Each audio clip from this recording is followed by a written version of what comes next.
the monster the whole time. Okay, enough of that. Hi everyone, welcome to day 2 of our horror VirtuaCon. I am your host today, Chris Michael Myers Sampson, and I have my colleague Jason Voorhees Condelis, who will be coming onto the stage fairly soon. But thank you, everyone. Do I have to? Yes, you have to, Jay. You have to. So I want to thank everyone for showing up yesterday. I want to thank you showing up today. If today's your first day or your first day you can make it, welcome to day 2 of our virtual HorrorCon. We had so much fun yesterday. We had amazing guests like David Simon, Krista Starr, Justin Diaz, and it was just a really cool time. So today we have a really great program. Obviously, we're going to do some sales, but we're going to have Michael Barryman come on. We're going to have Eric Ebas Basaldua, and oh yeah, we're also going to be showing a pre-recorded interview with John Kassir, the voice of the Crypt Keeper himself. So a lot of great stuff going on. So as always, if this is your first time, we're going to be doing a little bit of housekeeping to let you know how the program works. So first of all, when we're selling, every single product that we sell has a specific item code. So it could be book 1, metal 1, gallery 1. So to place an order, all you have to do is type into the comment section the item code and the quantities desired. So a lot of the items we will be selling today will be a limit of 1 per customer. But if myself or Jay gives you the green light to order or purchase multiple copies, we'll let you know.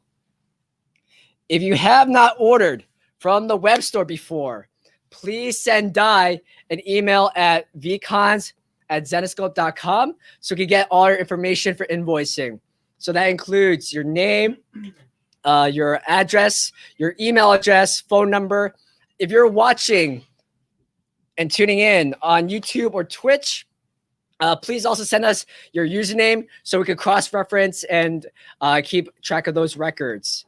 Other than that, so we're going to have a great day. So we're going to have Michael Barryman come on at 2 p.m. So from 2 to 2:40 p.m. Eastern Standard Time, we're going to run an interview. Ebas will come on at 3 p.m. Eastern Standard Time. So definitely start thinking about some questions you want to ask either of them. And then last but not least, we're going to have trivia. Following the events of the entire show, so I guess like about 5 o'clock or afterwards, we're going to be replaying the John Kassir interview. So if you tuned in last Friday and saw it already, that's cool. You can watch it around again. If you missed that live stream, we're going to be replaying that playing that interview. It was so much fun. John Kassir is so talented, so friendly, and I think you're going to be really enjoying it. So I want to bring on Jason Voorhees Condelis. We're going to be starting in hot. I want to thank you, everyone who came yesterday. Thank you all for showing up today. And oh no, mercy. Kill. All right, look, Jason doesn't say much of anything other than kill, and all that jazz. So I can tell you right now, I'm not doing this. It's over. Okay. That's what he does. That's the kill thing. Kill. I'm stabbing Di right now as we speak. All right. Save Di. Hashtag save Di before I kill her. Chris, take your blade. You can kill Di later. Okay. I think we'll kill. Hey, we're gonna do a bunch of stabbing today. Is what we're gonna do. So I think what I'm gonna do with my character is I'm gonna be singing what I feel Jason would be singing on his Christmas album. I'm gonna call it a Halloween album because what? So I don't even say anything all thing. I don't know if I can do that. Can I possibly not say anything the whole entire time? Keep it down the whole time? You're not going to be able to hear me. Can you hear me? Okay, am I coming through? Am I coming in clear? Are you hearing me? All right, we killed Di a couple of times. I'm gonna Di, show your crazy looking. All right, I just want to cut these things off. Just those. All right. Di's also wearing a pumpkin shirt. She's getting smashed. She's flexing. She's wearing her I'm getting smashed thing. Do I have to wear the mask the whole time? Is that what you want to do? All right. I'm keeping my. I want to. I have songs to sing, Di. All right. I can't wear the mask and sing at the same time. All right. So I want to get right to it because I want to get to the product. So let's go. We're going pack one. I'm doing new buyers. Pack one, people. New buyers. All right. So if you got pack one yesterday, please do not inquire about getting it today. It is 6 books in pack number one. If you did get pack number one and you want to try and get on at the end, possibly like say we have, I don't know, only 10 new buyers today and 20 repeats, I'm fine with the 20 repeats as long as those that are new to the stream are getting pack number one. All right, so let's rock it out. Pack number one, people. All right, pack number one has the Elias Chad Zudas. It also has the Sun Kaminaki. All right. Again, pack number one. Before you ask me, are we going to have new books today? Yeah, we're going to have new books today. Okay. All right. Stay tuned for the Ebas segment. I'm going to new books there. I've also got a little J segment. I don't even know what the J segment was supposed to be, but I just made it up on the fly right now, 15 minutes ago. All right. So these are books in pack number one. Pack number one also has the connecting covers by Mike Chrome.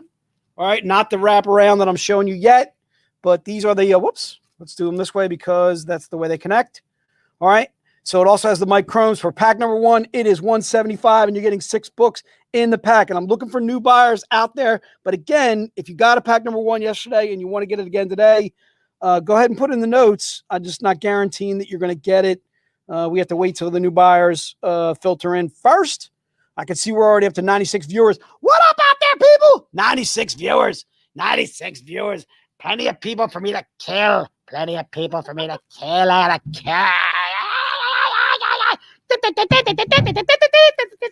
Whatever he says. All right. Smash, smash, smash, kill, kill, kill, all that jazz. All right. So again, these are part of pack number one. What's that? I don't think he says something. I think it's just part of the thing. It's almost like, Jaws doesn't do the dana dana. They just play it. He comes up and he bites everybody. Like bites them. All right. This is part of pack number one.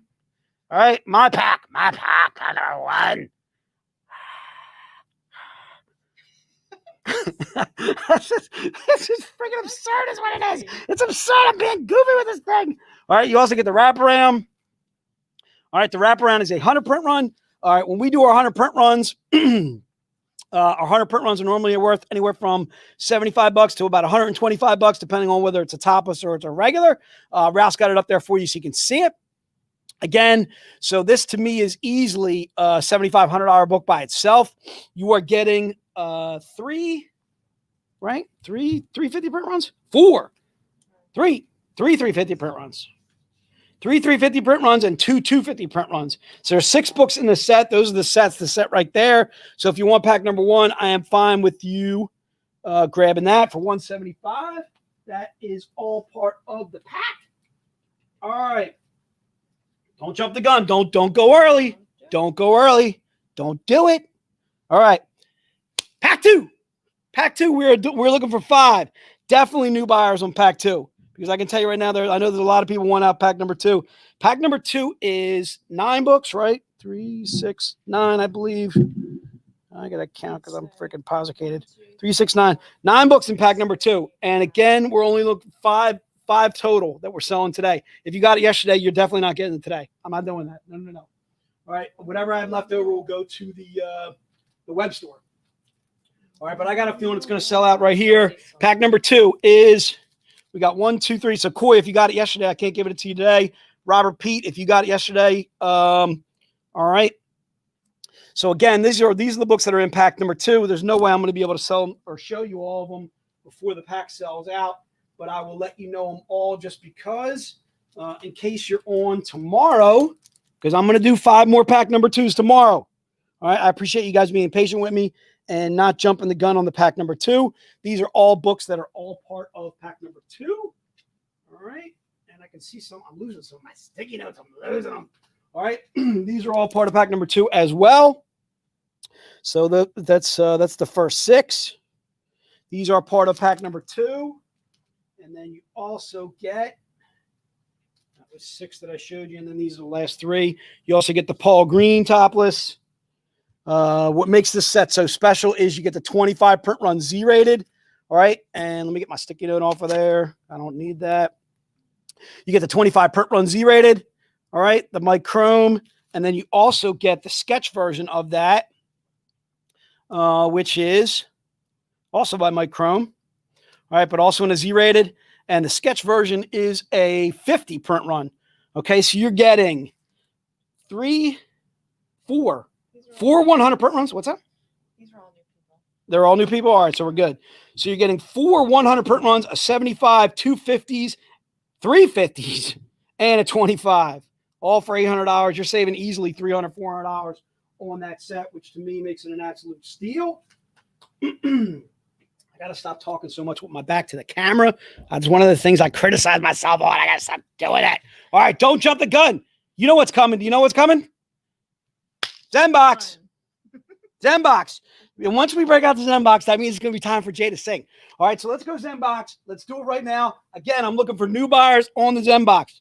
I appreciate you guys not jumping in on pack number 2. Let's see if you're patient enough to not double up on ZenBox. Yeah, I'm looking for 33 new buyers on the ZenBox today. All right, so 33 new buyers, $99 for the ZenBox, 1 per person. All right, Robert Pete, if you did not get it yesterday, I'm fine with that. Matt, same thing. William Doctor, same thing. Jay Long, if you did not get it yesterday. Blade, if you got it yesterday. Again, Nico, if you got it yesterday, I cannot give it to you today. I am looking for brand new buyers on this. Makes it a little bit more difficult for Dave and for Di as she's going, but we will kind of correct ourselves as we go. So if you bought these yesterday, please refrain from adding in today to make it a little bit better, or a little bit easier, I should say, on us. Rip Burgers in the stream. Rip Burger. What's up, Alex? Rip Burger. Burger. Rip Burger. I'm gonna Rip Burger. Rip Burger. All right. All right. So that's the ZenBox. All right. And I'm gonna take some time right here. Yep. All right, because I can tell that we're gonna need a little bit of time. All right. So I appreciate, again, we're only looking for new buyers on the ZenBox as Di is scrolling down. Cool. What would you do if I sang out of tune? Chris, if you want to join me, you're more than welcome to. Would you stand up and walk out on me? Lend me your ears and I'll sing you a song. I will try not to sing out of key.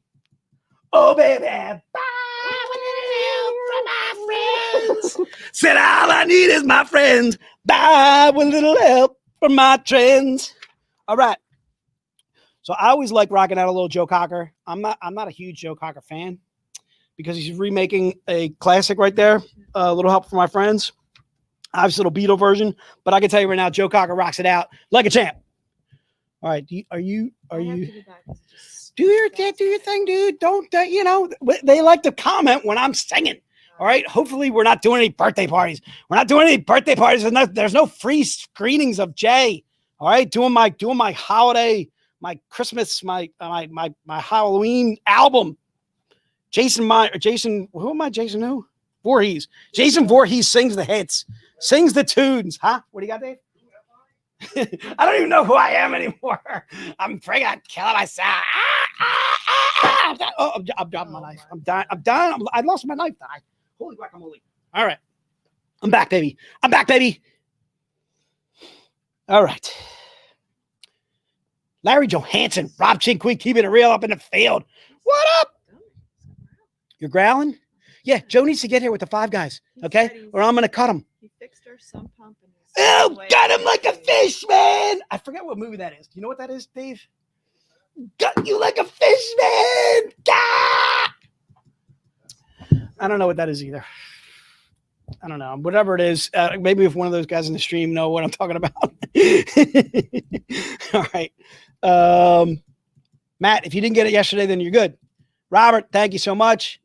Winnie Cooper was my crush. I don't know what that means. Winnie Cooper. Winnie's from, what's Winnie from? She's from that Wonder Years. Yes. Were we talking Wonder Years, or you guys were just talking amongst yourselves? Some Wonder Years. Yes, Tim, there are some metal cards in this con. I'm going to get to that eventually. Look, Matt, I'm not calling you out. All right, I'm just mentioning, okay, that if you got it yesterday, you're not going to get it. There's no call outs. That's not what I'm doing here. I'm just trying to keep it real. I'm trying to keep it fair. All right, keep it real in the field. All right, Kent, if you want an album of me singing, you send $9.99 to Zenescope and say, I want Jay singing the hits. All right, and I will start with the Joe Cocker, and then I got a bunch of songs here. I'm going to tell you right now. So Di is double checking. I'm trying to cut her things off her head. They're annoying me. They're driving me crazy.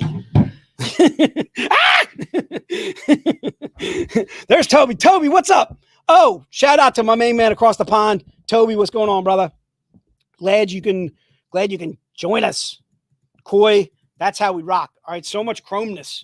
All right, if we get Elias back on the stream today, we'll go ballistic with Elias. Also, I saw Elias put in the notes yesterday that he is interested in coming on in the future. Chris, make a note of that. Elias gave us the word. He is down. I don't care if we script it. All right, we script it. We do whatever Elias needs. Whatever Elias needs, Elias gets. Whatever baby wants, baby gets. And Elias, you, sir, are the man, so you get whatever you want. We should bring him on next month, since that's technically the last VirtuaCon of the year.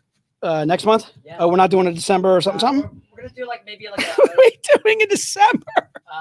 We're taking the whole month off. It's Christmas. Yeah, it's Christmas time, baby. This 2020 has been one of the worst years in the history of the United States. Okay, so we're taking the month off. We're taking the whole month off. I'm kidding. We're not taking the whole month off. We're gonna be here. All right, 99. Yes, $9.99 for Jay's greatest hits, and most of them are gonna be Mrs. Kent. And I apologize, sir. All right, what do you want me to tell you? I'm trying to keep it real up in the field up here. I got Brian on here, but I gotta make sure there was nobody ahead of him. Are you thinking like you're playing? Are you thinking like you're yeah, I think thinking like all right, let's do it. Let's go. Book number 1. Una más. Let's start with book number 1. Let's do it.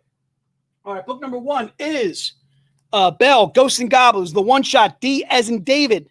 All right. I'm going crazy with it. You can do whatever you want. All right. If you got it yesterday and you want to double up, I'm okay with that. Go ahead and do it. Go crazy. It's over here. It's on that side. It's on that side. You can't block. I was leading it. That's, if you do that again, I'm cut him right off the head. All right. So Belle, Ghosts and Goblins, the one shot, D as in David. It's $25. The reason why it's $25 is it is a 250 print run. 250 print run. You all just stand there like that. That's it. You hold the banner right there, and I'll do. That's it.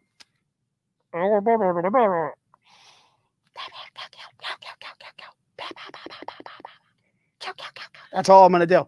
It's gonna annoy the living beep out of everybody all day. I love it. you're gonna like that. That's because I'm not speaking. Once I'm speaking, it all goes downhill. All right. Book number 1, Larry. I got you for book number 1. Nick Gonzalez, we got you, my friend. Thank you so much. Larry, we know what you're talking about, dude. We got you. All right. Oh, perfect. So you think all of them were all brand news? Yeah. I want to give a big shout out of love to all of you guys that resisted putting on the ZenBox for a second one to make Dave and Jai's job a lot easier. I'm going to give out some love, big love out there. Thank you guys for being you. All right. Is that Joe calling saying I've lost Five Guys? He doesn't know where Five Guys is. Five Guys, it's over on Street Road. Yoo-hoo. It's over there. I will go and get the hamburgers, Joseph, if I have to go myself. All right. With my shorthand. Book number 2. Book number 2 is Robin Hood, Justice 03, Evans and Frank. Ralph's popping it up right there for you. That is the better image. Robin Hood, Justice 03, Evans and Frank. Again, these are $20. Before you ask me, yes, we are going to have new books today. Jay Long, what up, Jay? Robyn Hood Justice 03 F as in Frank. Again, that's $20 at the 350 print run. Again, happy birthday to Michael Bankston. Happy birthday to Jay Witten. John, we got some mushrooms, dude. Mushrooms. John, we got the mushrooms. You, sir. You're good. Yes, It's the yo. first time I'm You're getting good. mushrooms on my burger from Five Guys. You're gonna put I did. you're gonna put John mushrooms on there. Yeah, I got mushrooms from. Look at that, dude. I thought are you gonna put them on from here? No, he sells the Five Guys. I know that. Right, so I've never got mushrooms on my I'm burger. saying we're at gonna Five saute Guys. mushrooms right now in the kitchen, in the No. microwave. We only got a microwave in the kitchen. We need a grill. We need a little frying pan, fry it up in a pan. All right, we're ready to rock on. Let's go. Book number 3. Book number 3. Trey. Book number 3 is Van Helsing versus League of Monsters 04 H as in Henry. All right. Van Helsing League of Monsters 04 H as in Henry. Another cover by Mike Chrome. And again, it's $20. I'm not looking for new buyers on this. I'm fine with you grabbing as many you want to do. If you want to do multiples, I think I'm okay with that too. Let's go crazy. We're going crazy today. Friendly Friday. Friendly Friday. Oh, yeah. Friendly Friday. Not so friendly, Jay. Friendly Friday. I'm on this side now. Friendly Friday. Freaky Friendly Friday. All right. We're killing people over here. That's the book. It's mine. I'm taking over. Don't block me out, Ralph. Don't squeeze me out. Don't shut me out. Whatever that is. I don't know that song. All right. That is book number 3. Book number 3 is the Mike Chrome. It's the connecting cover. All right. This I am looking for new buyers on because I can tell you right now, you guys are going to go crazy on me. I'm looking for some new buyers on book number 4. Book number 4 is the Van Helsing versus League of Monsters 04 F as in Frank. Thank you, Ralph. Van Helsing versus League of Monsters 04 F as in Frank. Again, that's $20. I'm looking for new buyers on book number 4. If you want to double up and you bought it yesterday, again, I'm okay with you putting your name in the notes, but I'm looking for new buyers first. All right, so I'm satisfying only new buyers first on book number 4. Okay, and again, we're only doing 27 of these bad boys total. So if you got it yesterday and you got pack number 1 and you're trying to triple up, look, don't get crazy with me. Don't get crazy with me. I'll kill you. Get out. Don't get crazy out there. Try and triple up, quadruple up on me. I know your tactics. All right. I know the tactics. I know the game. I know that. Don't hate the player. Hate the game. Book number 4 is Van Helsing versus League of Monsters 04 F as in Frank. And again, these are $20. Do I have my iced tea somewhere? Yeah, I have it. All right. I'll get it. I'll get it. You do your thing. Look at you. Maybe I won't kill you, Di. All right, good looking out there, Di. I have it, so I won't Van Helsing versus League of Monsters 04 F as in Frank. Again, that is book number 4. The images are out there for you. All right. And again, I'm looking for new buyers on this book. If we have extras towards the end, I don't mind you guys doubling up. But again, I'm looking for new buyers on this book because you know what happens when Sun does a book, dude. Sun goes crazy. All right, that's what happens. Sun knocks it out. It gets all crazy, go nuts. All right. Matt, we're Ralph's. Can we close Joe's door? It is closed. It is closed. Joe's door is closed. Okay. All right. Sorry. Good looking out, Dave. Way to look out there. All right. I'm getting text messages. Matt, listen. If you want to see more Ralph, you got to look for that pizza, that taco commercial that he does. The Taco Bell. It's a piñata. It's a piñata. All right. We're over 100 viewers. All right. Let's go to book number 5. Are you ready, Di? Oh, I'm sorry. Am I jumping the gun? No, you're good. We're good. Well, bam. That's because we're new buyers. Every time I say the new buyers, these people are listening. I love you guys out there. You guys are good to me. All right. You're good to me. I'm going to be good to you. Trust me later on when I say I'm going to be good to you. When I say I'm with you, all right, I'm with you. All right, let's do it. Let's go book number 5. Book number 5. I got some good stuff planned today, people. You just got to bear with us. You got to give us 4 hours. Actually, 3.5. 4. So what are we doing? When are we going till 5? 4.5. 4.5 hours? 4.5 hours. You got to give me 4.5 hours. Book number 5. Robyn Hood Justice 03G.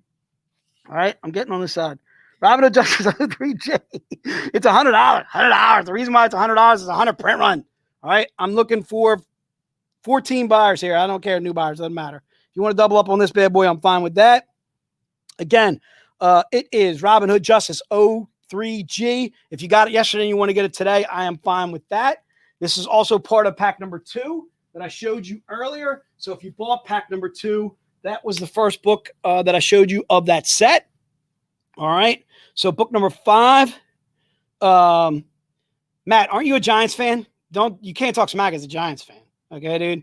If you're a Giants fan, if you're not Giants fan, that means you're fugazi because you're a New Yorker, dude. Okay, which means you either are Giants or Jets. I don't even want to talk about the Jets. Okay, dude. The Jets are a hot mess. All right. They're going to be the number 1 pick. And thank goodness for them because they're going to get that kid from Clemson who is friggin' stud. All right. And maybe he can save their program. But I can tell you right now, the Jets are a hot mess. All right. Let's go to book number 6. Book number 6. Book number 6 is Van Helsing versus League of Monsters. 04 Eyes and Indigo. $100.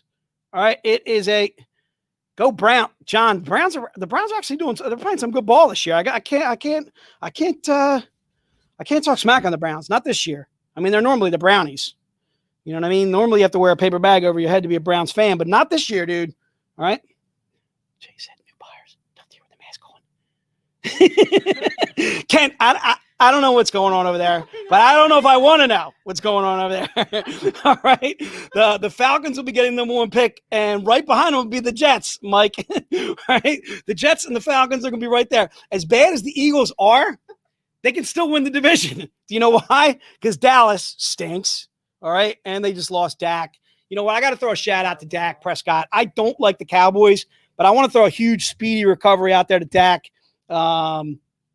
And it looked like Dak sent a real positive message out there. I'm not a Cowboy guy, but I can tell you right now, you cheer for a guy like Dak like that. Huge shout out to Dak. Hope he gets 100% recovered. As far as Ezekiel Elliott, Zeke, you can do your eating thing somewhere else. All right, there, buddy. All right, let's go. Book number 7. Book number 7, people. Book number 7 is Belle, Ghosts and Goblins. One Shot E is an Edgar. All right, these are $175. The reason being is a 50 print run. I'm doing 6 of these. 5 plus 1. That's 6, right? 5 plus 1. Okay, let's go with that. Again, this is Belle, Ghosts and Goblins. The One Shot E is an Edgar. And again, it's a 50 print run covered by Elias Hatzudis. Elias Hatzudis. All right. John, the Eagles are in second. The only Eagles are only in second place right now. Wait till they play the Ravens. Then they're going to drop even further because they play the Ravens this week. And I got to tell you right now, it's not looking good against those Ravens. Okay. Lamar Jackson is a stud. All right. Lamar. In fact, I got Lamar in fantasy on 2 teams, and I'm a big fan of Lamar. All right.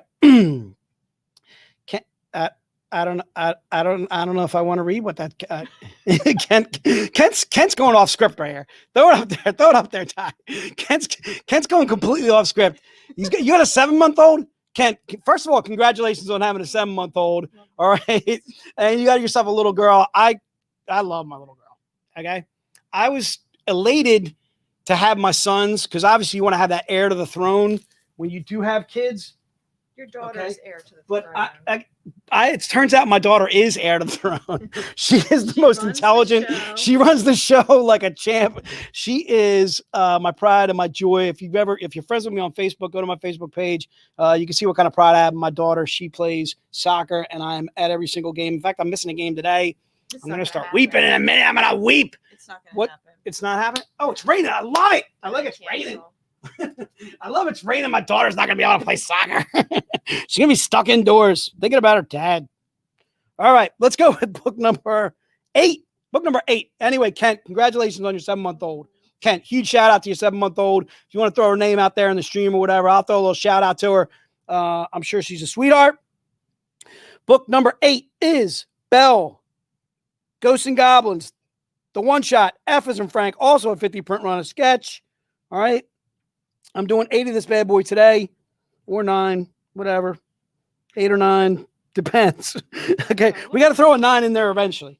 All right. Did we have 9 yesterday or 8 yesterday? I think we sold out of this yesterday. All right. So anyway, this is Belle. This is book number 8. Book number 8 is Belle, Ghosts and Goblins. We're making really good time here. As much as distracted as I am, we're making some really good time. All right. And 100% F Skip Bayless. Okay, Skip Bayless, I think it just says shit to try and outrage the people, right? Because the guy's a moron. Moron. All right, let's go with book number 9. What do you got? I don't know what happened. Did you click in by accident? Yeah. Is that what you're doing? All right, yeah, Matt Wang, you wanted to see Ralph. There you got Ralph in all his splendor. He just showed us his T-shirt, and now he's grinning from ear to ear because he can't believe he bopped on by accident. All right. I think Ralph was just like friggin', I think he just jumped in. He just jumped in. He was superseding. Maybe he saw Wang's post and he was like, I need to talk to the Wang. We love the Wang. But Matt, huge shout out to Matt Wang. We catch him every year in New York Comic Con, obviously not this year, and we're pissed. Matt, you see that? You ask and you shall receive. You got some roof. All right. You can always FaceTime him, dude. FaceTime him. Robert, yes, you missed the packs. Robert, if you didn't get pack number 1 and 2 yesterday, Tell me, I'll give it to him. yeah, Robert, let us know what packs you're looking for. You're looking for pack 1 or pack 2? I'm not doing double ups, though, Robert. So if you're looking for pack number 1, I know we still have it. All right. So if you want to get a pack number 1, I'm fine with that. Yeah, exactly. Bill, I went to high school with Bill. Bill, one of my high school peeps, making an appearance in the stream. Yeah, that's right. He throws off my groove there, Bill. Exactly. All right. So I'm sorry. So if you want to get pack number 1, it's still available. We still have pack number 2s. Just tell him pack 1 right now. Pack 1 is available. We're going to check on pack number 2, Robert. And then also, what's that? We have 1 left. Yeah, but did Robert get it yesterday? That's the question. Robert, you got it yesterday. I can't double up, sir. All right, I can't double up. You're don't be sneaky on me. All right, so book number 9. I'm holding book number 9, but I'm not talking to you about book number 9. All right, I got Ralphed. All right, I got Ralphed. he disconnected his device because he was so discombobulated over there. All right, what I did basically was I reached in and I stabbed Ralph right through the stream right there. Killed him. Matt, asking you shall receive. You get some Ralph. You want some Ralph? Yeah, Robert, I can't give you a pack 2 today, dude. I'm looking for new buyers, dude. I gotta do new buyers, but I'm giving you a pack 1 if you would like it, Robert. Yes, we got you. We got you for a pack number 1. Thank you, sir. All right, book number 9 is where we're at. Let's get back on track. All right, we took a 2-minute hiatus right there. Book number 9 is Van Helsing vs. League of Monsters. 04G as in girl. Again, this is $100, and it's Sun Kumanaki. All right, I got a feeling this is going to sell out. So I think what I may do is look for new buyers on Saturday. All right. So if you don't get this, because I didn't specify new buyers on this bad boy now, we can do, let's go new buyers tomorrow. Okay. All right. So we're getting some, yeah, Bill, that's exactly right. Bill doesn't go to work. Bill needs to get a job. All right, Bill. Bill married very well, Bill. All right. He married Chris. And Chris is a money cow. Chris is friggin' hooking it up. All right. Bill could not work the rest of his life. Pretty much. I don't know if he's good at anything, Bill. Bill, are you good at anything? Can you do anything, Bill? He's a great cook. You can cook, Bill? That's true. Bill can cook. All right. We know this from going over his house for Christmas parties. All right. All right. Where am I at here? My book number something. I'm at 10. Whenever you're ready. Don't jump the gun. Don't buy book number 10 without me saying. All right. I'm looking for new buyers on book number 10. New buyers only. So if you got book number 10 yesterday, you cannot get book number 10 today. Not yet. Saturday, maybe. It's a maybe. Don't hold me to it. All right. Don't make me go Jason on you. All right. Book number 10. Are you ready? All right. Let's do it. People are bouncing all over for me today. Yeah, Trish, you and you're bad, Trish. Bad, Trish. All right, Trish, mate, she turned me into Keanu Reeves. There's a video on my Facebook page. She did. All right, so book number 10 is Van Helsing League of Monsters 05A. I'm looking for new buyers on this bad boy today. All right, book number 10 is 125. It is a 75 print run, if I'm not mistaken. Yes, it is a 75 print run. It is Van Helsing vs. League of Monsters. 05E is an Edgar, another Sun Kumanaki, obviously the bloody version. And again, what up, Raven? Gregory's in the house. What up, yo? Raven, we did a reading on your book All right, your Halloween from, was it Halloween last year? Yeah, 2019. So the 2919, it came out phenomenal, dude. I'm gonna tell you right now, it was awesome. Jessa crushed it. Chris crushed it. Ralph, not so much. Crystal Star crushed it, and Jessa absolutely killed it. All right, Ralph. All right, he came on stronger at the end. Yeah, he did. All right, he did. Ralph gave it his best. He came on. All right, so book number 10. You know what? I'm going to open up book 10. I'm not seeing a bunch of new buyers out there. Let's open it up. Open it up. So if you got book number 10 yesterday and you want to get it again today, go crazy. Get it. All right. So if you got book 10 yesterday, or you got, and you want to do, Sean only wants, if he wants there. See, as that Larry immediately responds. He knows Jim Conway. I know my boys out there. They want to get 1 and 2. They want to get 2 and 3 of this thing because they know what's up. All right. So Jim Conway, put Larry Younger down for that bad boy. Put Corey down for that as well. Okay. So Sean, you got one yesterday. If you want another one, just let us know. Sean, we're assuming since you wrote, if I didn't get it yesterday, that you don't want it again today. All right. So I'm going to open up book 10 to everybody, no matter what, put it in the notes. Yes, Raven, if you go to the video on our Facebook page, which is still posted from yesterday, you can see the reading. The reading takes place, what time, Chris? Like around 3:15 maybe? So about like a good 3 hours in, Raven. If you go about 3 hours in, go ahead. Can you tell him yes? Join late. Do you have a cover F? We do. Kevin, if you want that book, it's yours. All right. That was the son I think I was looking for new buyers on, right? Right. I was looking for new buyers on that bad boy. Kevin, so if you want that bad boy, I'm fine with that. But Raven, yeah, you can look for the video on or from yesterday. Again, about 3 hours, 3 hours and 15 minutes in. It is Ralph, Chris, Jessa, and also Crystal Star all doing a fantastic job reading your story, dude, and it's pretty cool. Comes out really, really well. It starts out a little rough, but it gets really good. It gets awesome, actually. And actually, that was the first time I read that story. First time I heard it, and I love everything you do, dude. Huge love out there. Huge love out to the Phoenix man, the Phoenix sensation, the Arizona man, the Arizona kid, Raven. Raven, I understand, is in recovery, or he's on day like 2, day 3, day 4 or 5, somewhere around there. Raven, all the love and all the positive energy out your way, dude. All right, love you, dude. Nothing but positive thoughts from here in PA for you, brother. All right, so book number 10. I'm doing 14 of these bad boys, and if you got it yesterday, I'm fine with you doubling up and grabbing another one today. What do you got? Book 10 is impact number 2, Robert. Yes, so you already got it, sir. All right. All right, Di, you think you're ready to rock on? Yeah. All right, so let's do this. Let's go to book number 11. 11, J-Roll, Jimmy Rollins. All right, book number 11 is GFT V2 40 F as in Frank. These are only $25. We're doing 14 of these bad boys. Okay. Book number 11 is GFT V2 40 F as in Frank. This is part of pack number 1. Okay. We haven't gotten to a new book that I did not show you part of the packs yet. Okay. The next book actually is not part of the packs. This is, thank you, Ralph. That is GFT V2 40 F as in Frank. Am I thanking Ralph, and it's actually you and Chris doing that? You've been doing that? Well, thank Chris. All right. That's all right. You can call me Ralph. You can call me Ray. You can call me Jay. What's that? Is he participating out there? I can't log in. You can't get in? Yeah. It's the streamer. You just give us moral support, Dave. Yeah, that's all I need. All I need is moral support. I need to throw ideas off you every once in a while. And that's it. We're good.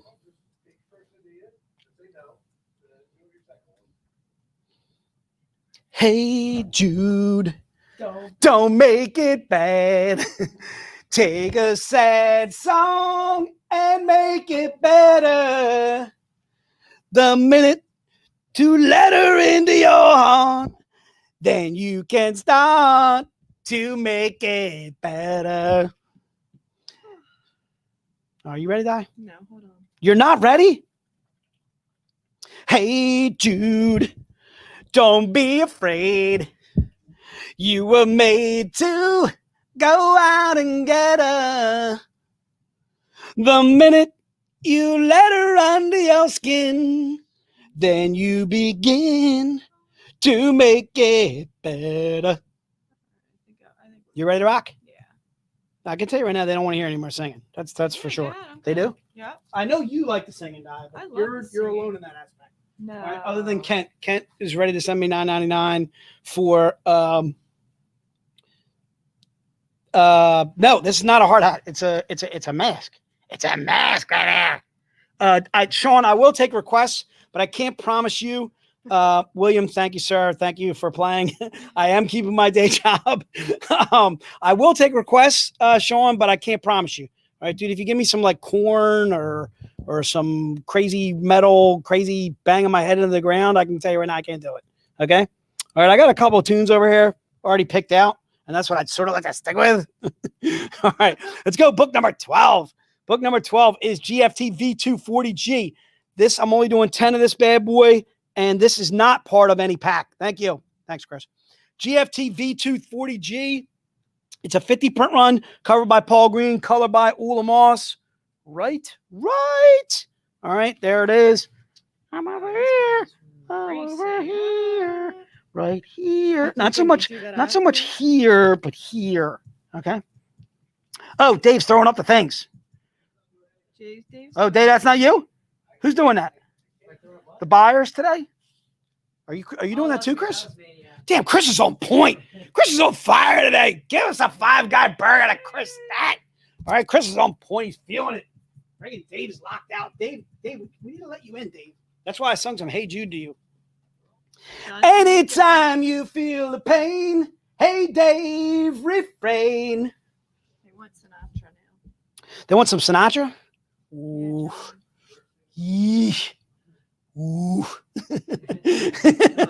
All right. The summer wind came blowing in from across the sea.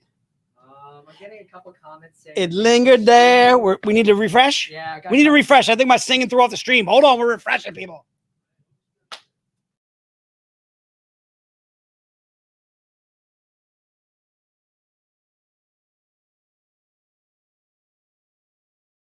We're taking a drink. Okay, hold on.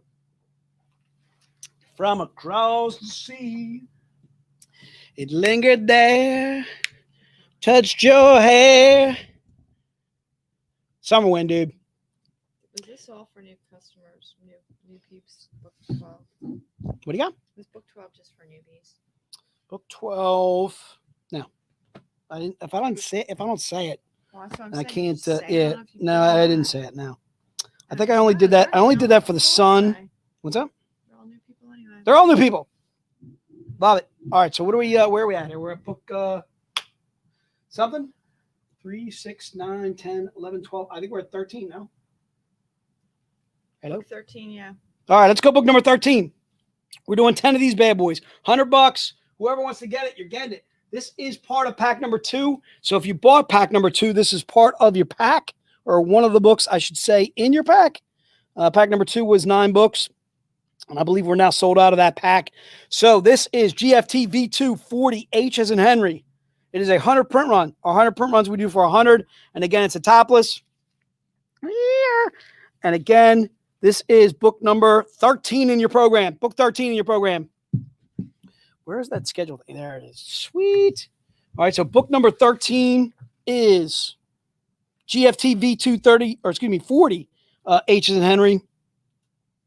And cool. We got about 15 minutes. We're good. All right, let's rock on, dude. Are you ready, Di?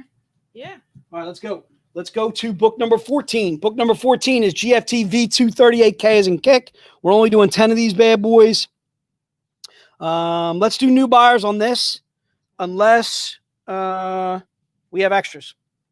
All right, so I'm gonna start it with new buyers on book number 14 because we're only doing 10 of these bad boys.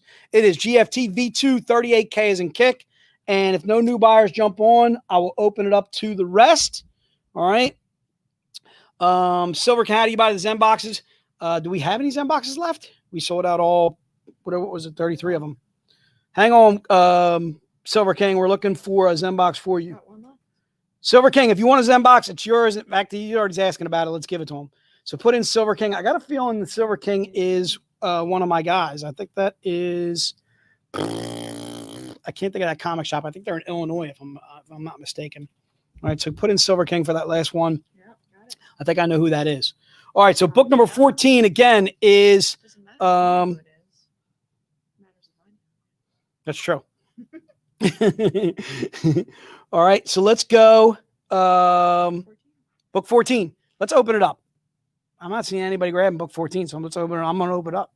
Let's open it up. All right, so if you got book 14 yesterday, I'm opening it up. Are there any number 11s left? 11 was the Grimm 40. I'm pretty sure, yes. Yeah, Lane, if you want to get book number 11, yes. Jennifer, no. You cannot have the plushie. All right, the plushie is Jen's, okay? This is Jen Bermel's, and I can tell you right now, if it disappeared, Jen, all hell would break loose. That would be all bad. Okay, you don't want to anger Jen. An angry Jen is a bad Jen. What do you got? Yes, he got book 12. John, you got book number 12. You're good. All right. So, Lane, we're going to put you down for book 11. All right. And on book 14, I'm going to open this up to everybody. All right. Even if you got it yesterday, I'm fine with that. Jennifer, I know, you know what we need to do? We need to make the plushie. That's what we need to do. We need to make it. All right. And Jen is just a gal to get it done, too. Okay. We're going to do a ZenBox list. I think we already did a ZenBox list. Chris, can you throw that back up again? Yeah.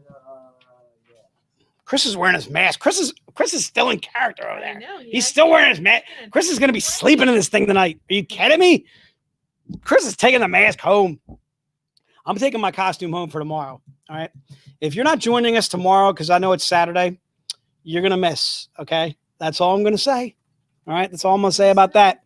All right. You're going to miss, and you're going to want to view it later because it's going to be off the chain. All right. Tomorrow's going to be even more off the chain than we were yesterday. And I thought yesterday it was hysterical. It was utterly hysterical.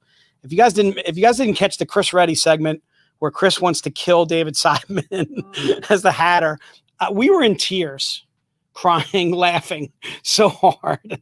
I can tell you right now, you need to go back and view that. Do it now.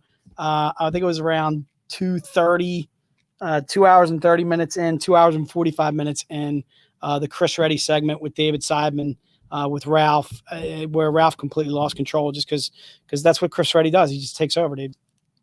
All right. So again, book 14 is Grimm 38K. All right. Let's go to book number 15. You ready? You're scrolling back and you're doing your thing. I know. I'm just. You're all over the place, Di. That's it. That's it. That's it. She does. Ah! Ah! Ah!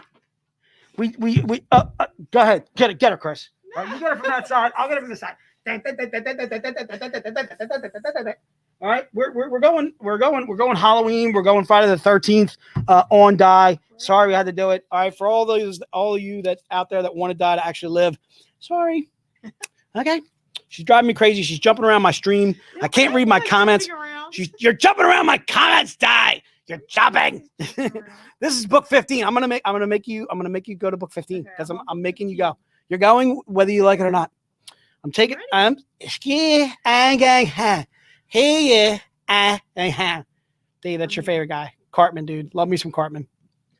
Book 15, GFT, ski guy, all right, book 15, GFTV 238 L's and Larry. These are $50. We're only doing 10 of these bad boys. All right. No, she's not gonna get saved. No, it's not gonna happen. It's death. No, Nick. No, we're not. Yeah. Hashtag kill die. That's what it is. Okay. Okay. Book 15. Book 15. Where's Alex when I need her? Book 15. GFTV 238 L's and Larry. They're $50. We're doing 10 of those bad boys. So if you want that one, please put it in the notes. Let's go to book number 16. We're rolling. Bowling. Keep those doggies rolling. What do you got? I know. Okay. Yeah, I cut it right. Yeah, Freddy Krueger like talks about killing everybody. I could have got I would have had the fingernails thing, which would have been cool. You know what I mean? Exactly. I would have to burn my friggin' face. I would have burned You would have burned my face. Hashtag burn Jay's face. Okay. Dies killing Jay. It's the tables have turned. Okay. Book number 16 is Grimm Fairy Tales V2 38 Emmas and Mary. These are not in any pack. We're only doing 5 of these. So if you want this book, put it in the notes very quickly and you shall get it. All right. GFT V2 38 Emmas and Mary. This is not part of any pack. This is the topless version of the Paul Green race something girl that we got going on. Little indie, little something, whatever. Racing. All right. Grimm 32, or Grimm Fairy Tales V2 38 Emmas and Mary.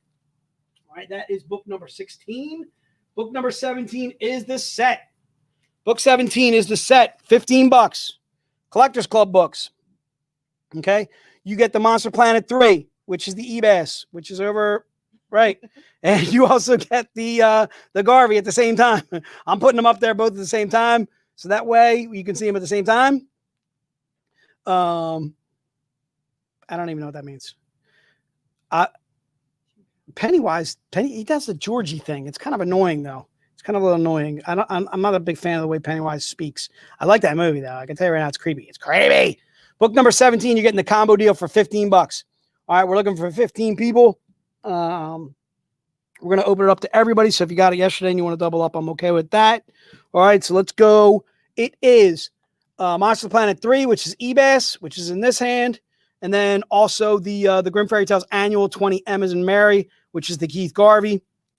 Okay. And again, you're getting both for $15, basically like $7.50 a book, except you got to buy them both to get them. All right. All right. Are we ready to rock on? We got 115 people in the stream. What up, people in the stream? Shout out to those people in the stream. What are going on? I got shout out to my VIPs out there. All right, you think you're ready? Yeah. Showcase. Let's do it. Showcase, Honey Nut. We're going to have to break out a song. I can feel on this one. All right, so the showcase we are doing. I am looking for new buyers in the showcase. All right, definitely new buyers on this bad boy because there's only 20 of them today. There'll be 20 more tomorrow. All right. So if you got it yesterday, I'm going to prohibit you from getting it today. I'm looking for new buyers on the showcase. I apologize for those of you looking to double up. I can't. All right. Because I know a lot of people missed on it yesterday. I watched the notes. It is, I believe the book itself is Grimm Fairy Tales 41, covered by Paul Green. As you can see there, as you can see, she's buzzing like a bee. She's buzzing like a champ. All right. It is the showcase Buzz. All right. I think we were calling this the VIGO. We were calling this the VIGO book yesterday. You are like the buzzing of flies. The buzzing of flies. So we're going to do the showcase. We're going to take some time. I got a little slippage on my showcase. I'm slipping. All right. So the showcase is, I believe it's Grimm Fairy Tales 41 inside the showcase. And again, we're calling it, look, Chris is right on point. When I say it's a VIGO showcase, a VIGO showcase. Put it in there. All right. Again, I'm looking for new buyers. All right. New buyers on the showcase. If you got it yesterday, please don't put into the notes that you're looking to get it today. I am not going to give it to you today. We'll see about Saturday. So we'll do that.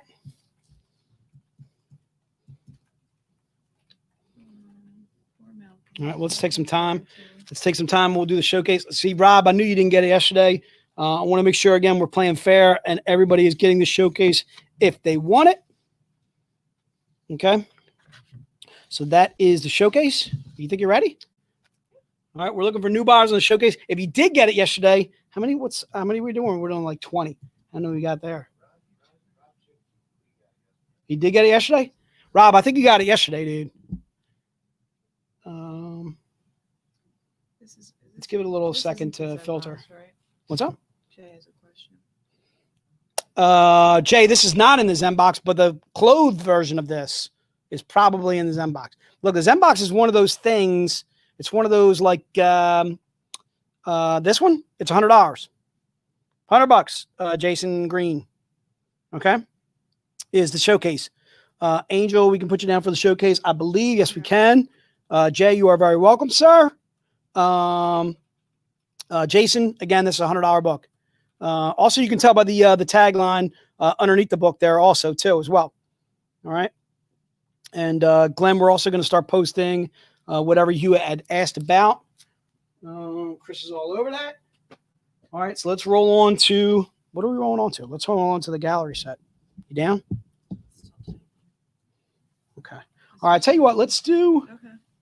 So where do you want to? how many, yeah, I'm thinking about staying on this book and finishing out.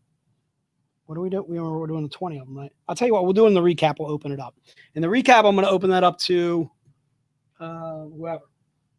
Okay, so let's do the gallery set. So we're going to the gallery set. The gallery set is $400. Let's make sure we got that right off the bat. All right, the gallery set is $400. It's not $150. All right, so we're doing a gallery set. Again, it's 2 books that you're getting. You're getting the Michael D. Pascali.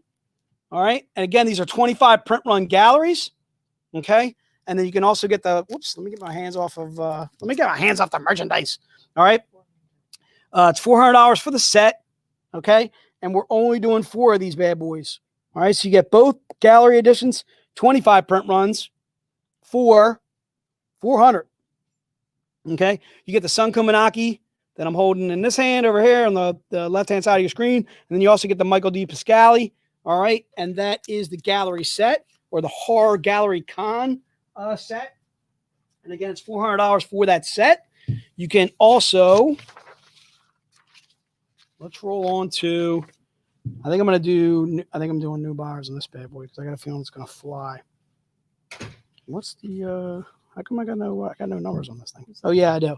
All right, so I'm going to do a showcase set, but I'm looking for new buyers. All right, on the showcase pair of 2. You ready? Yeah. You think? All right, so let's do the showcase pair. We're looking for new buyers on this bad boy.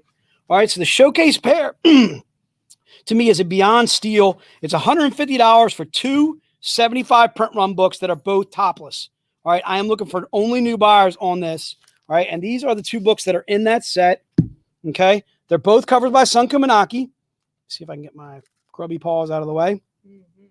All right, so again, you're getting 2 showcase topless covers for $150. All right, if we still have these left over in the recap, I may open it up later today. You're just gonna have to tune in around 4 o'clock for the recap. All right, you know how we do in the recap. All right, dude, tune back in if you're looking to double up. All right, but I'm looking for new buyers only on the showcase set. If you did not get it yesterday, I'm fine with that. If you got it yesterday, I am not going to give it to you today. I'm looking for new buyers on this only, please. So again, this is the Horror Con Showcase Pack. These are both 75 print runs, covers by Sun Kumanaki. Okay, you get the bloody something cosplay. And then you also get this one. Chris, you even know what that cosplay is right there? That's just my stare. What do you got? What do you got, Dave? John, you did not get one yesterday. So if you would like to get the showcase set, please grab it. Can we do that or no? I'm doing 10 showcase sets. All right. So John, if you need the showcase set, we'll put it down for you. I think as long as we can, right? Huh? John, shoot us an email. Shoot Di an email. Okay. All right. So again, this is the showcase set. All right. And again, the showcase set is those 2. And again, I'm looking for new buyers on this. I apologize. If you got it yesterday, I cannot let you double up on the showcase set as we are only doing 10 per day. All right. If it is still wide open at the tail end with a recap, I may open it up again. But we'll see. It looks like we've already got 10 down. We're going to compare our notes from yesterday to today and see where we're at. All right. It looks like I'm out of time, Chris. What am I supposed to be doing here? Am I doing Well, is he on though? Let's check with vamp Ralph. until I have to check with Ralph. all right. So what we're gonna do is we're gonna keep on going. Let's keep on going. Shoot Ralph a text or something like that. And we'll keep on going. So for right now, we're gonna keep on going. We're gonna go to the. Are you ready, Di? Yeah. All right. So we're gonna go to the metal pack right now. We're gonna have Michael Barryman on momentarily. As soon as Michael Barryman comes on, I'm gonna kill it and we'll resume. We'll resume in the recap hour. As soon as Michael is ready, we're gonna go to him immediately. Because I know a lot of people are tuning in for that. I can tell you right now, I'm tuning in for that. I'm ready to tune out right now. All right. What are you talking about? All right. So let's go to the Michael or the Let's go to the metal set. So the metal set, again, is you're getting 5 books. These are the books that you are guaranteed to get. Ralph's on with Michael right now. He's on with it right now? Yep. All right, so let's rock and roll. So we're cutting me off. Let's go right to Michael Barryman. We want to give him some time. First of all, we want to thank him for joining us, and let's go. Awesome. All right, one sec. I'm going to do some quick tech work. So hold on. Ralph is already in the stream or on the Zoom call with the legendary Michael Barryman. So one second. Open Zoom meetings.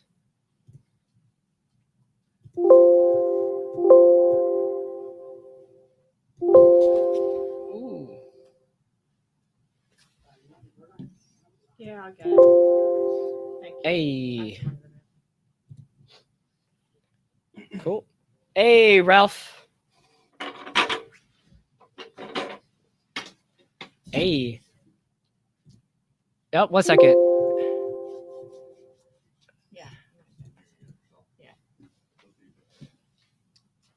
Oh, okay. It looks like I can't join a video because of StreamYard right now, so that's okay. I'm gonna let me know when it's okay to share the screen. Or we're ready. Great. Okay. My goodness. Okay, hold on. Application window, Zoom meeting, share. Okay. All right, we are in the chat. We are streaming from Zoom. I can see you. Everyone in the comments, can you give me a mic check to see if you can hear us? Because this is the first time we're ever streaming or sharing a Zoom call. Anybody? You can hear me? Okay, cool. Great. Okay, it sounds like. Okay. All right. All right. Rob Chinqui, John D'Amico, can you hear us? Okay, I'm not getting any contrary. Okay, I think we're good. Cool. I think we're good to go. All right. Okay. Yeah. Yeah, I'm getting comments. Everyone's saying they oh wait, people can't hear you, Ralph, for some reason. Uh-oh. Hold on. Let me see. All right. Can you hear Ralph? Can everyone hear Ralph now? Ralph, say something.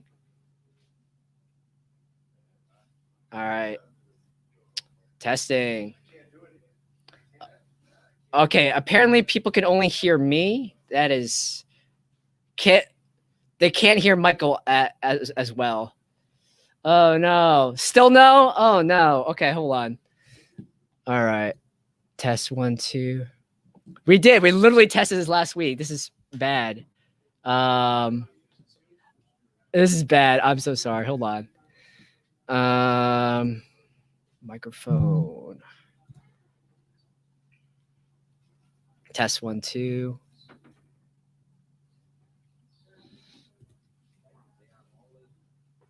Yeah, it's not like we're live. Jeez.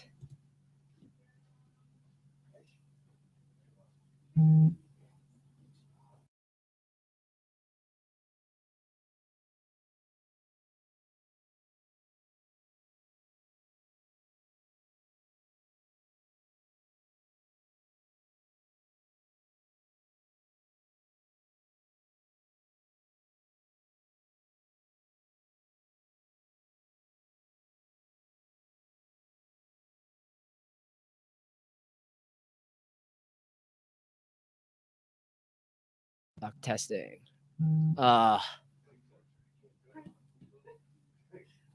Yeah, I could. David, I can hear them in my headphones.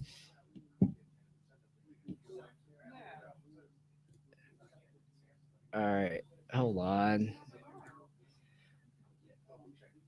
Oh, wait, hold on. I think I got it. Okay. All right, try it now. I think now it works. Now it should work. Okay. Testing one. Testing. There. You still can't hear them, Robert? Oh my God, what is happening? Nope. Okay. Let me see. This literally worked the other day. I'm so mad right now. I'm so sorry, Mr. Barryman. Okay. All right. All right. All right. Test 1, 2. Test 1, 2.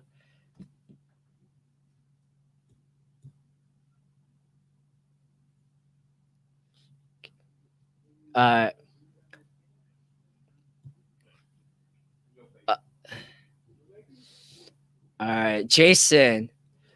Robert, it's still just me? Oh my God. Terrible. Yeah. Anybody?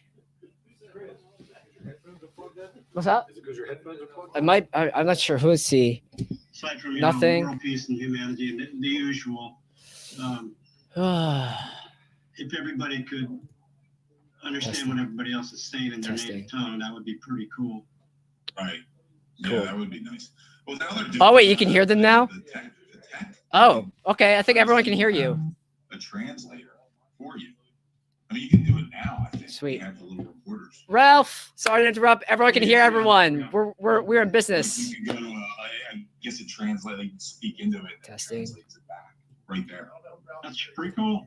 I mean, imagine like in 10, Testing. 15, 20 years, like I'm sure there's going to be a different technology. I hope we're all doing well in another year. Oh yeah, well, If we even make it to 10. we probably won't. I don't want to beat the Chris. Are you still there? Now we lost Chris. This is so bad. this isn't ideal. This is so bad. Just Ralph, do the interview without me. I'm gonna look on the live feed real quick and see what I can.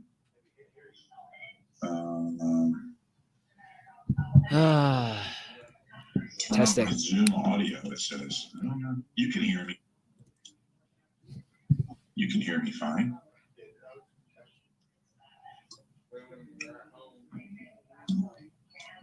I'll try to. They're working on it on their end, I guess, because Chris is gone now. They're probably, I can't even see what they're doing live. They turned it off. Ralph, check your phone. Probably telling people, like, they're probably riffing. It's fine. I hope you have all day for this. I know you planned this to be here for 4 to 5 hours. And you're talking to who? I was joking. I was talking to you. No, I crayon you in. I didn't have a pencil, but I do have limited time window actually. Okay, looks like This they can hear setup is really bad. Boom. But I don't think you can hear Chris. Go to So I guess Okay, it's just that's me and fine. you. That's fine. Yeah, just talk right around. Okay, let's go. No, let's do it. All right. So if you guys can hear us, beautiful. I'm sorry for the technical difficulties. Don't know what happened. We have with us Michael Barryman. Let me read off your short bio, Michael. This is how I'll start, so you can correct me if I'm wrong. Because I'll correct you. Yeah. Correct me. All right. Michael Barryman is an American actor, horror film icon, and environmental activist who came to prominence with roles in classic films like One Flew Over the Cuckoo's Nest, The Hills Have Eyes, and others. Michael's appeared in dozens, I'm talking dozens of movies and television shows, including Star Trek, X-Files, Devil's Rejects, Weird Science, which I brought up earlier to you when we were talking, and just to name a few. Thanks for joining us. I got that right? All correct. All good. You're accurate. So the first question I have for you, you've acted in several types of films across multiple genres. You're also considered a horror film icon. Are you personally a fan of horror films? And if so, what about that genre appeals to you? Well, yeah, I'm a fan of the genre. I'm a fan of many types of storytelling. When I was a kid, we grew up with about 6 channels. I grew up in the LA area, Santa Monica, which is, not too far from the ocean. The horror genre we had back then is what you would find on Turner Classics, all the Universal classics, Wolfman, Dracula, Frankenstein, etc. We also had a local matinee theater, a couple blocks away from the house I grew up in, and we would always go on Saturday on the weekends. It was always double features, a lot of fun, like George Powell's what was that one? This Island Earth. Okay. Great movie. I like sci-fi. I like horror. I like to see when they're intertwined. I'll jump way forward to a film, the only film by Andrew Getty, because he was a very dear friend. He passed away a couple years ago, but in I think 8 years in post-production, his only film, Evil Within, with Sean Patrick Flannery, Dina Meyer, Script Corey, yours truly, the cadaver. He was a big fan. So he grew up, and his homage was to explore a nightmare that he had. Right. So when my parents would go out on the evening, go out and have dinner with friends, my sister, a few years older than me, she and I would love to watch Saturday night the scary movies, black and white TV. And our babysitter wasn't a real fan of it, but she would always fall asleep about halfway through the movie. So we would always do as kids should do. You only get a chance to misbehave as a kid and get away with it while you're a kid, but do as little harm as possible. So what we would do, I would turn all the lights out in the house. So you have this dark room with only a TV on. Right. Our sitter is sitting, in a comfy chair and sound asleep. My sister would get a bowl of ice and get her hands super cold and sneak up behind her. And just before she would grab her in the back of the neck, and she would open up her eyes. As soon as that happened, I would hit the off button and the TV screen would just go to a pin dive. And then, of course, she would be yelling and screaming. We'd be laughing. Right. And we'd turn the lights on, and like idiots, 9, 10 years old, whatever the age we were, we assumed that she would be thrilled with our, clever behavior. And of course, we could talk her out, if not, not to tell our parents. It never flew very. Never worked. Every time. So we do it over and over again and get a whooping. Back then, I didn't get a lot of spankings, but you get a coat hanger or a ruler, and the wire ones bend, so you got to know which ones to hide. But I survived it. But it was fun. Sometimes you'd have nightmares, but they weren't terrible, unless you eat too much candy or something. Too much sugar before bed, right? Yeah, sugar rush. No, actually, I liked horror films. I think that watching The Wolfman, I've met some of Sarah Karloff. I know very well, and other people that are siblings to parents that were in the early golden age, so to speak, of horror films. Right. I remember the impact of the time-lapse photography of Cheney when he was transforming the hair and all that. It took hours and hours. And when I got into film, I started to really appreciate prosthetics and what it really takes. It's not just a beauty shot and you move on and everybody treats you kid gloves. It's actually work. But the storytelling that I liked, and especially when you have a creature feature, I always liked the sympathetic entity, like the werewolf, Frankenstein, Now Dracula, that's a little different. You know, he has more of an agenda. So I started to see parallels with misunderstood characters by those around them. And so what that does is it brings up the concept of humanity. In other words, are you, the viewer, sympathetic to the monster? A lot of it is a reflection of your own personal composition, how you see yourself in the world. A lot of the newer films, I mean, I know Robert Beglin very, very well. We're good friends. But, I mean, the first Nightmare was really tough. It was hard to watch. It's scary. Yeah. I was scared out of my mind with that. Oh, yeah. It's so strong. Wes knocked it out of the park. I'm Exorcist. I knew it was a puppet head spinning around on a wooden pole, but yeah, but that was still very effective. Yeah.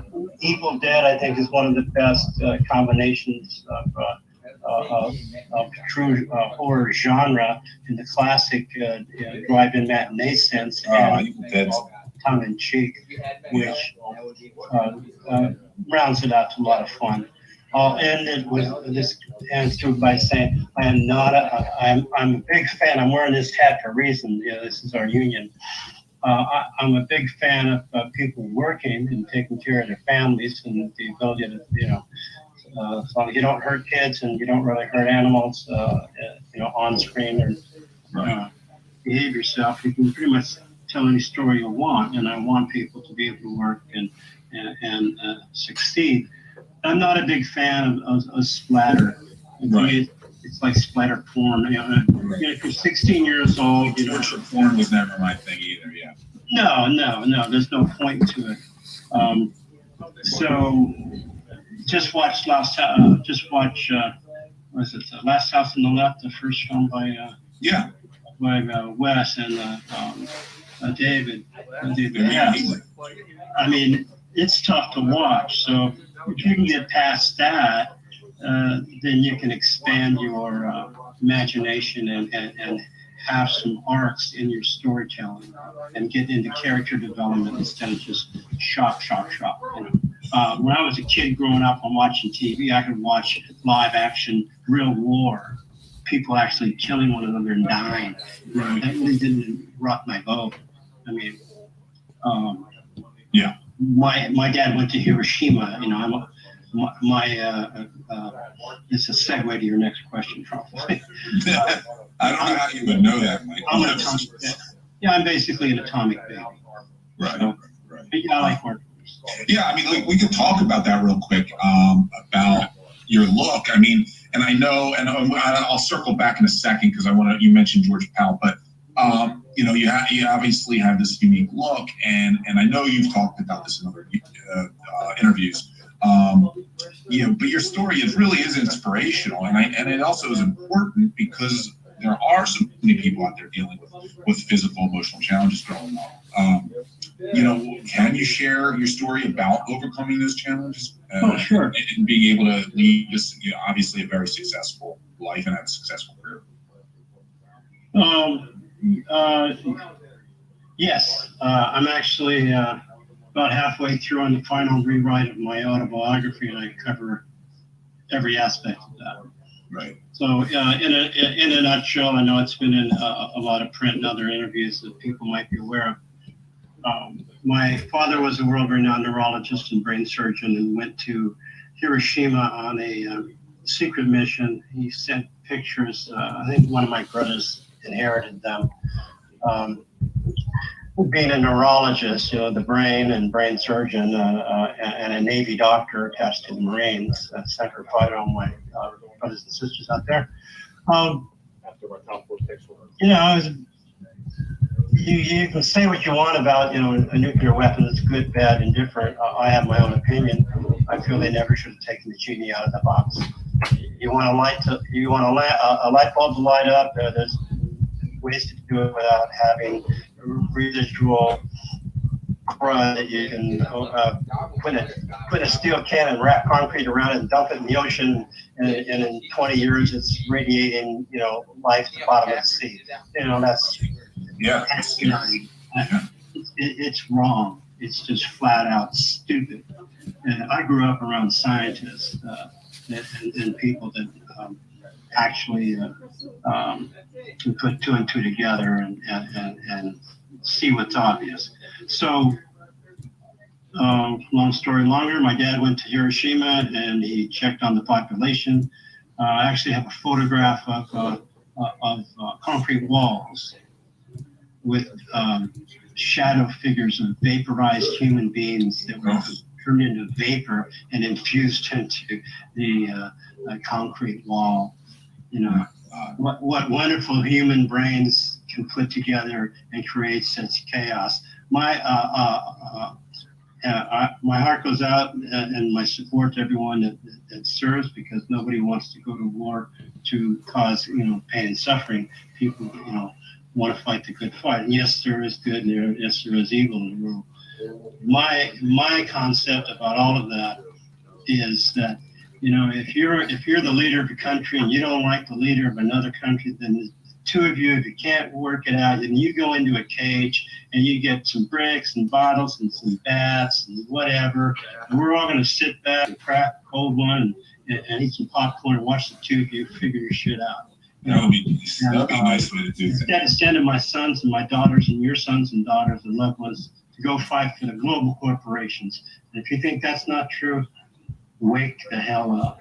I've met people that think they run the world. Maybe they do, but when you see continents with no countries in its corporate zones, and I did, and it was 1986. I was a legal courier in Los Angeles. I went to the billionaire offices and shuttled around paperwork and contracts, and I did my job. Occasionally I would ask a question. Some were pretty scary people, some were friendly, but they all had the agenda of controlling everything, starting wars, ending wars, funding both sides of every conflict. Really. I'm sorry? There are certain people that can make a difference, and I believe that humanity is well served in the horror genre, in the sense that we can put out there the good and the bad and build up these characters. And so when it comes time for the hero to rise to this occasion, you want to give them a real challenge. So that's what I always try to do if I'm playing the bad guy. Right. So you're welcome here with us. Right. You did mention, and I want to circle back to George Powell, because he's obviously he's a producer of, I guess he really came to prominence in the 50s, maybe 60s. Right. Big time producer. Yeah, he started the Puppetoons, which was pre-animation. I think I want to say Poland or Czechoslovakia. In Europe. Then he came to the United States. Yeah. And then you credit him with discovering you. This is true. Yeah. And I wonder how that happened. Quite quickly, I had left college in 1972. I ran out of money.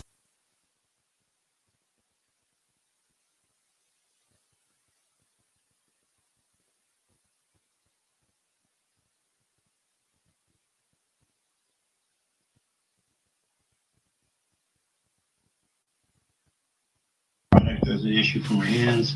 I had things to deal with that were due to premature birth and the birth defects caused from the Hiroshima, where my father was. Right.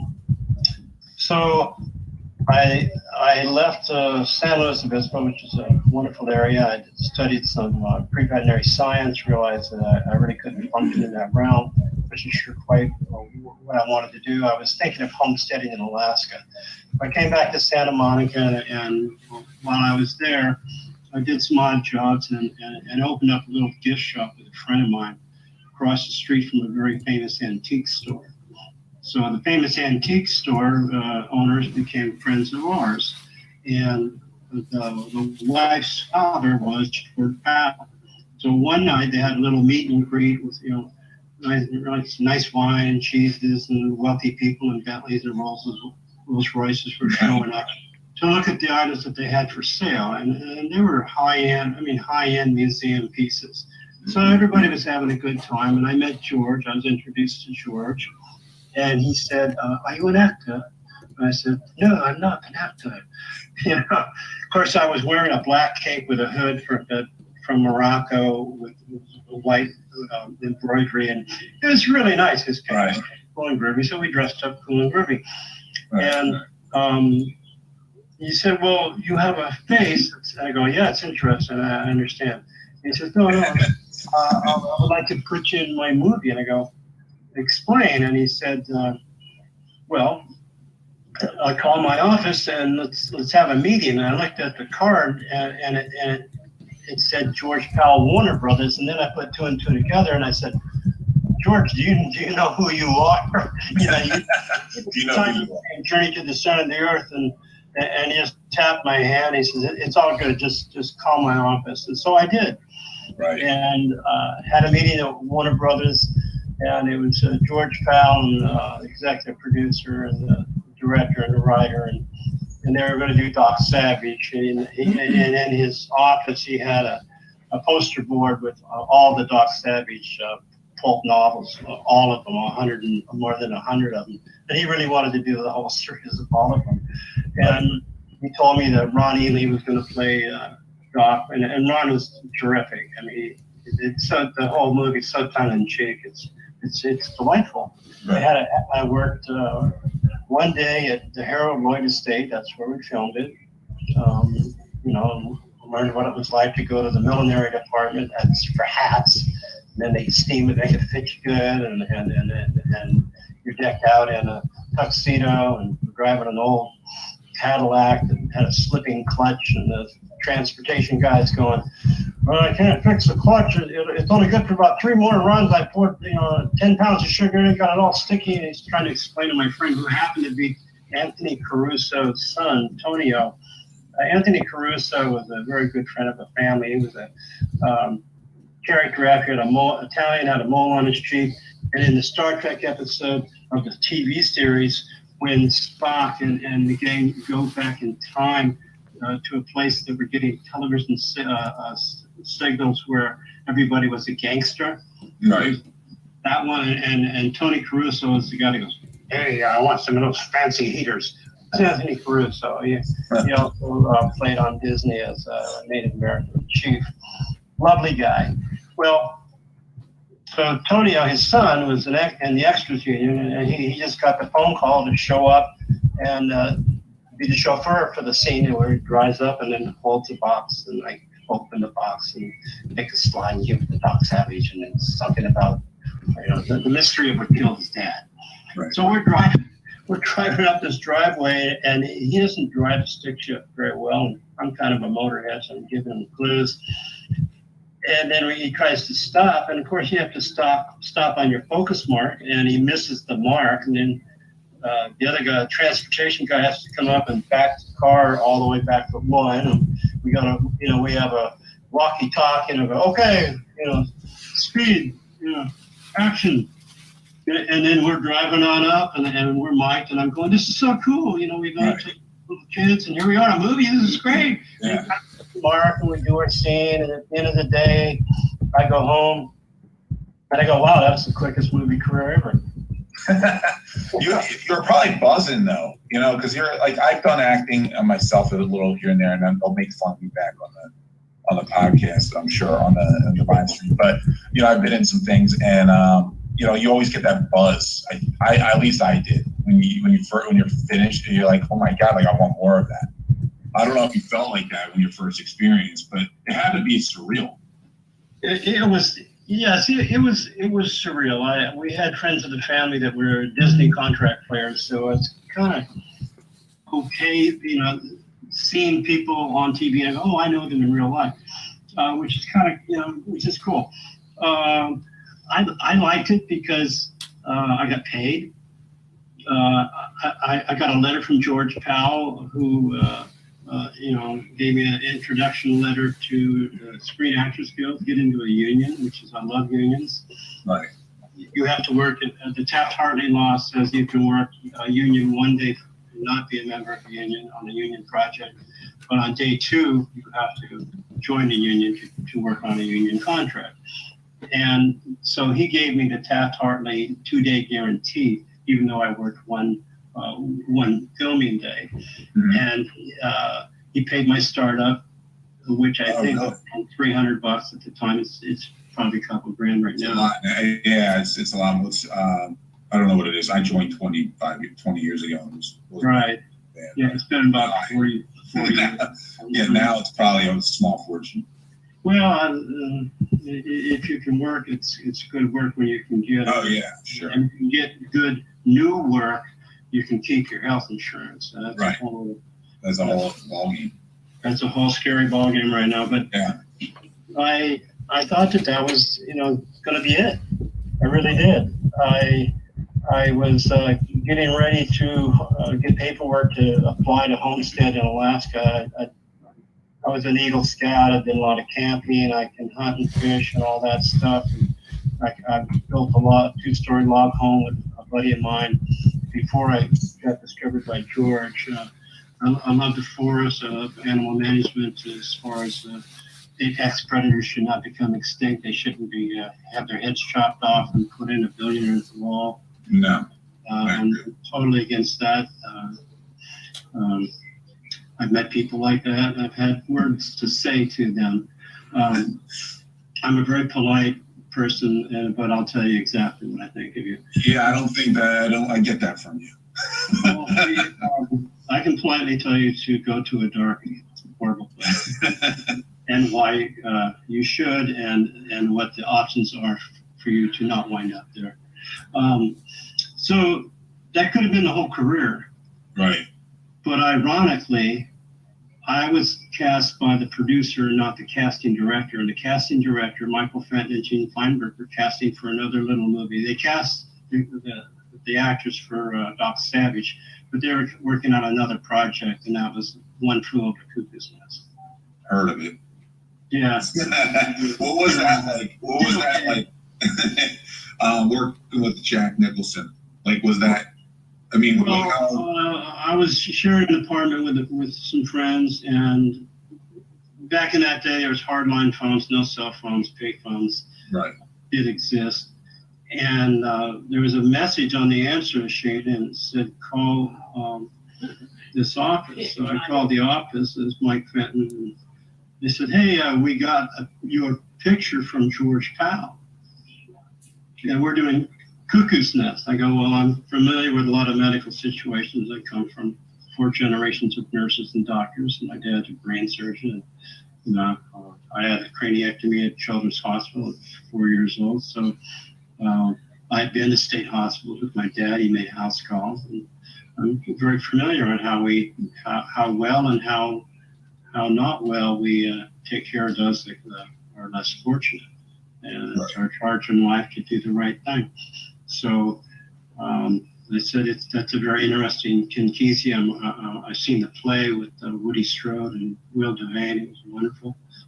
And I said, well, who's going to play McMurphy? And they said, Jack Nicholson. And I go, oh, that's kind of interesting. And they said, well, could you come down and meet Milos Forman, Michael Douglas, Joel Douglas, Saul Zaentz? And they go, yes. When and where? Right. And Clover Studios, and I went in the where, right? And it was kind of thrilling because I went up to the guard shack, and they go, "Who are you?" Okay, just a minute. And then they have me sign clipboard, and I got a 1-day pass put on my windshield. Right. And he gave me a map and showed me how to get to where the meeting is, and I did that. And I walked in the room, and everybody was there. They said would be there, and we had a conversation. It was a good conversation. That's pretty. Yeah, it turned out well. It didn't. Yeah, and I guess that launched. I guess that movie really launched your career in a lot of ways. Well, yes, it really did. And I worked 127 days on that film. We had 2 weeks. Really? Yes. We started out with 2 weeks of rehearsals, 6-day weeks in Salem, Oregon. That was a real Oregon State Hospital. Dr. Speepy was the real doctor of that particular facility. We had a wing to ourselves. We learned a lot about, we had to spend an hour a day for about 2 weeks with different types of patients. Some of them were criminally, quote, insane. We had with an orderly watching to make sure everything was cool. I remember being locked in, well, I'll call it a cell room with a young man who was really bonkers. I have a degree in, minor in art history, so they said you could talk to him about his paintings, drawings, and they were drawings of burning buildings in the back and people on fire. He was an arson. He torched a church and some people perished.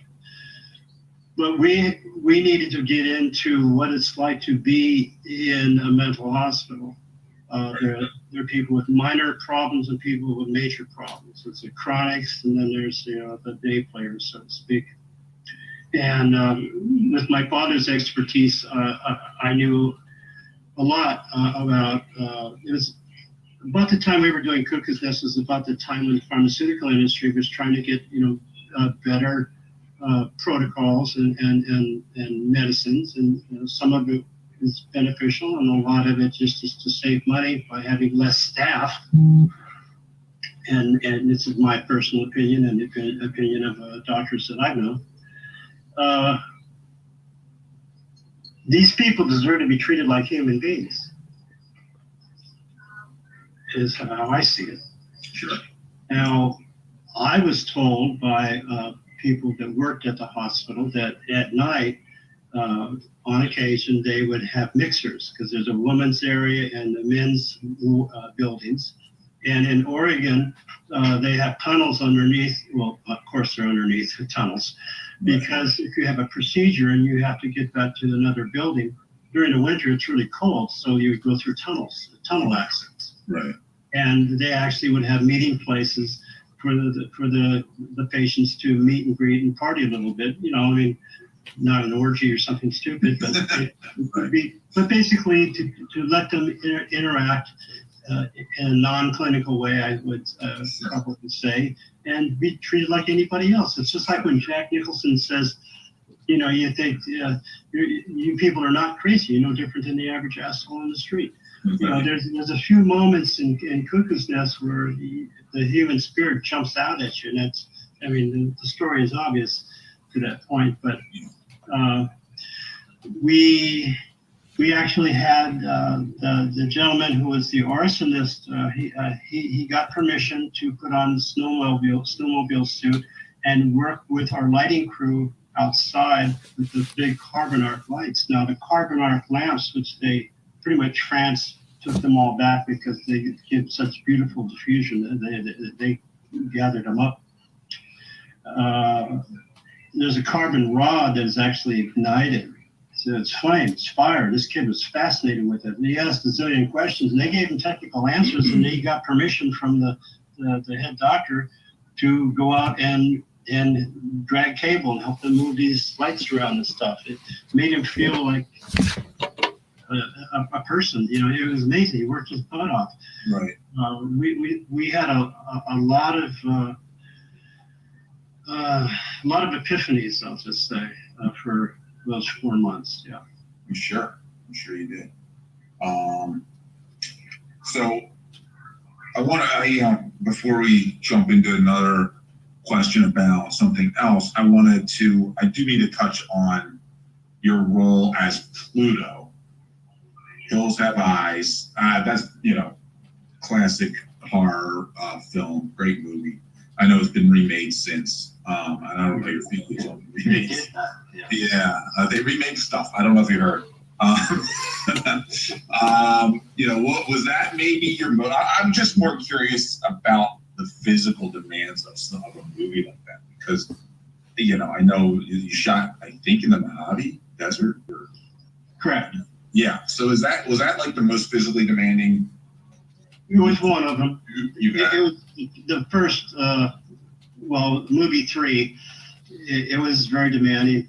I had lived north of Los Angeles in the Palmdale, Antelope Valley area, and then if you go farther east, like you're going to go to Las Vegas on your way to San Bernardino Mountains, like Big Bear, well, there's still an extended large desert. I was very familiar with that area. I used to go four-wheeling with my brothers and friends, and we would go all the way out to where Patton practiced, tank warfare. I mean, there's no signs telling you you're on military property. There's not. We have a plane one time buzz us. We go, oh, I guess, there's nothing to tell us. But the desert is beautiful in the spring and the winter, early spring, when the desert is in bloom. It's remarkably, tremendously incredible. Right. Well, we also knew when it's hot, it's deadly hot. And when it's at night, it was pretty chilly. Cold, yeah. So doing hills was amazing because Wes and Peter Locke and Barry Kahn, I let them know what my heat signature issue was. I can't dissipate heat, and so I would, and we had limited resources. You got to understand. We had the station wagon and the trailer that we wound up destroying, and then we had one hunting wagon trailer, and everybody else would drive their own personal vehicles. Oh, really? Yeah, so we would all kind of share one big trailer and run the AC, and then have to turn the generators off when we're doing dialogue. And I'm still in touch with Dee Wallace and Susan Lanier and like Brenda. We all became family. It was a rough and tumble shoot. It was not a lot of amenities. They shot on Super 16, I believe, and we just made it as realistic and honest as possible. Right. I remember there's a scene that I told Wes when we were doing the editing. I said, Wes, there's a scene when Grandpa Fred is, the father's talking to Grandpa Fred, and he's going, so I took a tire iron and I split his face wide open. And the father goes, well, how bad was it? And I said, that kind of makes me laugh, and maybe you should change that. And Wes goes, well, wait a minute. What happens after that line? I go, oh, you're right. So he's so subtle. It sets you up to, well, how bad was it? Yeah, right. Where's this conversation going to go? And then he says, oh, what's all this stuff that Ruby's trying to order for food? And he goes, oh, well, that's nothing. And then, boom, Papa Jupiter smashes through the window, drags John Stedman out, and just clubs him. And then that synthesizer music comes up, and you're just terrified. You have no control of any bodily functions whatsoever, except have a heart attack and run away. So yeah, I started to see the craftsmanship of Wes's smart, wicked little mind. Not sinister at all. I mean, one of the most lovely people I've ever known, but really knew how to weave a story.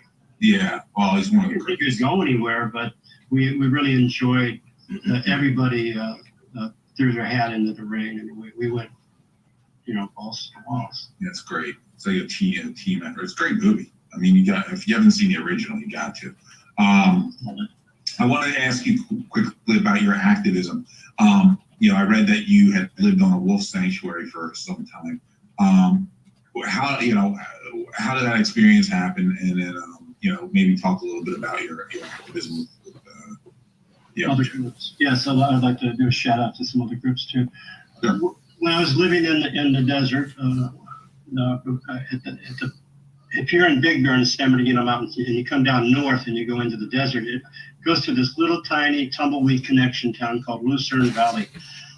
It's a strange little place, but before you get into the town itself, there's Wolf Mountain Sanctuary. And Tanya Carloni is a Native American and Sicilian, lovely woman. I've known her for decades, 40 years, I think.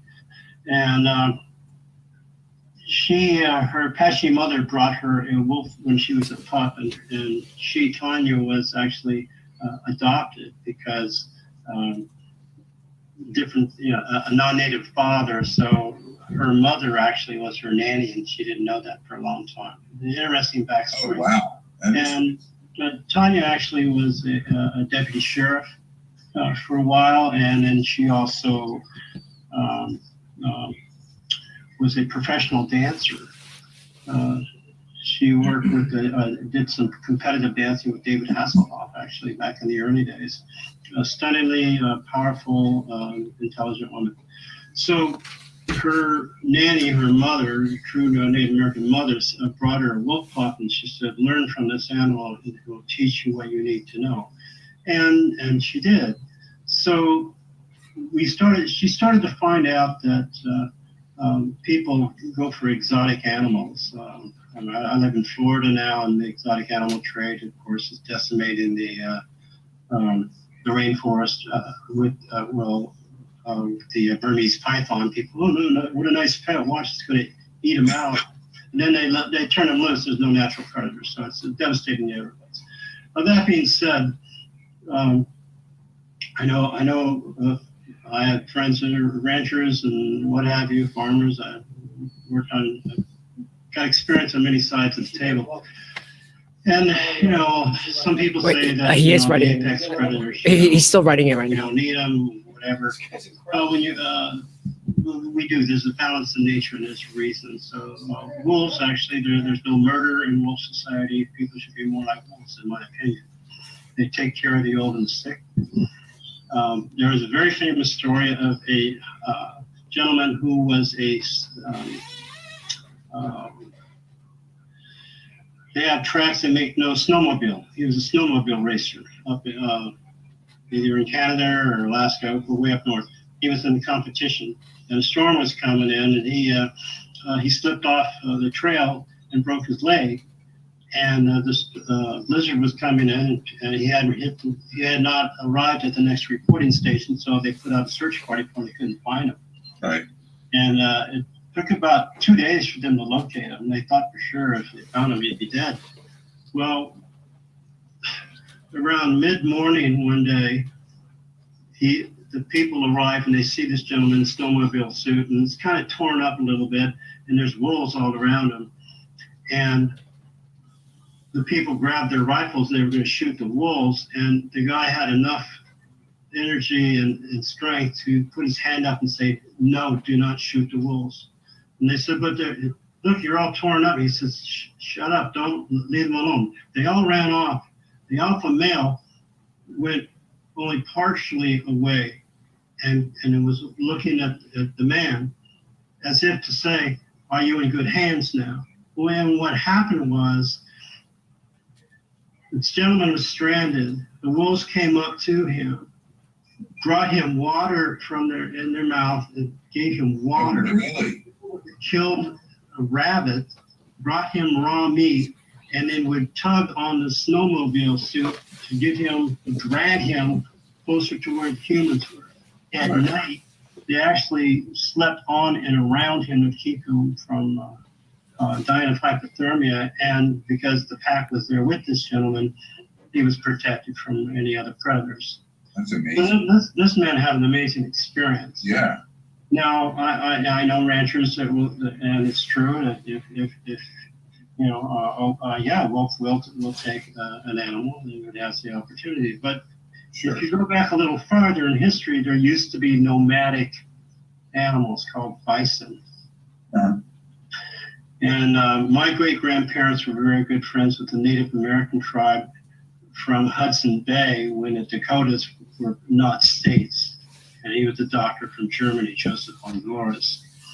And I do tell stories and answer questions in a circle because it's a good way to get a little more information. The reason that Wolf Mountain Sanctuary was important to me is because I wanted to be a veterinarian. And I also used to watch all the films, Mutual of Omaha, Wild Kingdom, and you appreciate these animals. And of course, they're all going to be extinct in your grandchildren's lifetime because nobody cares. Well, there are people that do care, like Ashton Kutcher and Ed Ashton one night, and I believe he works for anti-poaching and also Right. to protect children. Yeah, he's a great guy. So there was a time before the land grab, and you have the East Coast and the West Coast of trains and the Golden Spike, big whoop-de-doo. Well, what they did with that was to say, you lay track, you own mineral rights and land rights, square mile each side of your track. Well, that's a good way to get people to lay track everywhere, which, provided, an expansion. Problem was it was selfish expansion, and it wasn't well thought out. Right. What do I mean by that? It's obvious. There's a house that is scary. It's called the Winchester House. And people, you get, oh, the Winchester House is scary. Well, no, she was being tricked into spending her money, and we understand all that, and built a crazy house. But think of this. There used to be nomadic people that lived here, and when the settlers came, when the other people showed up from other continents, it's like Eddie Izzard, a very famous comedian, said, do you have any food? Here's a treaty. We'll honor the treaty. Of course, if you listen to any of the writings or songs of people like Buffy St. Marie, for instance, who tell you, the truth of what has all happened. We didn't honor a lot of those treaties. Right. Sure. And taking families from a cold environment, putting them in a warm environment on the reservations, separating the men from the women to discourage their spirit. We did a lot of bad. We, this country, our government, did a lot of bad things, very bad things. So back to nomadic animals. Oh. It was a lifestyle for generations and generations. You follow the buffalo. What do? They eat and they poop. Wow, okay, I get that. It's pretty simple, and there's a whole bunch of them. But we're supposed to be good stewards of the planet. We're supposed to be. Some of us are, and some of us in power and control are not. So what happens when the are-nots, have their way? Well, we know what happened. There's a great drought. In the plains, you have grass, so the herd animals, the bison, millions of them would eat grass and they'd poop, and you'd have really excellent topsoil. I remember hearing stories about farmers go, wow, in the plains, we're getting land, we're claiming land, where it's open land, nobody's here, except for the Native Americans. They never call them that, I always call them Indians, or savages, what do they know?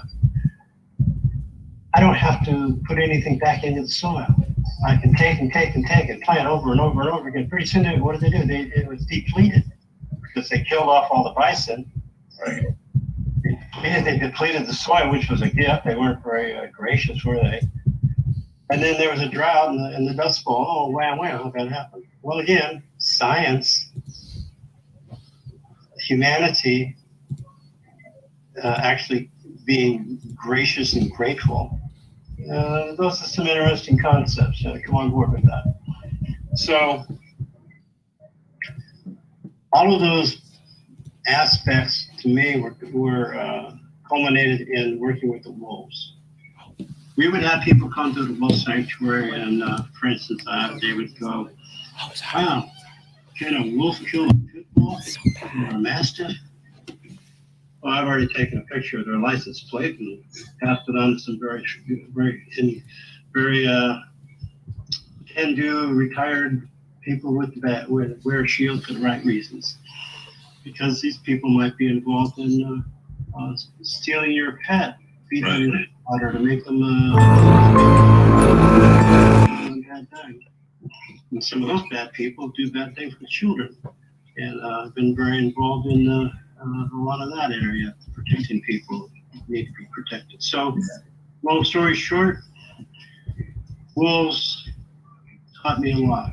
There's a couple of them that I can actually go into, and these are all rescued. People have them illegally, and then if you don't have a place like Wolf Mountain Sanctuary or another sanctuary, when Fish and Game or when the animal control comes by, they go, well, we can't put them in a shelter. We have somebody who's not making any money is putting every penny they get and from every fundraiser into letting these animals at least have some dignity of a life before otherwise they're put down, which is just a real polite way of saying they're killed. So it's like, wouldn't it be great when the day it arrives when there was no need for that? I mean, it would mean that it was better. So we would educate people. We had a couple wolves that were, well, hybrid actually. Calm enough we could take them for show and tell at schools and teach people about balance of nature and things like that. It also got me keyed into when I worked on a film in Italy. I went to the BELLEGGOSD zoo, and there was the wolves, and they were never there in the daytime, And they're going, how am I going to see one of these Pyrenees wolves? So I called Tanya from Italy, and she's part Sicilian. Anyway, I digress. And she said, well, this is the time of year when they have pups. So if you, and I learned a lot of howls and languages and from wolves, and she says, if you do a whimper, I'm a lost pup communication, maybe they'll talk to you. So I did that. Right. I waited about 3 in the afternoon when the tourists were gone, and they did the whimper cry, I'm a scared lost wolf pup. And sure enough, out of the den came the male. He looked at me, and I continued my whimpering, and he went back inside. He came back out all the way, and out came Mama with their teats full of milk, and 2 little heads popped up and 2 pups. And they were looking at me and going, Mom, Dad, that's a funny looking wolf, you know. And Right. and it's like a communication. It was like it made my day. Sure. You know? It's So, a very, yeah. so it's appreciation of the natural gifts on the planet and all creatures, good, big, and small. So that's what was a great thing there. I actually had Gerald Ford come and visit one day. That was delightful. I asked him how his golf game was. He had a good laugh with that. Very nice gentleman. So activism with Humane Society fundraisers, things of that nature, which also got me involved with in the Palmdale Antelope Valley area. I was approached by some people that did some television work and hiring of people with disabilities in the film and television industry. We worked with some of their programs for a while, making awareness for studios on the needs of and these talented people. How can we can incorporate that into a well-written script? And not all characters have to be, you know, it's such a narrow concept. I also worked with, I worked on the President's Council in my zip code for the Americans with Disabilities Act. They wanted some feedback, so I was on board with my mayor's council in that regard. I got to meet a gentleman by the name of Paul Newman when I was doing the Crow with Brandon Lee. He was doing Hudsucker Frogs. We were in North Carolina, and we had a good conversation. He was getting his suit, yeah,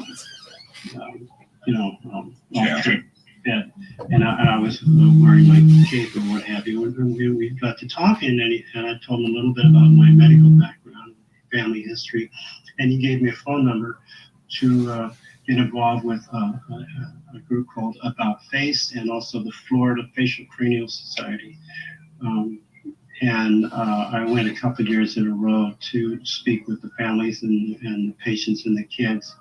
And at the Bogey Creek Gang, which is also sponsored by Paul Newman, Arnold Palmer, and who was the third? There was a third on General Schwarzkopf, Bogey Creek Gang, and it's part of the Hole in the Wall Gang.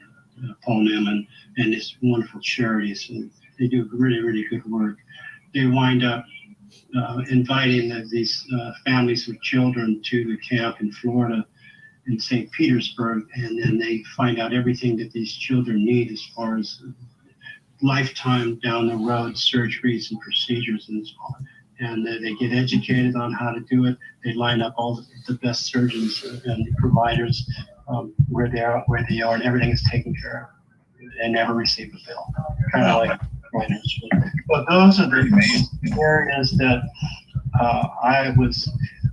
I'm grateful to have been able to get involved with, and it's all because of looking different, having a emotion, and being discovered by George Belle. Being discovered by George. Well, I guess we're out of time. Yeah. Unfortunately, we have our next guest waiting. Real quick, do you want to do? Oh, we have time to do rapid fire with you, Michael. Yes, go. I almost forgot about rapid fire, and then we'll let you get out of here with if you want to tell people where to find you. Yeah. Okay. 5 seconds. It's fine. 5 questions. Go. In the spirit of our horror con, what is an irrational fear of yours? Spiders. Weirdest job you ever had?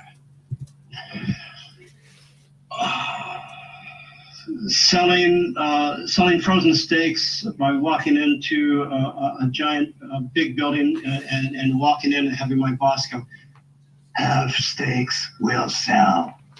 Weird. That was really weird. Very weird. I don't even know where to go with that. Lasted one day. Best compliment you ever received? Wow. That's tough. That's a tough one for 5 seconds.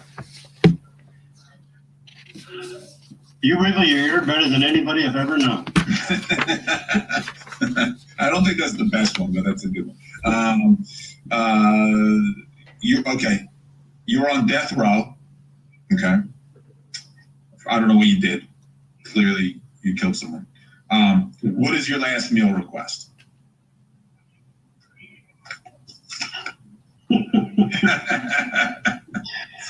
A time machine.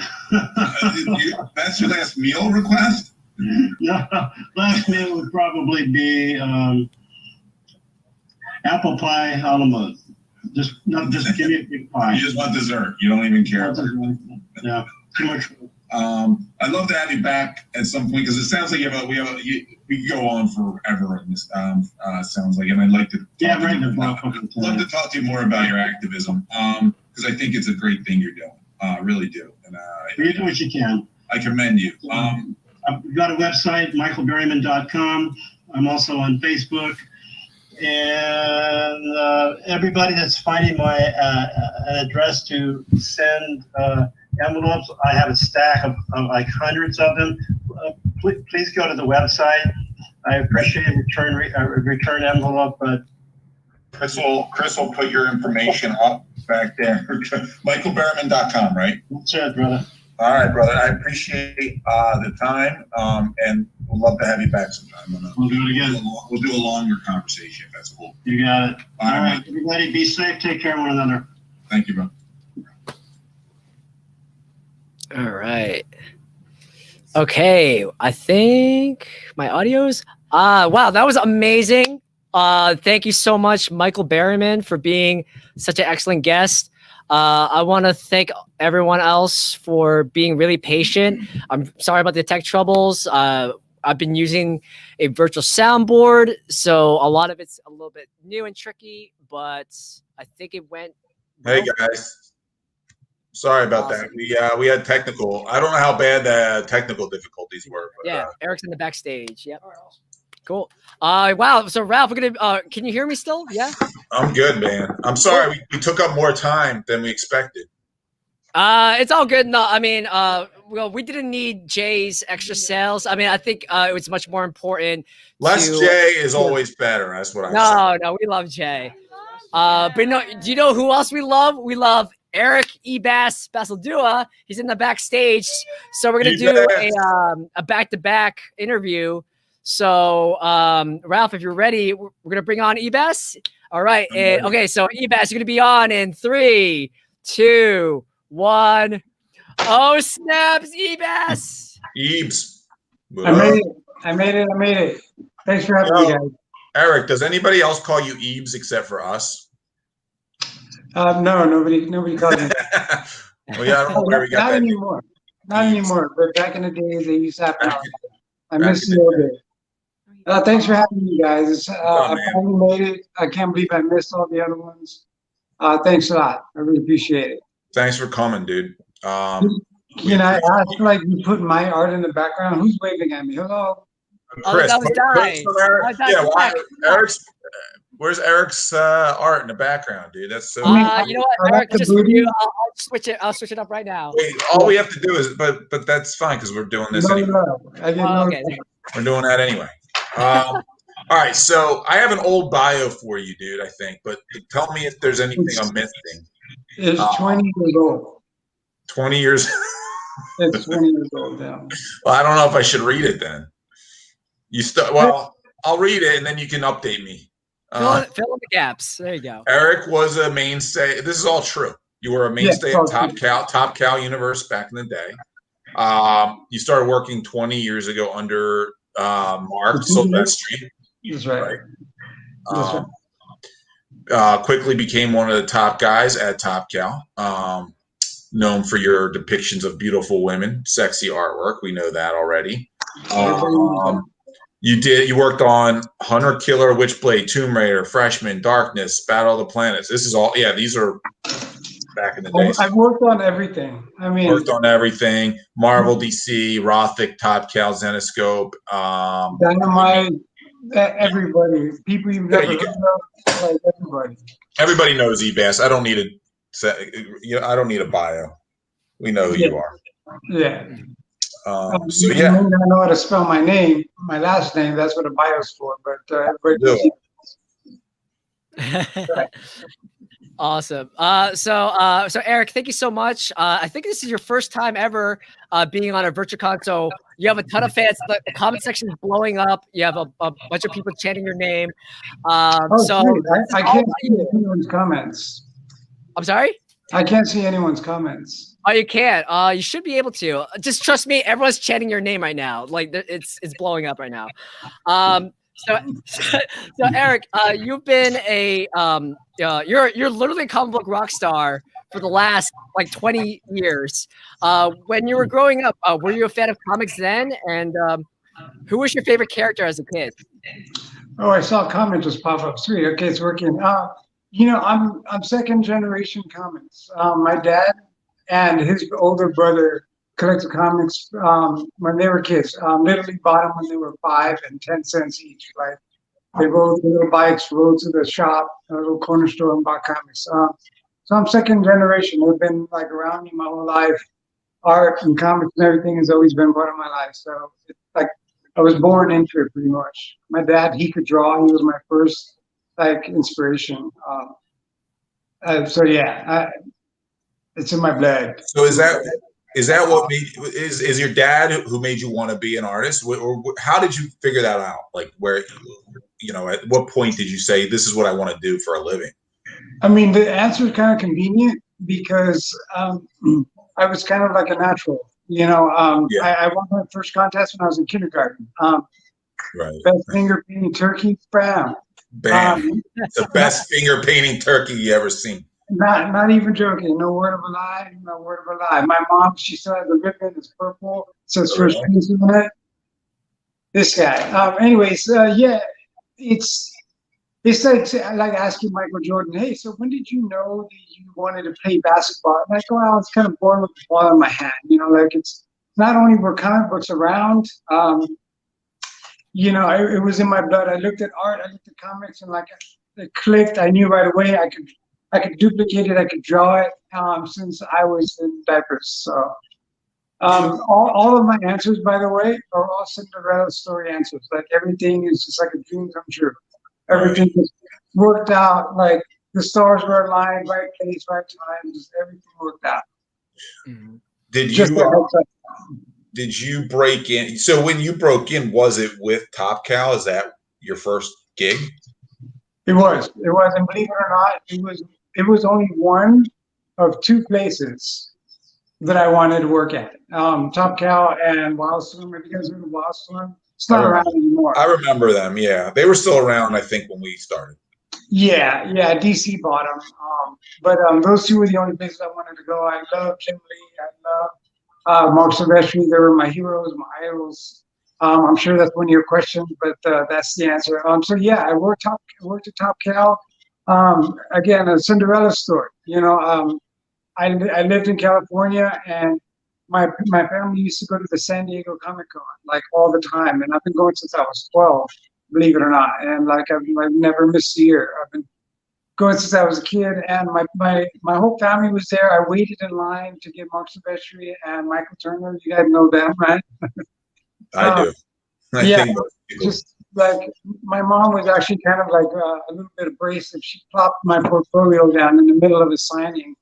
It was like 300 people like behind us. It was a huge San Diego like signing, you know, back in the real big, you know, image boom. And they hired me on the spot, just like that. San Diego Comic Con, day one. It was Thursday, and just dreams coming true, man. That's pretty sweet, man. It's crazy. I didn't have to do anything. I had my portfolio, you know, and I didn't have to like jump through hoops. I didn't have to fail. I didn't have You to just knew, well, yeah, you were naturally already that good, I guess. at 18 years old. Yeah. Yeah, right out of high school. Comics is the only thing I've ever known. It's the only job I've ever had. I've never worked at McDonald's. I've never had a flip burger. Why you gotta crap on McDonald's, dude? That's What's right. wrong with McDonald's, man? All the crabs. I just hate it. I was the fry dude. I made the fries and the nuggets. Are you serious? I did, and then I was a drive-through guy for a year. I was 16. What do you want from me? I didn't draw. What do you want? I didn't have the drawing ability. This is what I had. I had a silver platter, just like. Dude, you have talent. You have natural talent. That's what it's about. I mean, it's natural talent, and you put in the work, you put in the hours, and that leads. Absolutely. Yeah.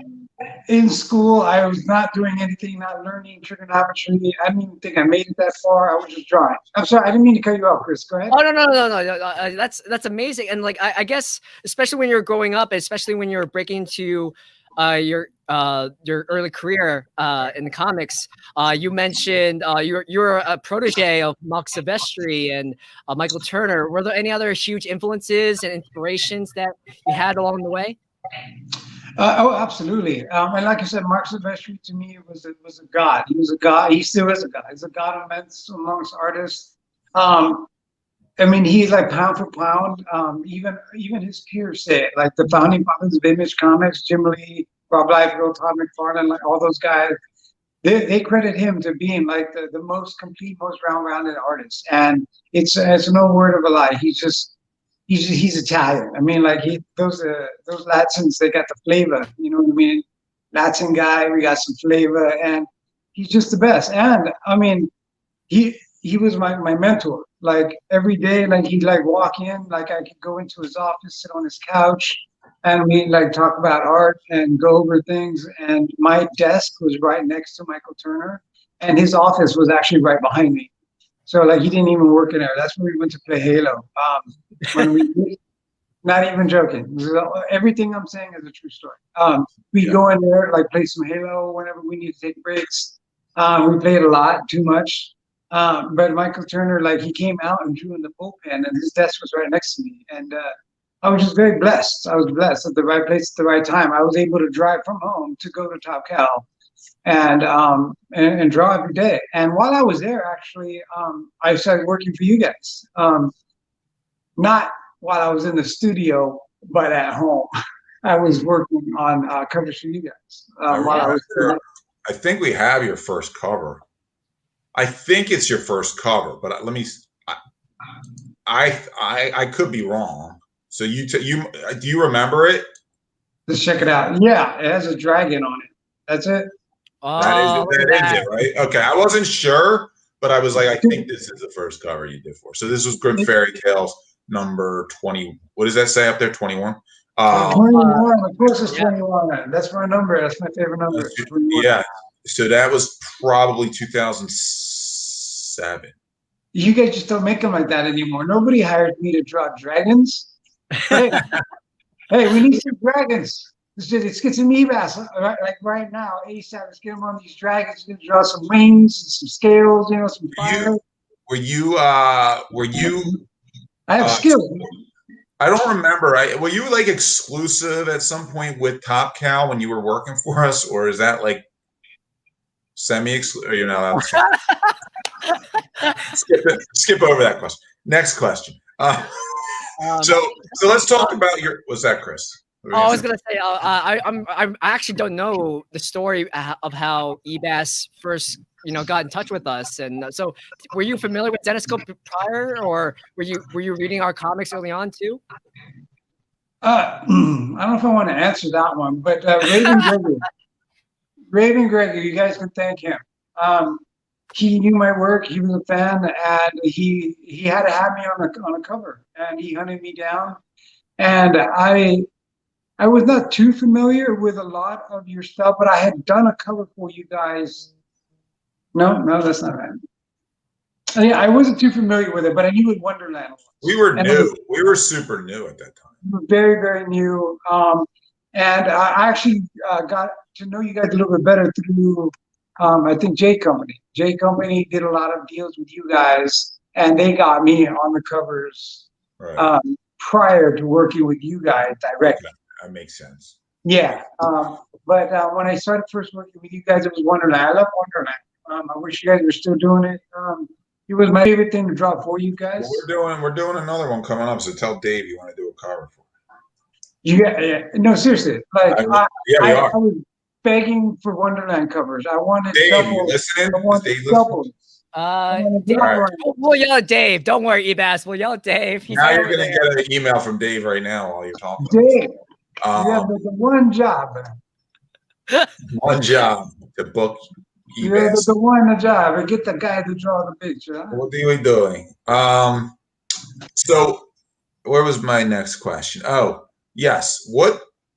How do you think your artwork's kind of evolved over the years? Do you think it's like just like, do you find it's evolving, always evolving? Is it something you work on doing, or is that just natural? Like, hey, I'm drawing a little bit different than I did 20 years ago. No, that's kind of a long question. I definitely feel like I've evolved a lot. I'm using a lot of markers, a lot of like tonal work in all my pieces, and even for you guys. But the biggest change is more. This is gonna not be the answer you may be expecting, but it's gone more commercial. Like when I work for you guys, my style is turned more towards kind of like money in a way. Because I think more sales, because I want to make sure that if you guys are going to get me, we got to hit those big numbers. I want to draw that image that is going to best like hook a fan, be it female, male, grandpa. Like I've met all the fans you guys got, and they cover all ages, all genders, everything. And I want to make sure that I grab their attention, and they must have the book. Now we go back to that first cover I did with Dragon. Remember that? Like those are decisions that I make now where I take that stuff out. The more storytelling, the more elements in a picture. Like she's got a wand. The figure's really small. Like there's an action shot. She's kind of like leaning, like lunging towards the dragon with a wand at the ready. And the dragon's kind of coming in and swooping. You can see the tail all the way behind him, and the claws are all the way up in front of the cover, like all that, like dynamism and camera angle depth and action and all that stuff. That all like it's not the Chad. It doesn't bring it to mind. Like it doesn't. It's not a poster shot like this one. You know what I mean? Like you got to kind of think more in terms of like mainstream sales and things like that. So my art is kind of like evolved in a sense where I want to make sure you guys get a lot of those iconic covers. I mean, I feel I'm in the zone right now. So I personally feel that my art has definitely evolved. Like I feel like I've, kind of like upped it a little bit. Like give me any subject matter that you can throw at me, and I want to try and make it like as artsy as I can. Right. Even with the 4th of July cover I just did for you guys, like I drew like at the bottom of Skyline, but it had a lot of like different major cities, like it's kind of like artsy, and then I drew like the states in the background, kind of like phased in. So like I was in the zone, creating something a little bit different. I feel it's evolved a lot. I can't wait to see what else. So this one. Wait, let me put it up here if I can grab it. That one. Yes. Yeah. Yeah. See, if we look on her file, like what's going on in there? Like, why would an artist do that? Like, you know, but I took St. Louis's that arch and I kind of superimposed it in there. I got the Statue of Liberty. I got an eagle in there. So like I kind of wanted to like throw something a little bit artsy, and you can't really see it in the colors, but like in the black and white, the states are like, you know, kind of jagged and faded a little bit. So again, like I feel like I've been in the zone, even though I have the pinup shot and the moneymaker and the hook. I still try to put a little bit of art in there. And I feel I'm in the zone, and you guys are the best for letting me experiment with all that stuff. And even though a lot of people don't really like notice that stuff because of the ass in the way, I feel that there's people that do appreciate it. So I'm drawing it for those guys. Amazing, amazing. And like your art just continues to blow everyone's minds away. And you've done so much covers for us. What is your personal favorite cover, if you can pick one? I don't think you guys have a slide of that one ready, which is kind of a bummer, because it would have been better if we had some visual aid. But I do have one. I have the original hanging in my old place. I have the original hanging in the bedroom. It is the Mad Hatter stabbing, I think it's his sister. Callie. Kaylee, yeah, he's stabbing Kaylee. Mad Hatter stabbing Kaylee. Let me see if I can find. I know I have it. That is my personal favorite cover that I've done for you guys. I still own the original. I think we lost Chris. He's on the hunt. He's like, I'll find it. It's Beyond Wonderland #6. Sorry, Ebas. It's Beyond Wonderland #6. Yeah. You guys would not expect this one to be my favorite fan. I love that cover. Yeah.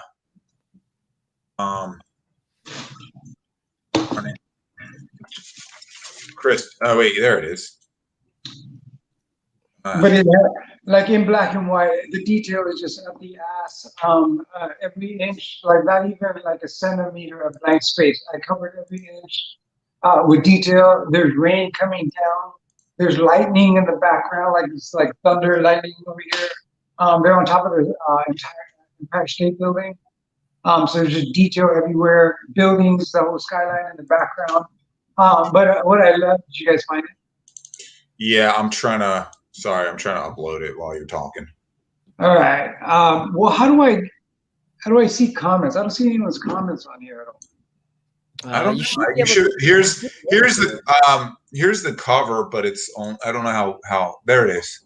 Oh, here we go. Comments are here now. Oh, there it is. All right. Well, the reason why I like the cover so much is because at this time I didn't have to worry about sales and TNA and anything like that showing skin. So I was really able to focus on the storytelling element of this piece, and I really kind of put myself in the Hatter's shoes, and like the way he's like holding her chin, kind of like bittersweet, like looking at her eyes as they go cold, and her soul and her life leaves, and like kind of proud moment for him because like he got like the jump on her, and like he was able to stab her even though she had this big axe, like ready to go, and like again lightning and rain. And you can see the reflection bouncing off his upper shoulder that Nia just like nailed. So it was just like, I think we hit like every single spot on this cover. And I was actually able to draw her with like smaller flat chested breasts. Again, I wasn't like worrying about sales. And this is actually where I won because Raven Gregory actually wanted me to draw the boobs like much bigger. He's like, come on. Like she had big boobs. I'm like, Raven, stop talking. No. That's normal for Raven. This is not about the TNA. This is not about right. Because like if I had drawn the boobs bigger, it would have taken so much away from the storytelling. Right. It's not about. This isn't a sexy cover. It's not. That's not what it's about. That's not what this one's about. Like notice that you guys. I don't know if you guys ever noticed the knife. You can see it peeking out the back of her body, like ever so slightly, like little nuances like that. Like I feel like we really hit every spot on this cover. That was my favorite. I don't think a lot of people realize. Like I think there's a lot of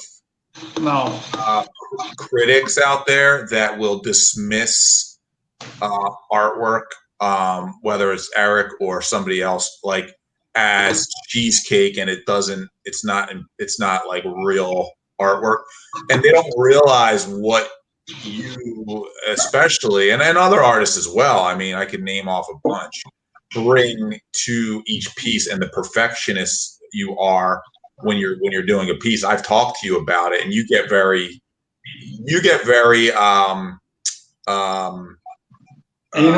anal. Yeah, that's what I was trying to get at the word. Yeah, in a way, like you're very critical of yourself, and I know that you take everything very seriously when you're doing a piece. And I just wanted to kind of say that because wasn't really a question, I guess, but I don't think people realize. I think it gets. Going somewhere. Yeah, we were. Well, how do you feel? I guess how do you feel about that? I mean, do you feel the same way sometimes, where people just are dismissive because it's quote unquote cheesecake, or dismiss you, or potentially be like, like don't put you up with like some of the great artists of comics because they think like you just do a certain genre, or is that not something you think is a problem? Or it's not a problem for me because I mean I'm Ebas. Like I've been misunderstood, like judged, and like just like my whole life. I mean, look at me. Like it doesn't look like I've studied in school. You know, it doesn't matter. I have a pretty thick skin, and it's like in all genres. Like there's always that crowd of people that just don't get it. Like I don't care. Because like I know what I'm capable of doing. You can't care at this point.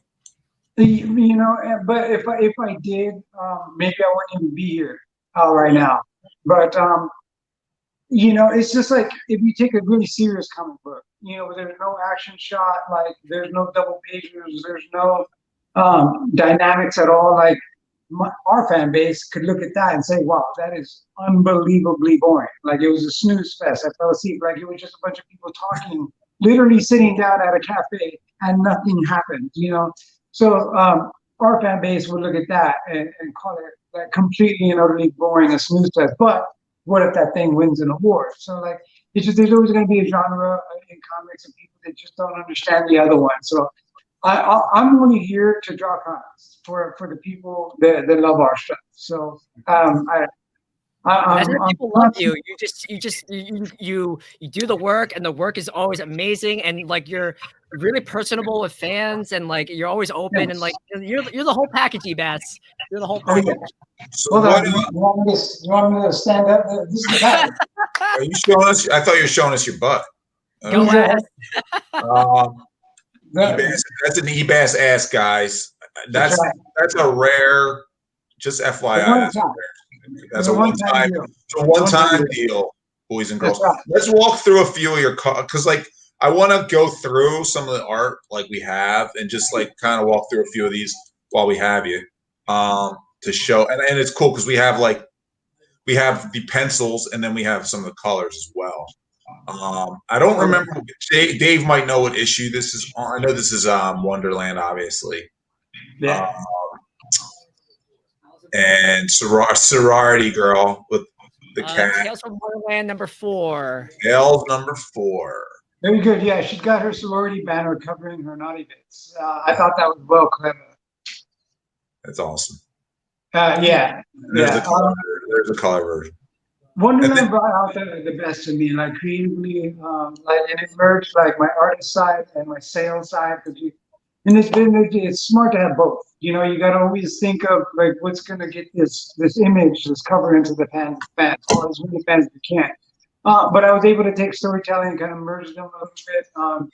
You know, we got the Cheshire Cat in the background, superimposed, looking fierce. But then we got a little kitty cat down at the bottom, kind of very close to her kitty. And it's just like the whole thing is supposed to be like, you know, tickling all the senses. Like, what does it mean? Like, is it playful? Like, but it also like symbolizes a trap, you know, because it's got a steel door, and so it's a little play on words. And if you look long enough, you can kind of see the story and where I'm going, and you can see all the books on the ground again, like it is a university.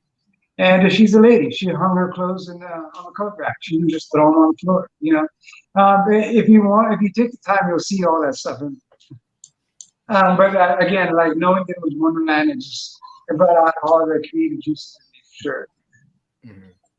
Beautiful. There's, I then love there's, that insane attention to detail. Oh my gosh, this cover. so that's the original. That's the original of this. Yeah, yeah. Can you guys zoom in on that black and white? Or is What's that that? not possible? I To don't think we can really zoom show in. the fans, because I mean, like this is stuff I don't really get to do anymore. Is all that detail, infinite lines and everything. Like it hurts my hand like hell. It hurts like hell, but it's always worth it for you guys. I want to make sure that when you buy an Ebas product, you're gonna feel like, wow, it was $300, but it was worth every goddamn penny. I love detail. I try to draw out as many things as I possibly can. That's an example. I loved my job. I love my job. I absolutely love it. I get to draw, things like that. A lot of fun and excitement. It's fun and exciting. Let's talk about this one. Wow. So what? I took a risk on that one. I used some superpowers. I made her blonde. I was very nice job, Chris. Chris with the assist. Boom. We got the double team action, the black and white, yeah, and the colors. I really love this piece. It was, again, like I was saying, like I've been in the zone lately, and I feel that I'm trying to like try new things. This is one of the very first pieces I ever used Copic on, and you can see like right in the middle there. And it's not for the color. It's actually for the shading and the tone and sculpting a figure, making it look 3D realistic. So if we look at the stuff on her leg, you can see that the shine is real high up on her hip. And the reason that's there is, again, like, is to create a contour right on that pelvis area. And like, you guys don't know it, but this is a code that I do. Like, and I work in a code that I send to you guys. So when you look at that, you see this nice, round, juicy, like, part that's got this highlight, and like it tingles the senses. So again, the same thing with like her rib cage and like that blue that's right in front. All that white highlights is there intentionally to hit those spots in your senses that make you realize, oh, that's very eye-catching. So those markers really help establish that. Because if I take all that out, it'll lose that effect, and then that information I relay to the guy that colors it. And this is Ula, and man, like she saw, you see the highlights right on that hip, you see it like right on that chest, like the one closest to us. And again, like it adds that depth, it turns that figure, and it takes that information to her as she reads it like so brilliantly, and then we're able to create a piece like this. Even with the cape, if you go to the black and white, you can see in the cape like towards the bottom right there, like towards her like upper hips, it's really dark in the shading that I put. And if you go to the color version, you can see how that information that she read, she was able to hit it and make it pop. And those are the areas that are able to have special effects that still at the same time don't take away from the character, because the main figure is always the most important. So you can put a lot of detail and still screw it up. Can we use the F word here? Can I? Yeah. Okay, Not, so, I don't know how many kids are watching. I don't know if this is like a kids only situation or whatever. We have 1,000 children watching. It will scar them, Eric. All right. Hey, there's a way you can fuck it up if you don't read the information right. You can definitely fuck it up and mess it up. But that marker technique is in there to try to kind of bring it to the next level, so that information looks more 3D than 2D, to the best that we could do. I love that piece. I love that you guys published it. I think it came out awesome. One of my favorites I did last year, for sure. I wish I had a copy. I wish that the company would be thoughtful enough to be like, hey, you know what? I got you. Next year, dude. You gotta fill out the comp forms, dude. No love. I can't even hold the book and be like, hey, Matt, check this out. Like, you gotta get your comp form to Dave, or he's not gonna do it. I'm working on it. Eric. Don't worry. What about this one? That was a fun one. You know what? I was getting a lot of guff from you guys about drawing like shots that were too naughty, and I had enough of it. I was just like, you guys are complaining. It was mostly that guy in the middle. What's his name? Ralph. He's Italian. That guy. Anyway, so I was kind of tired of the complaining. So with this shot, I went very standard, very basic. Think of like a Maxim cover or like a Vogue magazine cover. And lo and behold, like it was one of the most striking images I did that year. You guys use it as a VIP event, strategically because of the way I designed it. Like when you cut the figure off at the upper thigh, it's the way that you're going to hit the retina, like with the most impact, the most speed. You guys don't know it, but when you look at an image like this, you register the information a lot faster. You know, if you start adding more to the body, the image gets smaller and smaller and smaller. It takes longer to register the information because you kind of have to go like this. Oh yeah, there it is. So with this image, it was designed to be the most impactful image possible. And when you slap Sanju's colors on it, it's just like, bam, go ass. Like it just, like it's the image that you guys decided to put, like, you know, as your VIP thing. It's got everybody's names on it. I'm very happy with this particular cover. I signed a lot of them. VIP, and it's got everyone's names like printed right on there, which my turn to compliment you guys. Brilliant move. It was genius marketing, because they have this book, you know, that's got that image that's like designed the way it was, and then they got their name on it. It was a great memory. It was a VIP exclusive. Everybody had one. It was a loot to get. It was some sweet loot. You guys did a great job with that one. You printed it on that sweet paper. That canvas paper, whose idea? Yeah, the showcase editions. Yeah, we work with really great people on that. Showcase. Whose decision was that paper choice? Do you guys even know? You guys don't know. That's probably me. No, it's probably Joe. It was Joe. It was Joe. It was a great move. Baba Yaga. Baba Yaga. Let's talk about this real quick. This is a little older. This is Grimm 40 something, 41. Grimm 42. 42. 42. Chris with the assist. Oh no, that's Dave. It's all Dave. He's shouting in the background. Yeah, Dave memorized it. This is one of my favorites you've done. Yeah, I call it a classic. It's an icon from Zenescope. It's the very first time you see Baba Yaga's costume design. 100% my design, from the spear all the way down to her chicken fingers and toes. I couldn't believe I was asked to draw this color, man.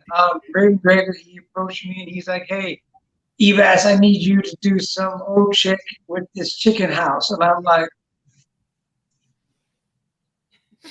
a chicken house, old lady, gray hair. I'm like, all right, I can Ebas some magic right now. You know, that's what I do. It's no problem. So it was a fun challenge. I gave her white hair, of course. She's supposed to be kind of witchy. She had a cauldron, you know, cooking up some kids and everything like that. It's my personal favorite design that I ever did for you guys. She's near and dear to my heart. I also love that I get no credit in the books that I designed it. Mad love for you guys. I love that. You, sir. Zero love on that one. That's probably my fault. Yeah. It's probably fire him. I'll fire myself. The guy that doesn't send me the books is the whole world knows now. That's not my fault. That's on Dave. Yeah, it must be, of course. Yeah. But I love it, and the best part is that anytime you guys had someone draw Baba Yaga, which is your whole crew at the time, you guys are sending them this image. So like, it's pretty cool knowing that it like went into everybody's hard drive, and they're like, okay, we need this character called Baba Yaga. This is what she looks like, and it's pretty cool to see everybody from, you know, J. Scott Campbell to Nia Rufino. To Michael Barryman draw my character design, so it's really cool to see that one. It's a big part of my history. Anytime I had to draw a cover for you guys, I had a bunch of girls, I always put her on there because she's technically the best design character that you have. Tops, indeed, I agree. Technically, she's the best. Technically, because I mean, like, if you look at her face, she's got. So we're out of time. I'm just kidding. No. All right.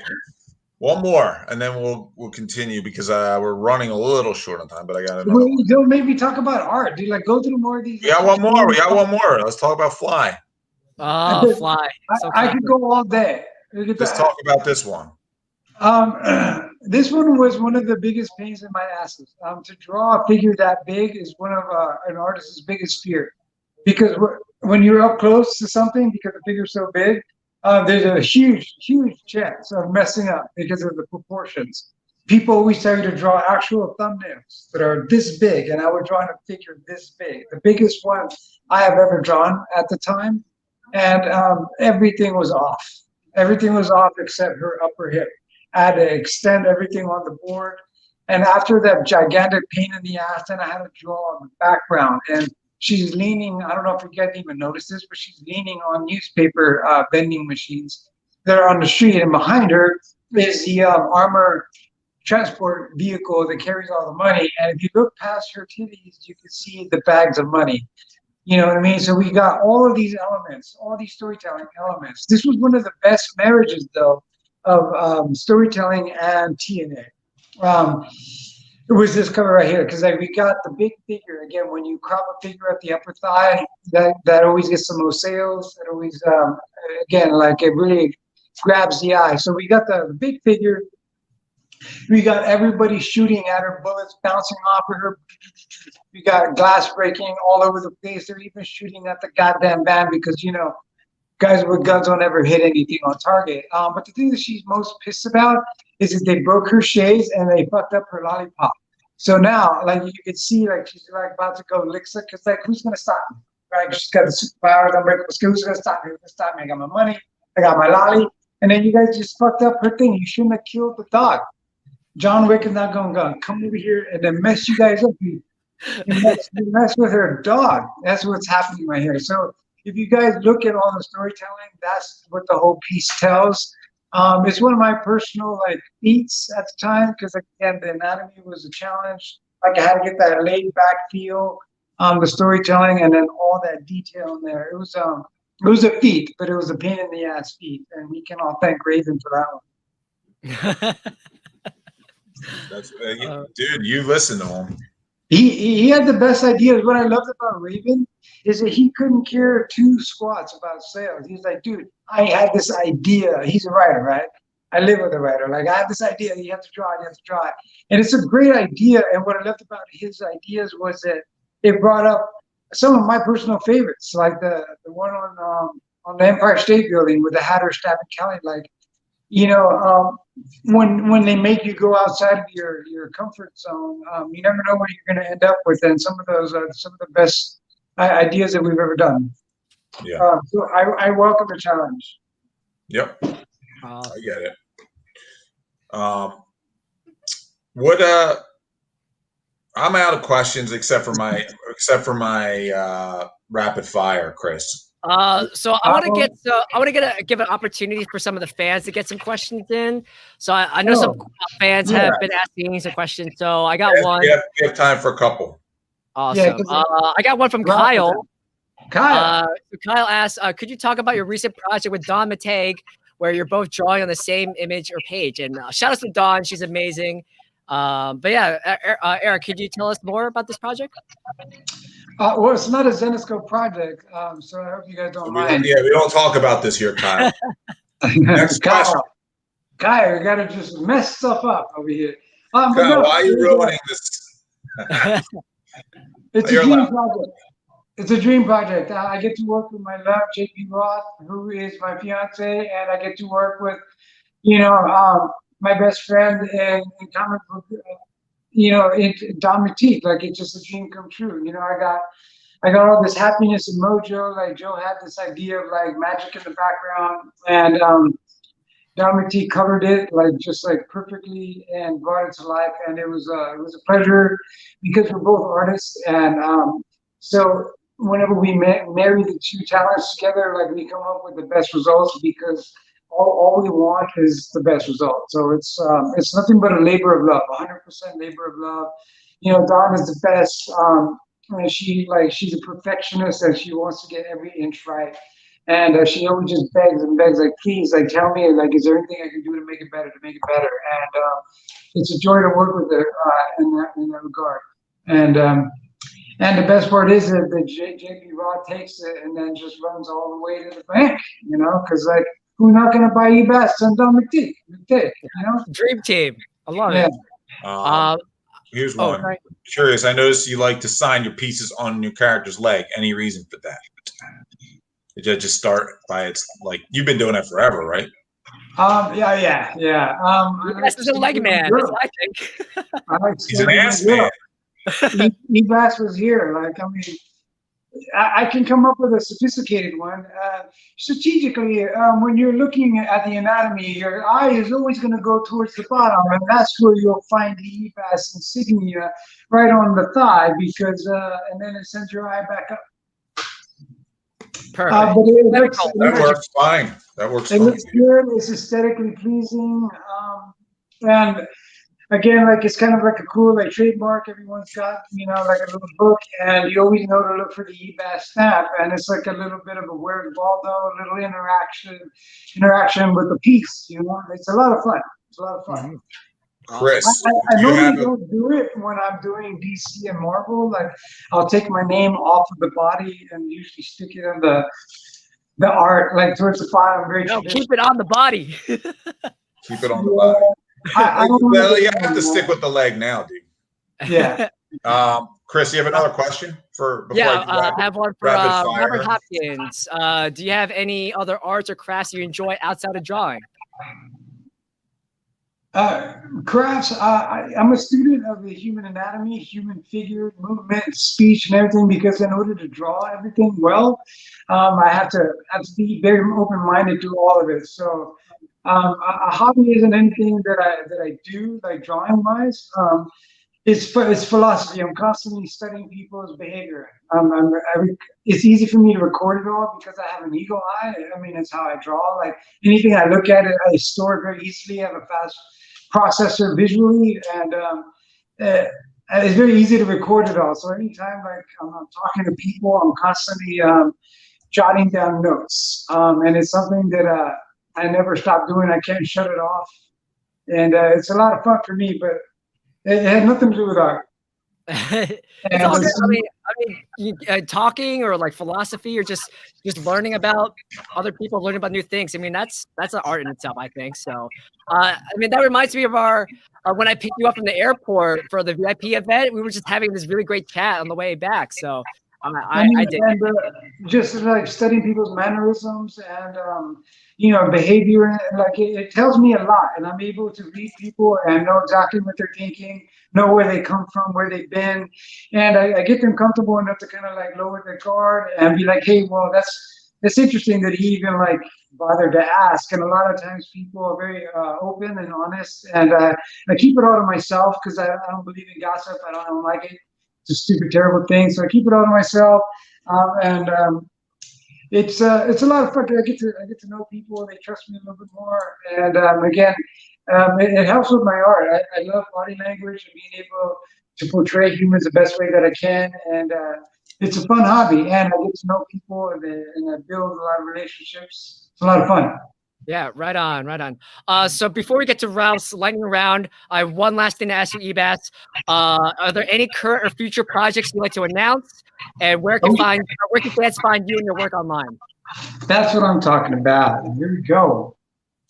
Ooh, hell yeah. Oh yeah.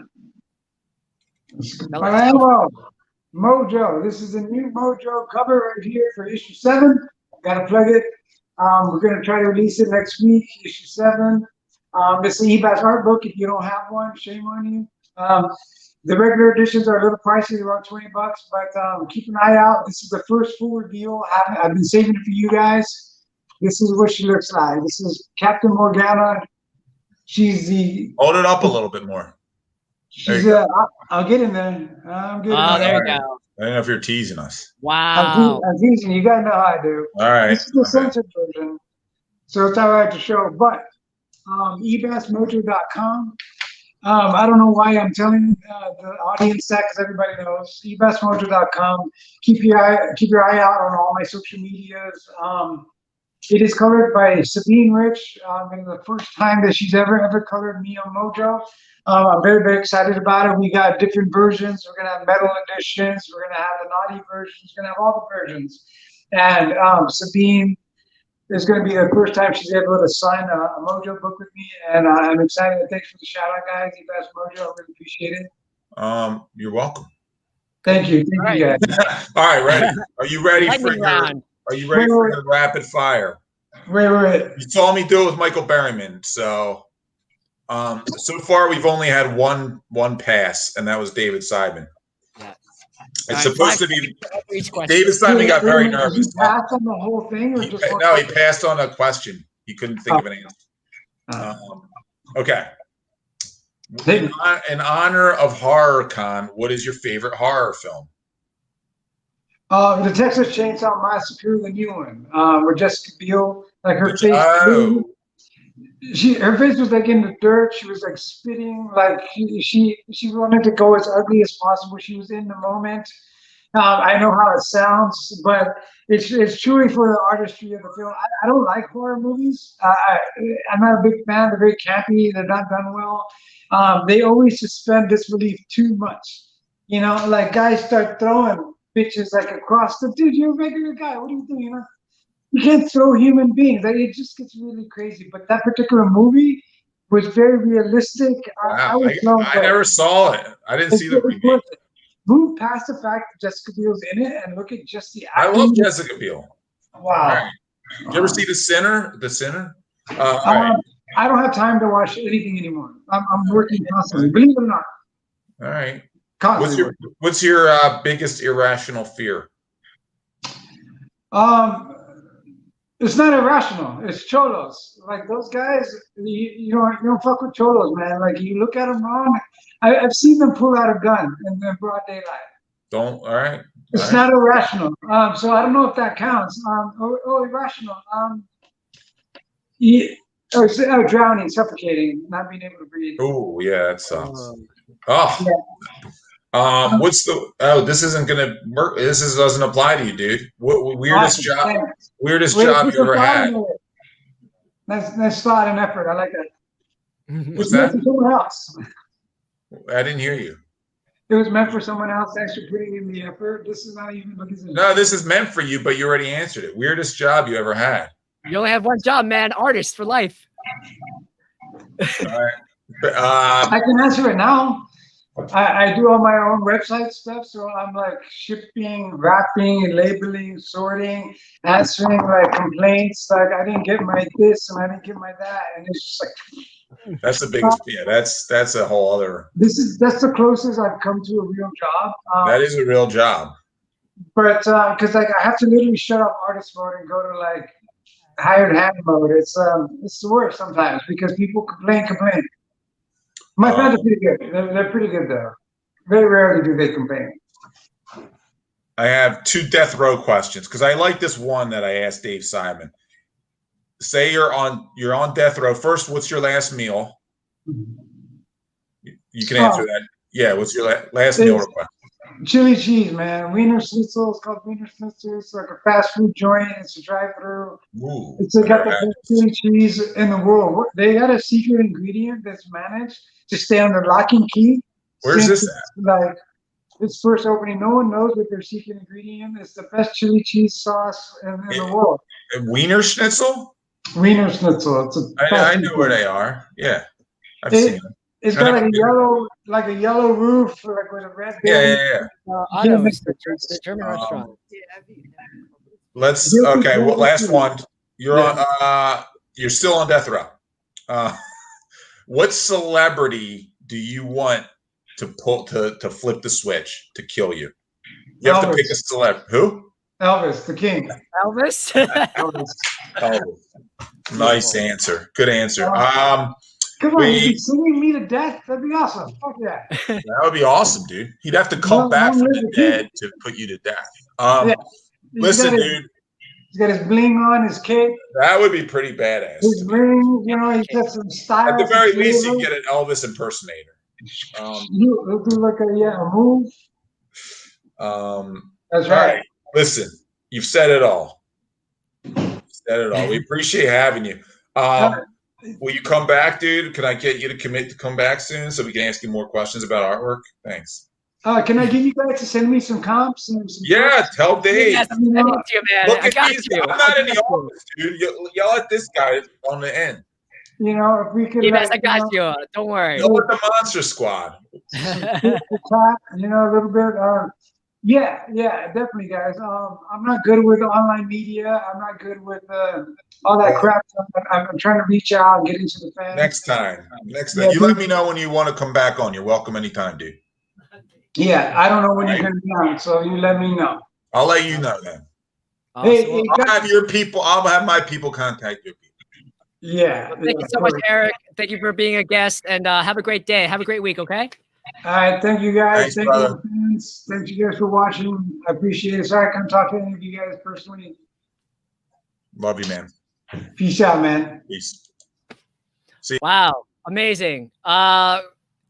The one and only Ebas, what an amazing guest. This is our first time having him here on the VirtualCon, so we would love to have him back. Amazing guest. So the comment section was blowing up. A lot of people were really excited to have him on. So thank you again, Eric. You are the best. So we're gonna bring back Mr. Jason Voorhees Condelis. Woo! What up? All right. First off, a huge thank you to Eric for going along with the interview with us for there. Thank you so much, Eric, for joining us.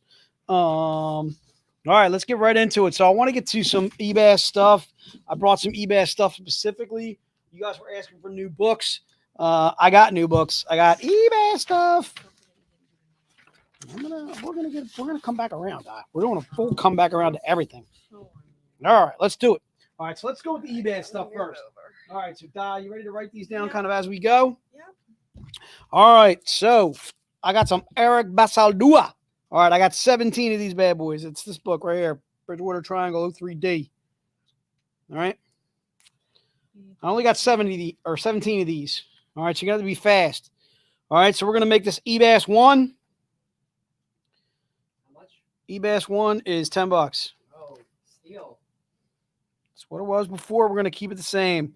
Ebas, what's up, brother? Yo, I see you back there, man. Listen, Eric, I got your comps taken care of. It's not Dave. I hate when everybody keeps throwing love or throwing shade at Dave. It's not Dave, okay? It's somebody who you were just speaking with. And that person is going to cop too. And Eric, I'm going to pull your comps. I'm going to pull them. I've asked this person to give me this list of your comps, and I'm going to send them to you. I'm going to send you a little gift in there too, because I love you, man. Much love to you and JP. Congrats on your engagement. Eric, thank you so much for doing an interview with me, man. We're going to have you back, dude. No, you. I love you, man. Love you. Miss you much. All right. So again, we're doing only 17 of these bad boys. Easily one of my favorite Eric covers. This is one of his more recent work. First of all, we can't really keep Eric's stuff in stock because it sells out like a champ. There was a couple that I mentioned in the stream that are just absolute favorites of mine of Eric's. His Missing Legends 18, the Ice Cream, easily one of my faves, and then the Spank Me Fly. The Fly Spank Me it's an iconic. I could see Eric laughing in the background. That's an iconic Zenescope cover with the wooden sign. Exactly. I mean, you know, I just the detail over the top, Eric. Eric, you, sir, you're a god among men. All right. Working with Silvestri and working right next to Michael Turner. Are you kidding me? Just like the three of you in the same room? Are you kidding me? Like, oh, God rest his soul, Michael Turner. Oh, but man, Jesus, the three of you. I know, right? Much love to Michael Turner. This industry misses Michael Turner in the biggest way. Must have been a huge inspiration to you to be able to tap on Michael's shoulder and walk over to his desk. I'm getting nods from Eric telling me yes. And then being right next to Silvestri. I mean, like just incredible, utterly incredible. All right. Josh, trust me. We would love to bring Ebas back on 1 trillion times. Okay. Yeah, I know. Shout out to Josh. Josh has done an interview with us. All right, so we're only doing 17 of these bad boys. So once we get Ebas 1 sold out at 17, we're gonna scratch that book. All right, I'm pretty sure we'll sell all 17. All right, Di's doing some magic here. Eric, again, thank you so much, man, for doing that interview, dude. We love you, man. I'm a huge fan of yours. You are, I gotta say it, Eric's my favorite, man. All right, everybody's got a fave. All right, it's Eric. All right, it's Ebas for me. It's Go Ass Nation. All right, you ready to rock on to book 2? Book 2, I'm gonna sell a lot of too. Anything that's Eric sells like a champ. All right. Okay. All right. So book number 2 is going to be a little bit different. Okay. This book, I'm going to make it only $50, but it is non-returnable. All right. And the reason being, I'm going to see if I can get these on the screen, is some of them have the book itself. I'm not putting a number on it. So it's Grimm. It's GFT 65B. 65B. Okay. So this is a secret retailer. All right, now the problem with it is, I don't know if you can see on the camera there. Whoops, no, it's this side. Yeah, it's that side. Okay, so some of these actually have either dents on them, or there's no color breaks. But they will have. I can guarantee you're not going to get a clean. Like it's not going to be clean mint. And when I say mint, I say it's either a 9.2 or 9.4 or above. It's probably going to be below that. All right, so the Ebas 2 is $50, but it is non-returnable. So Robert, Pete, John D'Amico, Larry Younger, I'm talking to you. This is going to be non-returnable. All right, Chris, you hear me on that? We're not taking returns on this book. Okay, thank you, sir. All right, we're not taking returns on this. If you want to get multiple copies of this at $50, I'm fine with that. All right, so if you want to do more than one, Larry Younger, I'm talking to you. I know you sell a little bit. All right, if you want to get multiple copies, yes, exactly. They have stresses on there. They're not going to be mint. All right, people, you're not going to get 9/8 out of these things. You could get them pressed. Now, for those of you that are familiar with pressing, it's like taking a book to CGC. Some people actually do some pressing on their own. Some people go to CBCS to have them pressed, PGX to have them pressed, and so forth. Again, these books are not going to be mint. Okay, I'm going to guarantee you. Because to me, this book in a mint is a $200 book. All right, it's a $150 book. I'm doing these bad boys for $50. It is a secret retailer. All right, a book that we never sold before. In fact, I'm next to positive we don't sell these. All right. So again, I'm only doing these for $50, and they are non-returnable. So you get what you get. If you want to do multiple copies on it, I am fine with that. Right. This is a get what you get, and that's what you got to deal with it. Don't get upset. And you get what you get. You don't get upset. Are you ready, Di? Yeah. All right. So we're gonna go Ebas number 3. Ebas number 3 is BWT01K. Hold on, I'm actually not ready. You're not ready. All right. Okay, now I'm ready. All right. So BWT01K. I'm doing these for $150. It is a 100 print run. There were 175 before. Yes, the wraparound topless. Another one of my favorites of Eric's. I could literally say that with every single cover. All right. You see it, Di? Yeah. All right, so this is the 100 print run.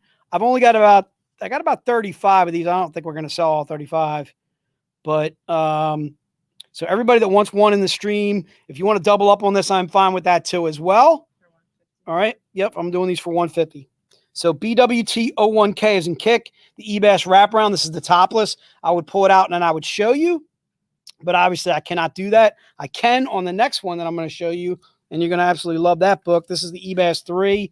Is again BWT01K. Just put Ebas 3 in the notes and you shall get the book. It'll be yours. All right. All right. Eric, Eric, I got you covered, dude. I got you covered. Chris, put that on my list or comps that I got sent to Eric.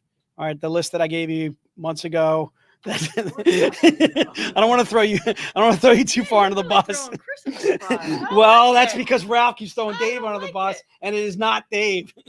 Okay, Dave's not responsible for comps. All right, it is not lies. I am telling you, Eric. All right, you ready? Yeah.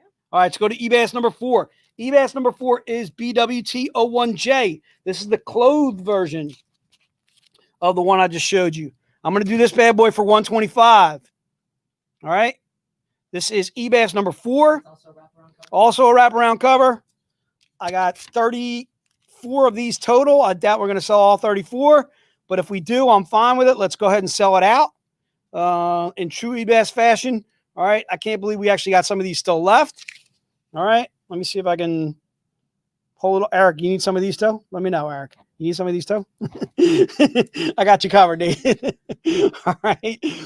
This is BWT 01J as in J-O's Ebas some comps. And it's 125. All right. It's 125 for this book. We're going to make this Ebas number 4. All right. Listen, Eric, I love you, dude. Who loves you? Jay loves you. All right, dude. Who pleaded with you 4 and 5 years ago in a hot tub to come back to Zenescope? That was me, sir. I don't know if you remember that, dude. I think we were out in like Monroeville, Pittsburgh. Maybe I shouldn't be revealing this. Eric and I were in a hot tub together, just hanging out, drinking a couple of drinks. Look, dude, the guys can hang out in a hot tub. We weren't doing anything crazy. All right. We're drinking a couple of beers in Pittsburgh. All right. In Monroeville, actually. Eric's shaking his head. He's laughing. All right. A little weird, but hey, Eric and I are friends. We can do stuff like that. All right. So again, this is the wraparound clothed version. And again, that's Ebas number 4, and that's 125 for that bad boy. All right. Let's do some friendly prices. What do you got? The headless guy. Yeah, exactly, dude. Like freaking badass. All right, really badass. Let's throw it up again. Let's fill out. Let's honor the request of Ebas. Look at that. Look at that friggin' clown's head. Chopped them up like badass. All right, and then the detail of the buildings in the background, like only Eric can do. Eric, you are a god. You know this. You know I'm a huge fan. All right. Ebas number, where are you? Ebas 5? Ebas 5 is going to be Hellchild 01G. All right. I'm doing these bad boys for 25 bucks. 01G. Yep. Hellchild 01G. Eric, let me know if you need these too. All right. Put it in the notes. All right. Ebas number 5. I'm doing these bad boys for 20 bucks or 25 bucks. All right. For Eric, it'd be free.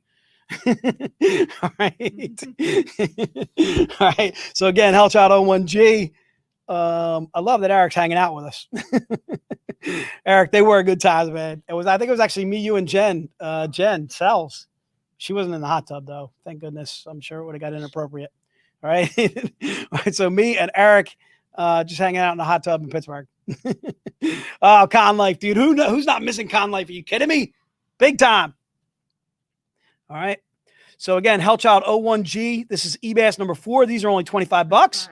All right. So if you want, and also if you want multiples of this, I am fine with that. John, Angel, if you guys want like 2 copies, Kyle, I'm fine with that. Brandon, same thing. If you want 2, fine with that. All right. William Roof, you want 2 of those, you got it. Eric, that's what I'm here for, dude, is to buy you drinks. All right, dude. I put it on the Zenescope card. Wait, shh, Joe's listing in there. All right, we put them on the Zenescope card, and then we say, look, it's Ebas. All right. Actually, Di approves it. Di's right here. She approves that. I love it. That's the chain of command right there. You are the top of the top. All right. All right. So Hellchild 01G. Again, these are 25 bucks. Yeah, something like that. All right. We write it off. All right. 25 bucks. And again, that is Ebas number 5. All right. You ready to rock on? All right. If you guys want me to do these, I'm going to do these Ebases kind of quick. But we're going to go past time at 5 o'clock. Can we get Ebas number 3 for Angel? Yeah. I already got him. All right. Hashtag save Die. Of course we're saving Die. Die's providing the drinks for Ebas and I. All right. So this is Ebas number 6. Ebas number 6 is BVTBK, the one shot. All right. You saw this cover up before. I think we actually showed the blue version. All right. So BVTBK, one shot K is in kick. Everybody who wants it's going to get one of these bad boys. Ebas 6. It's 25 bucks. Belle or BVTBK, the one shot or WOS K. All right. Yep. Eric, I definitely got to send you comps on this one, I'm sure.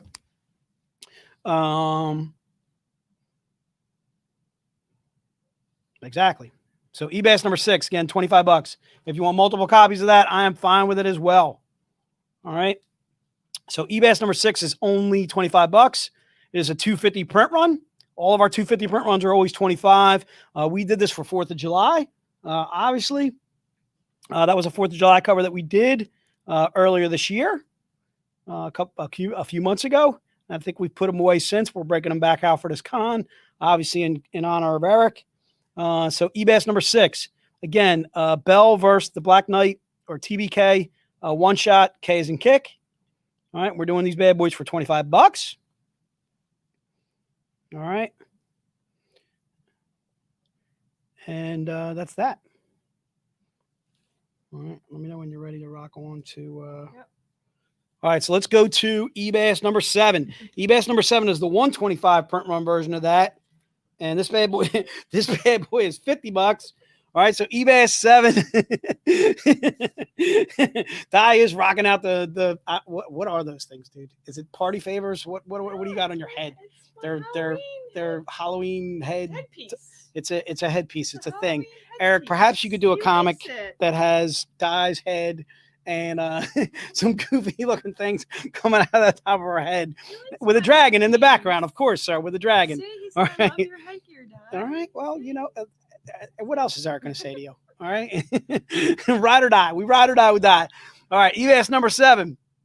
Ebas number 7 is Belle versus the Black Knight, one shot L. So this one's an L. Okay. Are you doing so it's the L cover. And these are $50. And we're not going to sell out of it. We got enough of these. So Ebas number 7 is Belle versus the Black Knight. The one shot, L as in Larry. Again, these are 50. All right. All right. And again, Eric, I'll use some comps on this bad boy. Don't worry. I got you covered on those. You are good to go, my friend. Eric, are you signing off, Eric? You're bugging out, man. So once again, Eric basically just putting in the notes out there, throwing out in the comment line that he'd hope to see all of us at Eric, thanks again, man. Eric, love you, brother, man. Thank you so much, man. Thank you. Thank you so much. Can't thank you enough. So we just lost Eric in the stream. Again, huge thank you to Eric for being on with us. This is Ebas number 7 that I'm holding up here. Again, it's BVTBK or Belle versus the Black Knight. The one shot, L as in Larry, and these are 50. Jerry, what he's talking about signing those is at a convention that you catch them.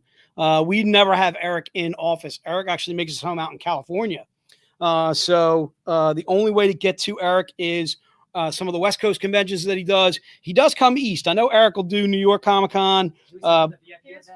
He's at our VIP event. If we catch him, hopefully we'll try and catch him at our VIP event next year. Hopefully it'll actually be in Philadelphia and we'll actually have that live. Yeah, we're keeping our fingers crossed on having or going to and being able to have live events ourselves. Chris, you want to take these from me? Are you ready, Don? Yeah, I'm just checking. So we're going Ebas number 7. Ebas number 7, going. All right, so Ebas number 8, I've only got Jerry. It's possible. I guess what you want to do Gary, is Gary. is it Gary? I'm sorry, I keep calling him Jerry. Is you can find Eric obviously on Facebook. You can always shoot me a You can always shoot me a or shoot him a message. All right, and you can bribe Eric with Jack Daniels. Actually, I think Jack Daniels is his drink of choice. Captain Morgan. That's right, Captain Morgan. I apologize. It's Captain Morgan for Eric. He is a Captain Morgan kind of guy. All right, so Ebas number 8. Yes, it is the M cover. I'm only doing 12 of these bad boys. All right, I only got 12 of these left. And I am fine with you doubling up because I want to sell this book out. I can't believe we still have 12 of them left. It is the topless version of that July 4th. It is Belle versus the Black Knight, one shot. Captain Morgan, thank you, Eric, for correcting me. Dave actually corrected me just before you did. It is Captain Morgan. All right. All right, so Ebas number 8 is Belle versus the Black Knight, one shot. The M is in Mary, the topless cover. Okay. And again, we only have 12 of those left. And once all 12 of those are gone, they're gone. All right. Glenn Stein, we got you covered for that. Larry, we got you covered as well. And Jason Silva saying, Eric, we need a Texas appearance out of you, sir. All right. All right. Let's go to Ebas number 9. You ready? All right, so Ebas number 9 is 150. All right, the book itself is Oz Heart of Magic. OZHM03E is an Edgar. Oz Heart of Magic 03E is an Edgar. And these are 150. All right. And we have that many left, so there's no way we're going to. Right. Okay. So Oz Heart of Magic 03E is an Edgar. This is a 50 print run. That's the sketch version of the, you know what I'm talking about, cosplay right there, as you can see. That was a cover that we did for San Diego Comic-Con last year. All right. So that's Oz Heart of Magic. I know, it's like a chant, especially the 500 print one was flowing, gone. All right, so this is the $150 version or the 50 print run. And then I've also got the 50 print run in a colored.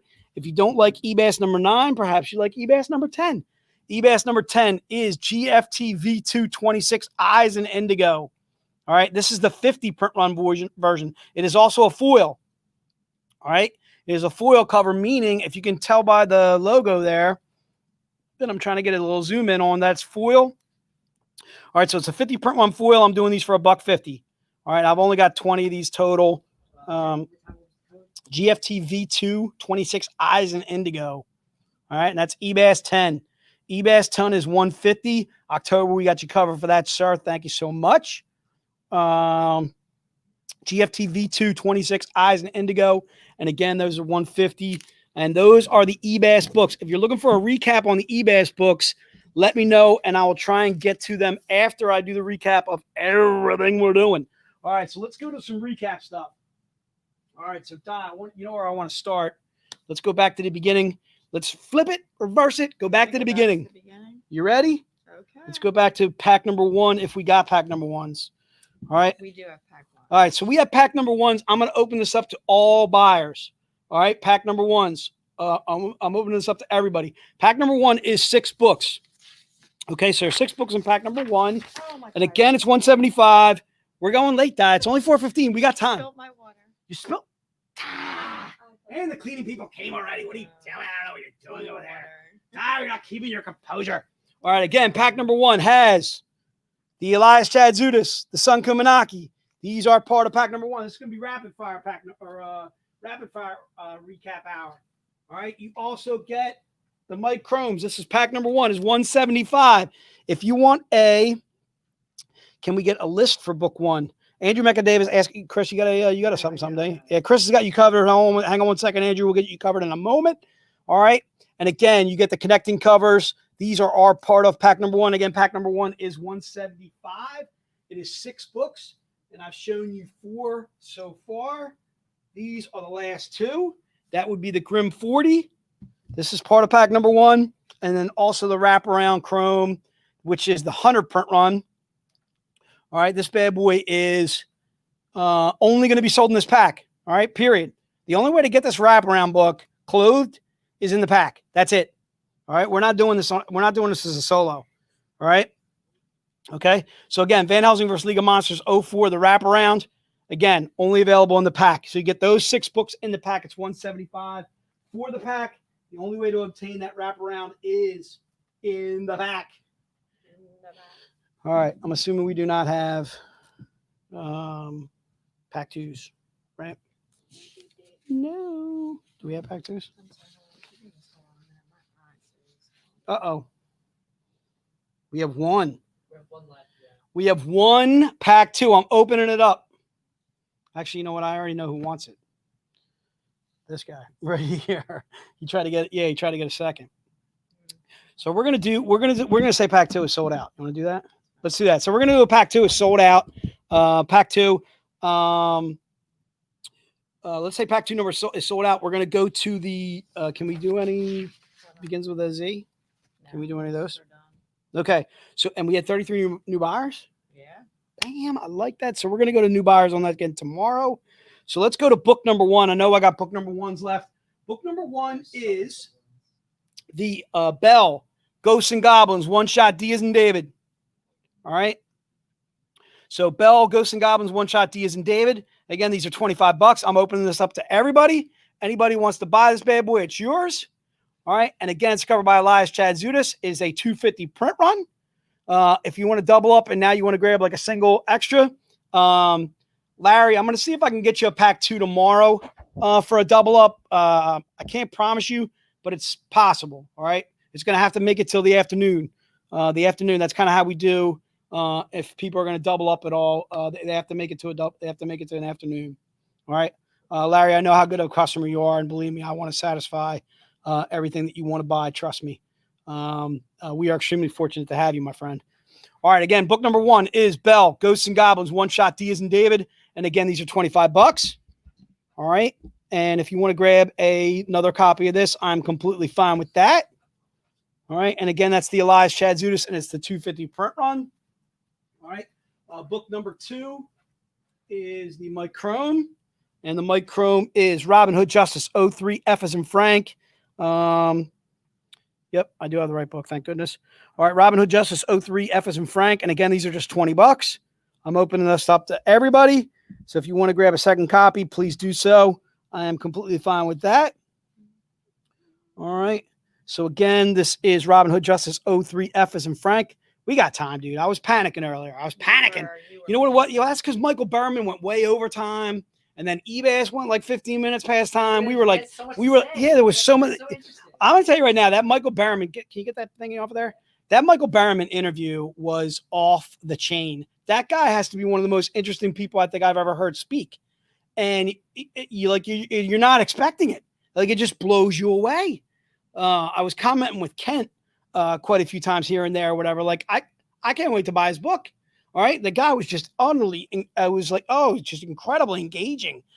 Just amazing story after story after story about his own personal life, and then people that he's met, how he met so-and-so. Just, oh my God, just incredible, utterly incredible. His struggles, just an amazing person, utterly amazing. I can't wait to read his book. I'm going to be first in line, Barnes & Noble. All right. Robin Hood Justice 03 F as in Frank. Again, these are just $20. And the reason being is a 350 print run. I'm fine with you grabbing a second copy if you would like to. All right. And again, book number 3. Book number 3 is the Van Helsing League of Monsters 04 H's and Henry. All right. These are just $20. I'm going to open this up to everybody. So if you want to grab a second copy, please go ahead and do so. I'm fine with that. Again, because it's a 350 print run. 350 print runs we got plenty of. So again, Van Helsing versus League of Monsters 04 H's and Henry. These are $20 each. All right. And if you want to grab a second book, I'm okay with that. Do you got your Excel file so I can look at the... Yes, I do. 4s? How many did I got left of those? Coming down. Hold on. Coming down. We had 27 total. We got quite a few. All right. So if you want to grab a second copy of that, son, I am fine with that. Larry Younger, I'm talking to you. All right. So the book number 4 is the Van Helsing versus League of Monsters 04 F as in Frank. Okay. And that's the Sun Kaminaki. Thank you, Chris. So Van Helsing versus League of Monsters 04 F as in Frank. This is book number 4. These are $20. Jim Conway, yes, I'm fine with you grabbing another copy. Thank you, sir. Thank you for all you buy. Book 2, book 3, Silver King. You got those, Di? Yeah. All right, cool. We are completely fine with that.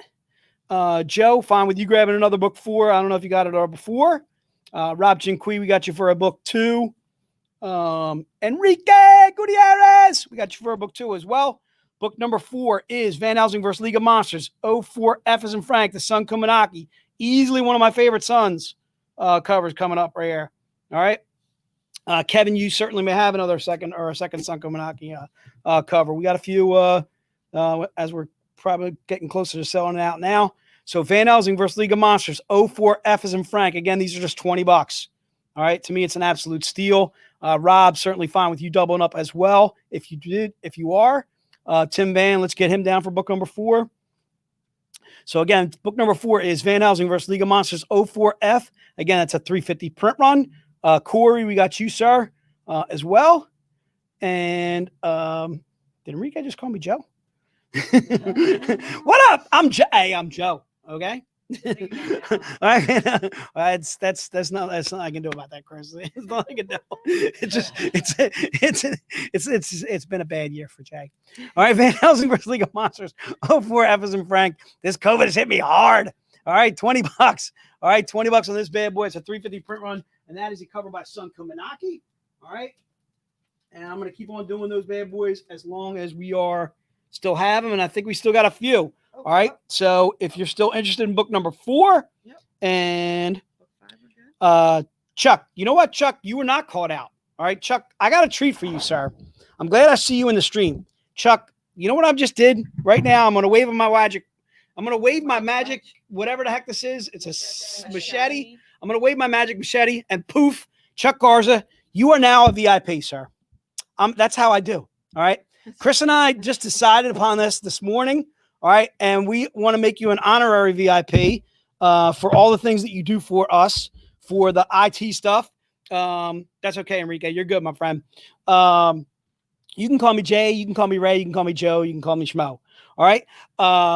Chuck, you are now an honorary VIP. You, sir. I'm talking to you, Chuck. Yes, you know me. I know you. All right. You are now the child of Chris Reddy, the Mad Hatter. All right. Has adopted Chuck Garza. So not only has Chris Reddy adopted you, but we are going to adopt you into our fold of being a VIP. Angel can't stop laughing. Thank you, Angel. Are we down? Dave, are we down right now? The website is down? Yes, you, Chuck. Yes, you. Oh, yes, you are a VIP. We are making Chuck an honorary VIP. Yes, you can call me Ray J. Kent, just make sure you send me the $10 for the CD. All right, sir? All right, so we're good on Facebook, though, right? The website's down? Oh, no. Robert Young, I'm going to get back around to the Ebas books. Don't worry about it. We're good. So we're going, where are we at right now? We're at book number 5? If I'm not mistaken, Di? Book 5, yeah. All right, let's go book 5. Let's rapid fire. Let's get going. Congrats to Chuck. Chuck, yes, you are VIP. Welcome to the fold. There are a bunch of VIPs right there all welcoming you. Kent, Larry, Angel, Robert, all right, Jason, all Nick Gonzalez welcoming you into the VIP fold. All right, book number 5 is Robin Hood Justice 03G. Back up. Do we got any of these? All right, our site is back up. Chuck, hey, you had it coming, dude. You had it coming. All right. It's our way of thanking you for all that you do for us. All right. We're making you a VIP. Chris just put the invoice in, or he's going to be putting the invoice in today, tomorrow, something like that. We're going to be good to go. All right. So again, Robin Hood Justice 03G. It's $100. All right. This is book number 5. That's what we do. All right. We love making dreams come true. I'm like the fairy godmother over here. I'm the fairy freaking godmother. I don't have to lean down anymore. I'm the fairy godmother still. I'm the Jason Voorhees fairy godmother. Poof. I wave my magic machete. All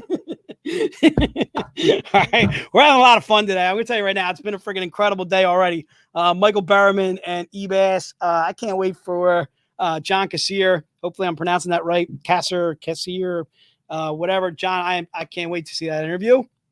All right, so again, book number 5. Book number 5 is the Robin Hood Justice 03G. Let's go to book number 6. We're rolling along. I'm going to get to the Ebas covers. Don't worry about it, Robert. I'm coming back around to you, sir. All right. I also got to get to the metal cards. I got to get to the prints. I got a lot of beep to get to. All right, so let's go to book number 6. Book number 6 is Van Helsing versus League of Monsters 04I. $100. All right, if you want to double up on this bad boy, I am fine with that. If you bought it in the first hour, if you bought it yesterday, you want to grab another copy, bam. Grab it now. Let's do it. Come on. Van Helsing versus League of Monsters. 04 Eyes in the Indigo. All right, and again, it's $100. You feel it's hot in here, isn't it, Doc? See that? And yeah, you're starting to realize. Are you ready to crack open the door? You ready to put the AC on? No. Yes, no. you are. Yes, you are. AC. Dave, AC us.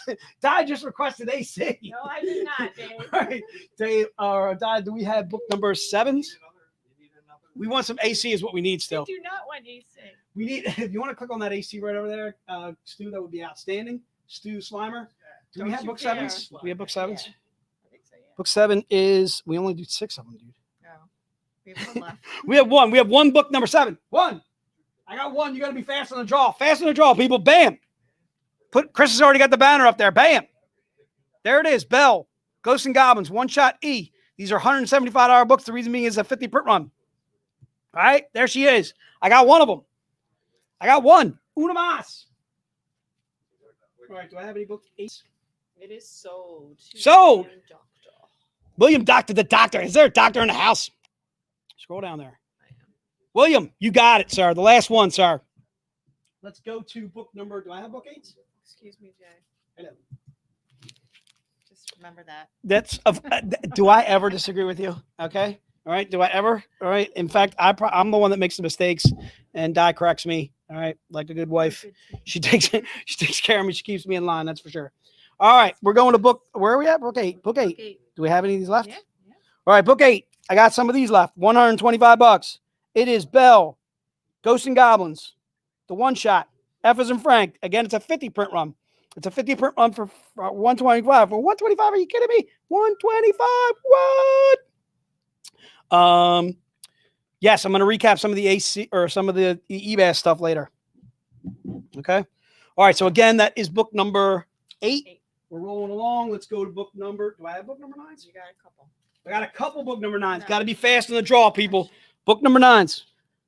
Huh? Yeah. I got more than let's say we got a couple. All right. We're not lying. Yeah, we don't lie though. I can't do that. I'm not a used car salesman. All right. Book number 9 is Van Helsing versus League of Monsters. 04G as in girl. Again, it's $100. It is a 100 print run. All right. Again, I'm opening this up. Yes, there are book 7s left. Right for Randall. Randall, we got you covered for book number 7. Oh no. Oh no, we don't. William Doctor bought the last book 7. Yeah, William Doctor got it. Yeah. All right. So Randall, I'm sorry. I need you tomorrow, dude. I'm gonna have book number 7s tomorrow. Okay. Larry, if you got to bounce, Larry, I'm gonna miss you, my friend. Thank you as always for all that you buy. Whatever you got to do, have fun, dude. If you got to grab some dinner, if you're grabbing a beer, whatever you got to do. All right. So again, book number 9 is the Van Helsing versus League of Monsters 04G. And I got a few of these bad boys left. This is $100 or the 100 print run version of the Topless Sun Kumanaki. All right. And I am fine with second buys on this. All right. So again, book number 9 is Van Helsing versus League of Monsters 04G. And again, that is a cover by Sun Kumanaki. And I'm fine with doubling ups. Randall, we got you covered for book number 9. Thank you, sir. Jim Conway got him down as well. And again, so this is Van Helsing versus League of Monsters 04G. Again, these are $100 books. And what do you want to do? You want to do a 2 for sale right there? Is that what you want to do? Flash sale. We're doing a flash sale? 2 books, $15, 15 minutes. $2, $15, 15 minutes. There it is. Right there. I just been told by the warehouse soup himself, the man, the myth, the legend, Slimer came on. 2 books, $15. Right here. Bam. For 15 minutes. We're only doing this for the next 15 minutes. So we're going to cut this around for 4:45 or so. 4:40, 4:47, 4:47. All right. 2 books for $15. Whenever you do that, Stu Die's got to make a little something new. So it's going to be Aliens vs. Zombies and Escape vs. Monster Island. So 2 graphic novels, 15. Stu's slashing prices here. Stu is slashing them. He just took the prices. He slashed them. Prices. That's what he just pulled a J deal on J. He just pulled a J deal. Let's call it the Stu. So let's go Stu 15 or the Stu 2. All right, Stu 2, Aliens vs. Zombies, and Escape from Monster Island. Stu 2. Stu 2. 2 for Stu. 2 for Stu, or put Stu 15. Like Chris has the note. Chris has Stu 15. Let's go with that. 2 trades. The Stu 2, the Stu 15, 2 for 15 deal. Bam. All right. And if you want to get these signed by Joe, he wrote, actually, am I allowed to say that you, what's that? See that one right there? See that alias right there? Oh, yeah. Can I? My son. That's your son? All right. So these can both get signed for you. One by Joe Tyler. Joe Tyler, a little confusing there. And then also Joe Brusha can sign one of these too as well. Okay. So again, that's a 2 for deal. 2 for. It's not what I think? Oh, that's what I was thinking. Would you like to come out and explain it, sir? You cannot. Oh. Is it identity? Is it someone that will remain nameless? Okay, well, let's go with that. All right, so for the next 15 minutes, we're doing the 2 for deal, and we can get them signed. Nick, I will try and get that alias person to sign that other book, but if I can't because they're not in the Pennsylvania area, maybe I can get Joe to sign them both. All right. So let's go with, I don't know where we're at. We're at 1, 2, 3, 4, 5, 6, 7, 8, 9, 10. Book 10. Do I have book 10s? Stu just like completely, he just interrupted the stream. He just jumped on my stream. He jumped on my stream. He jumped on my stream. Ann Ferry's getting them. Glenn Stein signed. Nick Gonzalez and signed. Brandon Ledbetter. Brandon, let me know if you want them signed. Robert Young, I have your sign code red over there right now. And I think I almost have everybody in the office. The problem is Cote's been coming in, and I think I missed him a couple of times. I think I got to grab Cote. Robert, I got a signed code red for you. Don't worry, it's sitting under my pile of my desk is a mess over there. All right, I got a calendar over there. Someone was wearing that calendar on their head.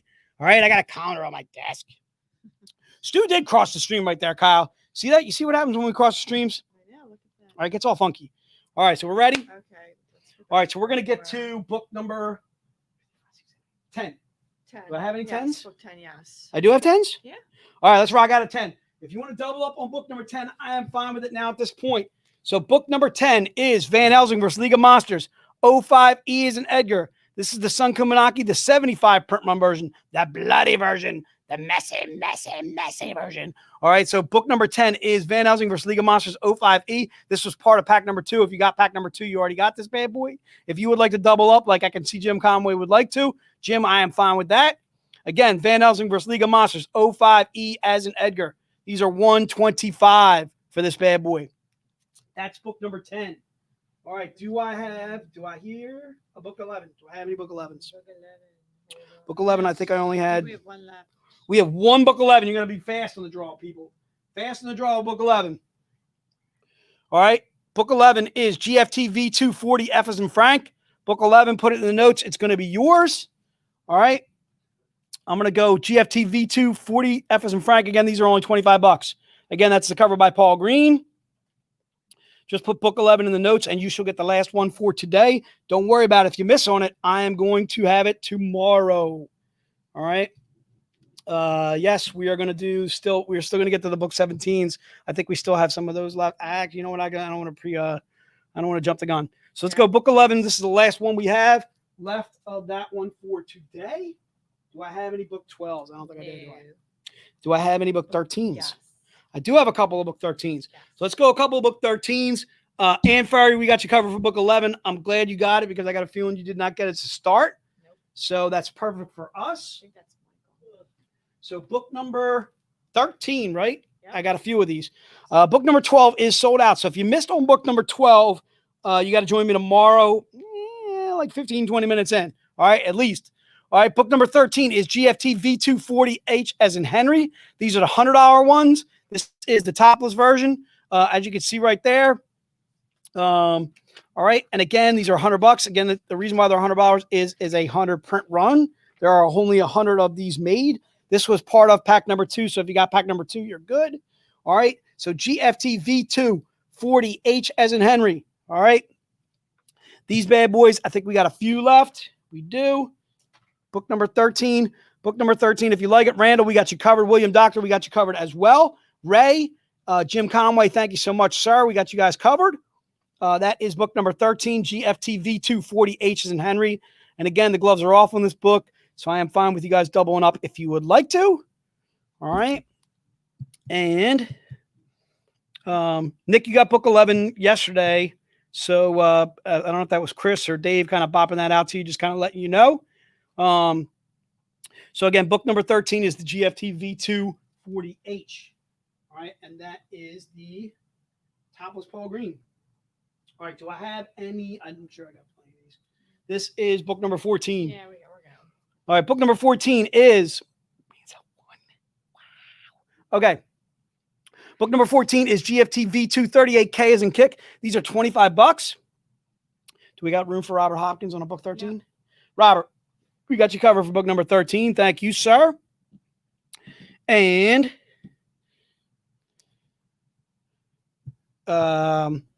Nick, no worries, man. We got you covered. Nick, thank you so much for all you buy, man. Thank you so much. We are extremely lucky to have you, my friend. If we got book 10, we got a Joe would like to have it if it's possible. I will check on book 10. Book 10, I think book 10's a good. Yeah, we're good. I think we're good. Yeah, Joe, I'm sorry. Joe Pederica, we got you covered for book number 10. We'll put you in right now. Thank you so much, Joe. And again, so I'm on currently book number 14. Book number 14 is only $25, people. All right. This is GFT V238K as in kick, covered by Paul Green, colored by the fantastic Ula Moss. And I'm only doing 10 of these bad boys total. Okay. So again, book number 14 is GFTV2 38K. And again, those are $25. Let's rock on. Do I have book Yes. whatever's? I We do. have both of them, 15 and 16. We have both 15 and 16. Let's Yeah. roll on. All right. So book number 15, if you're looking to double up, I am fine with it. Chris, can you wipe out that banner for me? So book 15 is GFTV2 38L as in Larry. All right. GFTV2 38Ls and Larry. These are $50. The reason being is the 125 print run. Okay. You know what we got to do too, Chris? We'll do it after. Yeah, let's do it like double up. We'll do okay. like 4 entries or something. Oh, you want to do that? I'm down with that. Let's do that. Let's freaking go crazy with it. Let's go crazy with the bucks. All right. So book number 15 is GFTV2 38Ls and Larry. Again, these are $50, people. If you want this bad boy, it is yours. It is the 125 print run version of that Paul Green. What we would call the naughty, but not the naughtiest. All right. The naughtiest would be book number 16. Naughtiest. Like there's kind of nice, naughty, and then naughty-er. This is the naughty-er. Bud. Wise. All right, look, I love those guys. That's the Philly guys. The Philly Budweiser. Or no, that's not the Budweiser guys. The What's Up guys are the Philly guys on the Budweiser commercial. Like, if you guys have never Googled one of their commercials, you want to see Philly through and through. These guys are Philly through and through. Like, man, what are you doing? Chilling, drinking a bud, watching the game. What's up, a Dookie? Dookie! Having a bud, chilling, drinking, watching the game. All right, that's Philly, dude. All right, book number 16 is GFT, except we don't drink the bud. Bud's I will. You, if you're forced to. All right. I don't know. Okay. Okay. Yeah, you're not gonna go to the store to get bud. Yeah, the cousins drink it. Okay. The cousins drink bud. Yeah. I don't know what they're thinking. So book number 16 is GFTV 238 M as in Mary. That's the $100 version. So if you want book number 16, it shall be yours. Do I have any book 17s in the house? Yep. I do have book 17s. Somebody had asked about it earlier. Book 17 is the combo deal. We're only doing 15 of these total. So if you want the combo deal, jump on the gun. All right. Book 17. There it is right there. Other sides. All right. You get the Garvey and you get the Ebas. Ebas. We just had Ebas on the stream. If you guys did not see Ebas and you missed it, I can tell you you missed Ebas. I don't know what you're thinking. All right. You need to go back and rewatch Ebas. All right. Book number 17, Silver King. We got you covered for 2 of those bad boys. $15. You get both. Both for 15. Bam. You get the Monster Planet 03 by Eric Basaldua, and you get the Grimm Fairy Tales Annual 2020 M as in Mary cover, covered by Keith Garvey. It's a 2-for deal. You get both of them for 15. Silver King, if you want to double up, I know you guys are a comic shop. I just can't remember the name of your shop. If you guys want to double up, I am fine with that. And you want to grab 2 sets because you have multiple collectors in your store, I am fine with that as well. All right, so Jason Green looking for a book 2, a book 3, and possibly a book number 17. A book 2, I can guarantee you we have. We also have book number 3. What is book 17? Oh, the combo deal? Yes, we got that too. Bam! Jason, covered for all of them. Just give us a second to put them all in. We're scrolling. We're scrolling. We're scrolling. We're scrolling. Sitting in the morning sun. I'll be sitting when the evening comes, watching the ships roll in. Then I watch them roll away again. We're scrolling. Yep. You got it? Yeah. All right, we're good. Let's go. Let's roll on. I don't want to do too many songs because it's bad. Let's go. Do I have any of the $100 something? Do I have any of those? Showcase? I don't know. Yeah, we got a couple. What? You got some of these left? We got a few showcase. Who's ready? Otis, my main man. Chuck, you're VIP now. All right, get some points for your purchases, sir. All right, but bam, showcase. We got some of these. All right, you want it? You want to double up? Yes, I'm talking to you. I'm ready for it. Go ahead, go crazy. All right, showcase. This is a $100 showcase. The reason being is a topless 100 print run. Buzz. All right, the VIGO showcase. All right, put VIGO showcase or put showcase 1 in the notes, and it shall be yours. Rob Chinqui, I can see an extra one coming to you, my friend. Glad you got it. Again, showcase number 1 or the VIGO showcase. Here's VIGO, the Master Evil. Found out about my boys. That's not legal. Ow it. Ow! They're in control. All right, so showcase number 1, Ray, we got you covered as well. Jimmy Dean, thank you so much as well, sir. Jimmy Dean, Jimmy, are you part of the sausage crew? Jimmy Dean, Jimmy is the sausage guy, right? He's the sausage king of Chicago. All right, the sausage king. What is his actual name though? The sausage king. I'm Ferris, Dave. What's his name? Handsomely dressed, sweater vest. Your Abe Froman. Are you trying to say I'm not who I say I am, sir? All right, so the showcase is the VIGO showcase, or just put showcase Abe Froman. Jim Conway was quick on the draw. It is Abe Froman, the sausage king of Chicago. All right, showcase number 1. Jimmy is the sausage king of Australia. Jimmy, you are quick on the gun, sir. I like them when my VIPs, my people out there are quick on the draw. They're quick on the gun. All right, so showcase number 1. Let's go to, you ready? Yeah. Let's go to the do we have the horror, the gallery 2? We have the gallery set. We do the gallery set? Let's do the gallery set. You have to do the metal pack. We still got to do the metal pack. We still got to do some metal cards. We still got to do some prints. All right, so let's roll. And we got to do the mystery something. The sausage king of Australia is Jimmy Dean. All right, so the gallery set, this is $400 for the 2. They are both 25 print runs. You get the Michael D. Pascali, which is over here. You also get the Sun Kumanaki, which is here. All right. These are 25 print run galleries. If you're not familiar with our galleries, they grade out extremely, extremely well because it's a much, much higher grade of paper. There's a lot less hands touching on them. Bam, it's squared off. All right, like a novel, like a hardcover. All right. It's not an actual hardcover, but it is paper. But I can guarantee you the paper is of the finest. It's the finest of quality. All right. Those are the 25 print runs. Those are in the horror gallery set. You're getting 2 for $400 if you want that bad boy. Let's go on to. Do I have any of the showcase set? Nope, no I don't have. I don't know. It's that. No. All right. If you missed on the showcase set, come back tomorrow. I promise you, I am doing only new buyers on the showcase set. There's a showcase set we're going to do 10 of tomorrow. All right. And I'm only doing new buyers on that bad boy. So I figured that bad boy would go crazy. All right. I got cut short on the metals because we just had to bring on Michael Barryman. So let's talk a little bit about the metals. Again, the metals, you're getting 5 books. There are 4 that you're guaranteed of getting. So I'm going to show you the 4 that you're guaranteed of getting. All right. They are these in a 25 print run metal. All right. If you've never had our metal books before, I would imagine a lot of you have actually seen our metal books because you have bought in Zen boxes in the past, and every Zen box has a metal. Hint, hint. All right. So these are our metal books. So these are 25 print run metals. You're getting those 2 templates covers by Mike Chrome. You also get the Elias Chad Zudas, and you also get the Sun Kumanaki. All right. So you're guaranteed getting those 4. The 5th book is either going to be an insert, and the insert could be like a clothed version of this. Maybe it's a closed version of that. Maybe it's something different. You don't know. All right. It's kind of a you get what you get. And then you also have a chance, a 4 out of 25 chance. I don't know what the percentages of that. Exactly, Jay. I'm with you. I don't know. Jason, I don't know if I'm going to do some trade book deals today because we just didn't have time. We booked too many guests today to get to Black Cat Comics. So I'm going to throw out a little apology to Black Cat.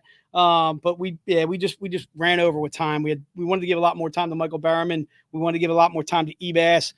We had a lot more guests on today, and then we also have another guest following me after this. Okay, so the book, yeah. So right, so yeah, you don't have to be there for that. You and I are going to be drinking a beer during that time. We're going to be drinking a beer. We're going to be drinking a beer. It's going to be Miller time. Miller time. All right, not Bud time, but Miller time. All right. So again, the 5th book in this metal set could be a gold. It could be a 1 of 1. So let's say you got the gold version of this. That means you're going to get all 4 books still, and then you also get a gold, and that gold is a 1 of 1, meaning there's only one made of that book. Our gold 1 of 1s, when I see them selling on eBay, they go beep crazy. All right. All right. They sell for over $500, $800 by themselves. The metal gold books. All right. So it'll have like basically a gold tint to this cover. Could be maybe a gold tint of this cover. All right. You got a 4 in 25 chance of snagging one of those bad boys. All right. That is the deal on the metals. You're guaranteed getting 5 books. You have a 4 in 25 chance of getting a gold. And then you're guaranteed of getting at least an insert. And the insert's kind of like a 1 of 5, 1 of 6. All right, so let's do the art print set number 1. All right, you ready to rock to all those? Yep. So the art print set number 1 is 4 prints. Okay, so you're getting 4 prints. All right, you are getting these 2 prints by Mike Chrome. Basically, the convention covers themselves. All right, you're getting these 2 bad boys by Mike Chrome. These are all 11 by 17s. You also get a free top loader with this, courtesy of Hot Flips, hotflips.com. Go to hotflips.com for all your comic book needs. All right, definitely going to do an Ebas recap. Give me some time, Chuck. I got you guys. I'm going past time. All right, I'm guaranteeing I'm going past time. I've lost no energy. I feel fine. I feel skippy. I feel witty and wise. All that stuff. The Elias Chad Zudas, the Sun Kaminaki. You know what it was? I had like an hour break in there. All right, I had a Michael Barryman interview. I had an Ebas interview. I had an hour and a half. All right. So again, you get the 4 prints for how much is it? 75. You get 4 prints for 75, and you get a free top loader. So put print set number 1 if you want print set number 1. It is yours. Print set number 2 is the topless versions of those, plus an extra, which is a bad boy. Okay, so you get the Mike Chrome wraparound. All right, you also get the Elias Chad Zudas. This is print set number 2. You're going to get a free top loader with this bad boy. Okay, and Jason, we'll put you down for a $10 theater book. I'm fine with that. All right, we just got to write it down somewhere so that way we can go back to it later. All right, Jay, I got you for a $10 theater, and Chris is coming over. All right, this is part of the print set number 2. All right, you get the Sun Kaminaki, and then you also get the Paul Green. You're also getting a free top loader, again, courtesy of Hot Flips, hotflips.com, for all your comic book needs, as far as Mylar bags, as far as bags and boards, as far as tubes. Joey, what about those tubes? All right. So again, that is print set number 1, print set number 2. If you want the metal cards, here's what the metal cards are.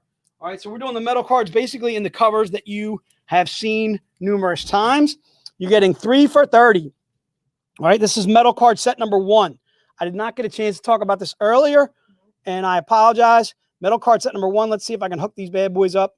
I'm all kinds of discombobulated with my showing. All right, this guy's got to be connecting right here. They're connecting there. All right, you get the Mike Chromes. They connect. You also get the Sun Kaminaki. You're getting 3 metal cards for 30. They're basically about $10 a piece. Okay, metal card set. Yoribo, we got you covered for the metal card set. Brian, thank you so much for hanging in there with us.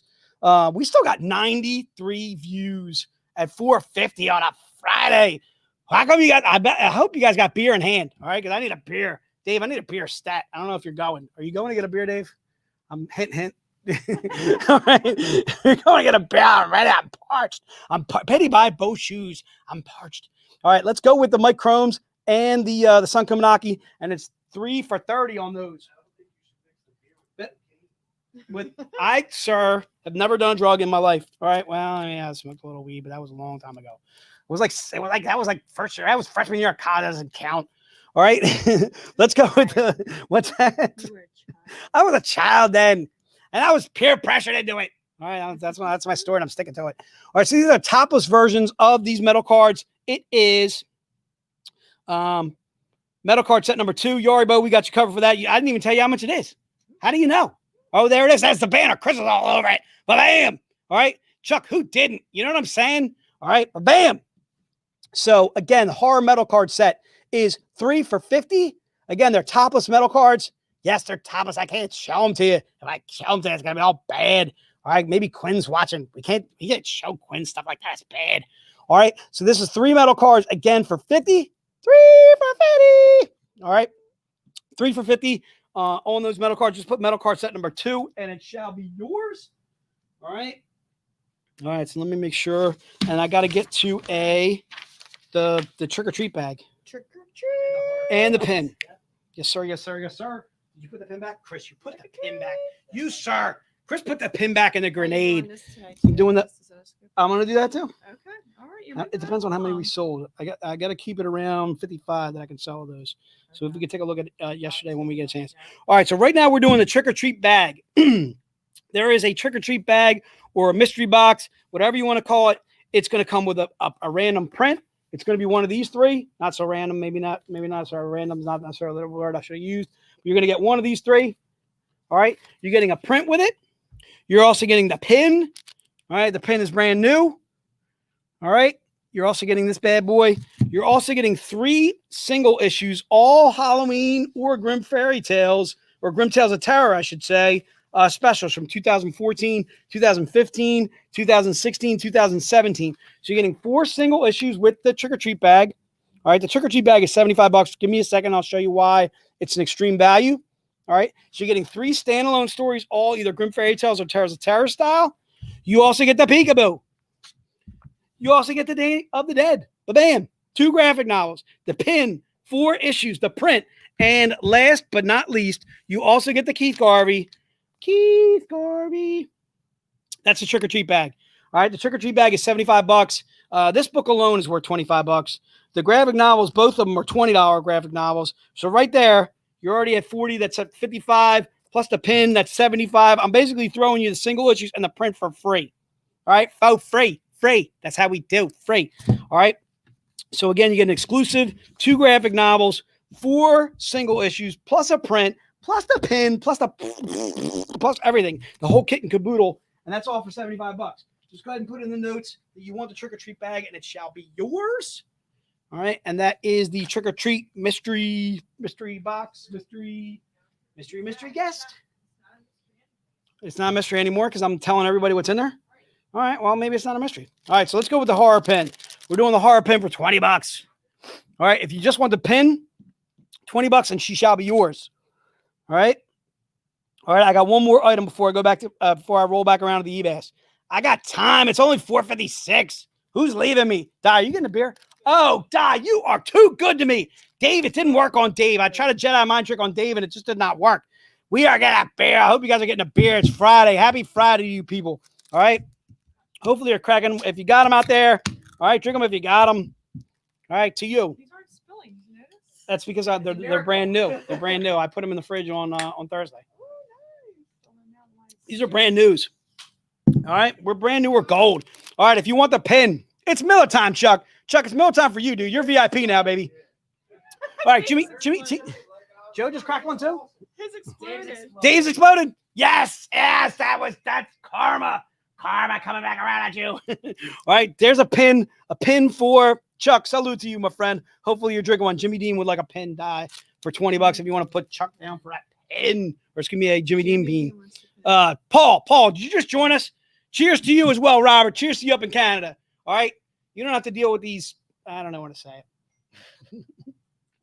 This craziness going on in the United States. All right, you don't have to deal. It's not what you think it is. There's craziness going on in the United States. All right, so let's go with the best of. There was karma right there. Dave's beer was the only beer that exploded right there. He should have. Di just fixed it and gave Dave the exploding beer. The Hutch is back. What up, Hutch? All right, day drinking. We're day drinking. Jay Morris, salute to you, sir. To you. Oh, Michael Myers is boozing. He's killing people and boozing at the same time. It's craziness going on here. We're getting all kinds of crazy in this office. Are you kidding me? Day drinking. It's Miller time. All right. This is what is it? The best of pack. Best of pack, $40. Oh. Best of pack, $40. You get the Keith Garvey with it. All right. In the metal card set, I need an Xavier metal card set. This is a Monster Mash. The Monster Mash. It was a graveyard smash. The Monster Mash. It came home with a flash. The Monster Mash.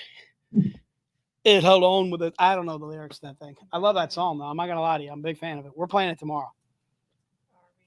Yes, why not? We're Monster Mashing. Okay?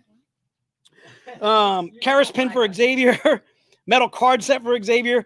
Xavier, if you want the second one, Xavier, it's this bad boy. All right? You're getting all 3 of these bad boys for $50. If you want that one, that's metal card set number 2, Xavier. If you like that. And Dave has made it out of the fridge with his exploding beer.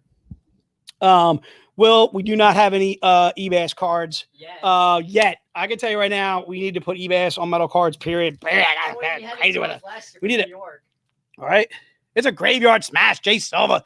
Jay Silva in the house. What a great name, Jay. I like that name. All right. Let's go with the best of pack for $40. $40, dude. All right. It has 5 number 1 issues. Grimm Tales of Terror digital, a download, a 1 through 12 Spirit Hunters, and a Mystere digital wallpaper too on top of that. Like, are you kidding me? All this stuff's in there for $40. The exclusive alone is worth $40. I'm gonna tell you right now. I challenged you yesterday. Did anybody look this up on eBay? All right, and see what it was going for. I'm gonna guarantee it's over $40. All right, let's rock and roll. Let's go on to Ebas. Let's bring back around the Ebas Myth of Legend. Di, you ready? Yeah, hold on. Okay, so the best of pack is $40. Whoever wants it, Jerry, if you want to, I keep calling him Gary. It's Gary. Gary, god damn it. Gary, if you want a Karis pin, we got one. It is $20. All right. Okay. You're just okay. Gary, to you, sir. To Toast. To Monty. All right. You ready to roll on? Yeah, All right, let's Ebas. We're going to Ebas now, people, because I know you guys want to. Some people missed the Ebas. Robert Young, I'm speaking to you. I hope you're still tuned in, Robert. Hey, you better be there. And Ferry, we got you covered for the pack as well. Andrew Mecca Davis, I don't know what that means. 25 to 12. People are throwing numbers out. Just throwing random. They're throwing random things going on there. Was a horror pack number? What are number? Yeah, just make it best of. Put best of. Jason, if you want another great name. Who are all these Jasons in the stream? I love them. I'm loving my J crew. This is my J people out there. Metal card sets. Xavier, we got you covered with the metal card set. The metal card set is 3 for $30. Just let us know if you want the metal card set number 2. All right. In and out of the van. I don't know that second part. Let's try and keep it PG there, Gary. So I said with the what? Gary's a lady? Oh my goodness, Gary. Gary, I apologize. I've been calling you a guy. I've been calling you a dude. I thought you were a dude. So dude, I'm sorry, dude. All right, dudette. Let's go with that. Best of for Jason Green. Put him down for that. Gary, the lovely lady Gary is she would like a pin. The pin for 20. All right. Let's make sure we're before we get caught up on the Ebas's. Before we get to some Ebas, we want to make sure we get all the last doodads and doohickeys out there and last requests. Andrew meant. What did he say? This is what he was talking about. 25.70. The best is St. Garvey. Okay. 25 in okay condition and 70 on the high end on eBay. All right, so I put it in at 40. All right, let's round it. Let's do the first of all, $25. All right, that means it's all banged up. Well, I can tell you right now, our copies are not banged up. All right, so we're minty, which makes this a $70 set, and we're selling it for 40. 40. Okay. It's go ass time. It's Ebas time. Okay. You ready for Ebas number 1? Ebas number 1, I only had 17 total. Right, so I got 3 left. All right, we got 3 of these bad boys left. It is Bridgewater Triangle 03D as in David. These are only $10. $10. Jay Green, thanks for tuning in. We will catch you tomorrow, my friend. All right, just put Ebas number 1 in the notes, and it shall be yours. Ebas 1, Chuck Garza, put him down for that. We'll give the man some points. Give the man some points, Chris. All right, Ebas number 1 is only $10. Bridgewater Triangle 03D as in David. It's a 500 print run. All right, Ebas number 1. We're good? All right, we're moving on. All right, Ebas number 2 is a little bit of a tricky one. So Ebas 2, you are getting Grimm 65B, and she's only $50. This is a non-returnable item. They are not going to be mint. All right, I don't like to sell you guys non-mint books, but I can tell you right now, so that's going to be sold out on the Ebas 1. Enrique got one. Enrique Gutierrez! And Ann Ferry got one as well, right? Yep. Okay, so that is sold out. Ebas number 1 is sold out. I apologize. Anybody past Ann Ferry? Ebas number 2 is the Grimm 65B. Again, these are going to be non-returnable. This is a $100, $200 book in mint. If this is graded and signed by Eric, it's easily a $250, $300 book by itself. Again, this is only a $50 book. If you want to get it pressed, you can have a lot of these spine creases pressed out. All right. But again, I'm selling this as a non-mint, non-returnable $50 book. That's Ebas number 2. It is Grimm 65B. The artwork on this is over the top. Are you kidding me? It's typical Ebas style. Sela, phenomenal, ridiculous. Are you kidding me? Ebas. All right. If you want to just have it just because the cover is just so slamming, I can see why. All right. So Ebas number 2, Abby Vanis, we got you covered for Ebas 2. Abby, I'm going to be pulling your book. I'm going to try and I'll do the best I can for you there. All right. So we are we good, Di? Yeah. Let's go to Ebas number 3. Ebas number 3 is Bridgewater Triangle. 01K is in kick. I'm doing these bad boys. It's a 100 print round wraparound for 150. 150. You kidding me? 150. What? Okay. This was in the this was in our I think it was in our New York Comic Con last year, right? Yep, New York Comic Con last year. NYCC last year. All right, so again, this is a 100 print run. It is Bridgewater Triangle 01K is in kick. We call it the actually I don't know if we can call it that. Ebas wanted me to highlight the clown's head that she lopped off. She killed that freaking clown. She killed somebody with Tortega. You know who she killed? She killed him. All right, she's the bride of what? Like ridiculous. Ebas. All right, so again, that's a 100 print run for just 150. And again, it's a wraparound. It is a twofer. Like all in one. What do you got? Robert Young. What do you say? It's sold out anyway. He missed the best one. Yeah, Robert, Robert, I told you I was going to do some recap on Ebas. Okay? I told you. I tried to tell you. You're not listening to me. I try to explain. Lucy. All right. Let's go to Ebas number 3. Are we at Ebas number 3? Or I'm sorry, Ebas number 4. 4. Ebas 4. Ebas 4 is the Bridgewater Triangle 01J, as in J is out of control at 5 o'clock on a friggin' Friday. Are you kidding me? All right, it is Bridgewater Triangle 01J, Ebas 4, 125. All right, it is the wraparound PG version of the one I just showed you. All right, if you want the non-PG, it's 150. What? 150? Who made up these prices? What are they doing? What are you doing? I don't know what you're doing. Andrew, that's how we do here. That's how we roll. Look, Robert. All right, focus. All right, I need you focused. All right. You're probably keep your composure, Robert. Where are we at? Ebas number 5. I'm losing my stuff. We're moving to 5. Let's move it on. Ebas number 4. We're gone. Ebas number 5. Ebas number 5 is only $25. Hellchild 01G. G as in G. I'm glad to meet you. Hellchild 01G. All right, as in George of the jungle. Something. Friend to you and me. Thank you, Dave. All right, Dave, you're here tomorrow. All right, well, I hate to tell you, man. Okay, what am I gonna do? Am I gonna throw this stuff at Di? Di's gonna be like a blank wall. Okay, it's gonna be a blank wall. It's gonna be like, all right. And Chris is too young for me. Chris, like, he knows all the really cool stuff from like the last 10 years, last 15 years. Okay. He's a little too young though. Okay. When I start bouncing like, Better Off Dead off him, he's going to be like, what? What's Better Off Dead? You like, yes, Chris is on Better Off Dead. $2. 2 weeks. 2 weeks. $2. I want my $2. What do you got, Craig? What do you got, Dave? You and I are the same age? You and Chris? Well, I don't see that, sir. You're an old soul. You're an old soul, Dave. You're an old soul.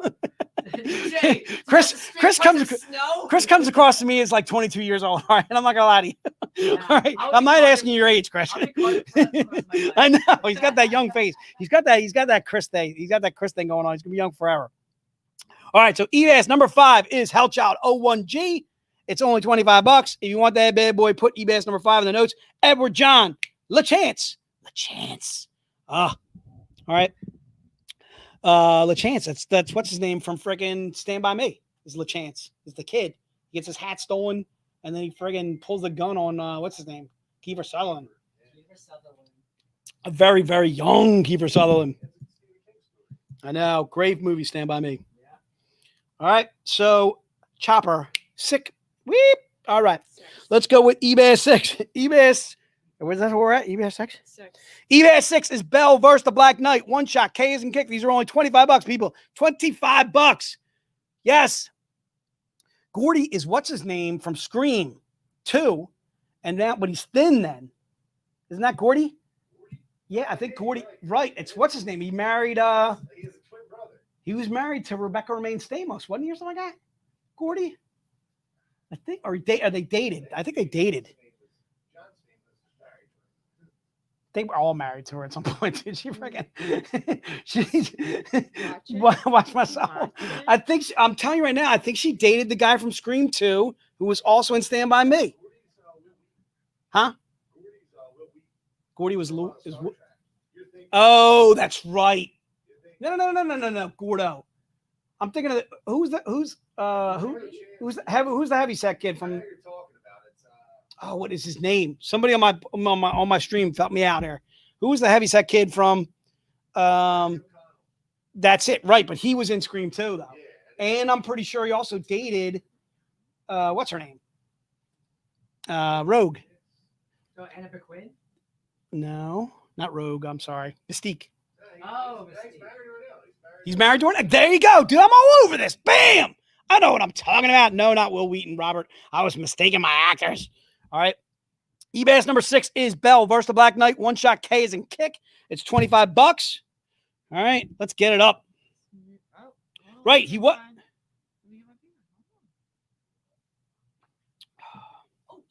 Oh, geez. Die. Don't kick over your beer. To you, Die. You can do that with the water. The water's okay. Water. All right. Don't waste the beer, Die. Although I think we got like a 40 pack in there. Something. We got a 30 pack in there. All right, so let's go to Ebas number 7. Number 7, Robert.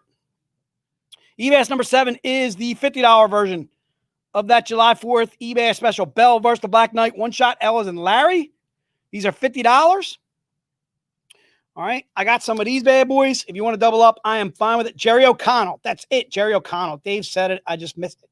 All right, Jerry O'Connell. Yes, and Jerry O'Connell, I think he's married to her now, right?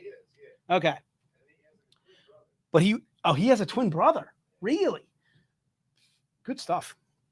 Okay, so Ebas number 7 is Belle versus the Black Knight. One shot Ellis and Larry. Robert, we got you covered for that. I'm glad you made it back around. He's not a twin. He killed his twin?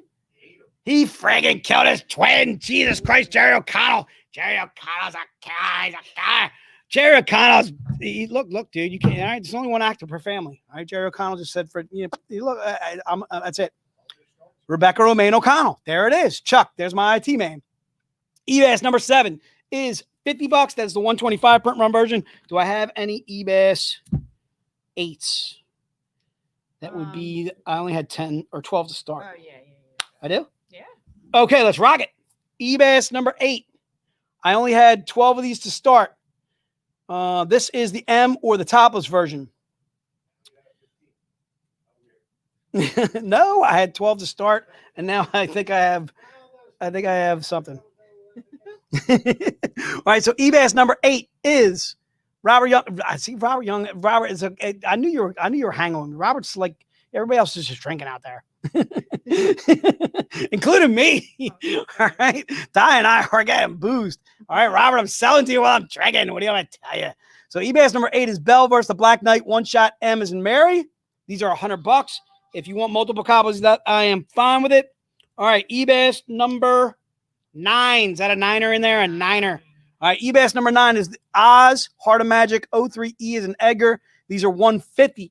All right, $150 for these bad boys. Ebas number 9, Oz, Heart of Magic, 03E is an Edgar. That is a 50 print run version of that sketch. Let's see if I can get a good hold there, because I can tell you right now, I'm shaking all over the place. I'm flying all over the place this afternoon. I'm flying, Chase, flying. All right. And that is Ebas number 9. Ebas number 9 is $150. $150. 50 is 50. All right. Is that a 9er? Is that, what do you call them, from a walkie-talkie? All right. And where are we at? Ebas 10, right? Ebas 10. Ebas 10 is the last Ebas that I have, the foil edition. Grimm 26, Eyes and Indigo.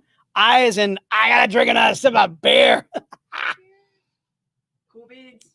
Cool beans. Chris just said it. Cool beans. That means all you guys got to get it up. You stopped saying that. I did stop saying that. You did. I broke out one. I think this convention. Obviously, I just repeated what Chris said, but I don't think I said it during the VIP Fest. No, I don't think so. You haven't been saying You know why? Because I've been seeing a speech therapist, and they've been telling me that you need to stop saying cool beans and stop being an idiot. And that's what it is. All right, so I'm going to turn it over to, you know what we're going to do first? We're going to do a little give back. All right, not only are we giving to Chuck, but we're going to give to some others in the stream. So what we're going to do is we're going to find out a little, can we get a little music, Maestro? Can we get a little, let's get down the mass. Let's go. Let's go. All right. We're, Chuck, yes, Chuck, you can get it. I can tell you right now, I can't drink right now because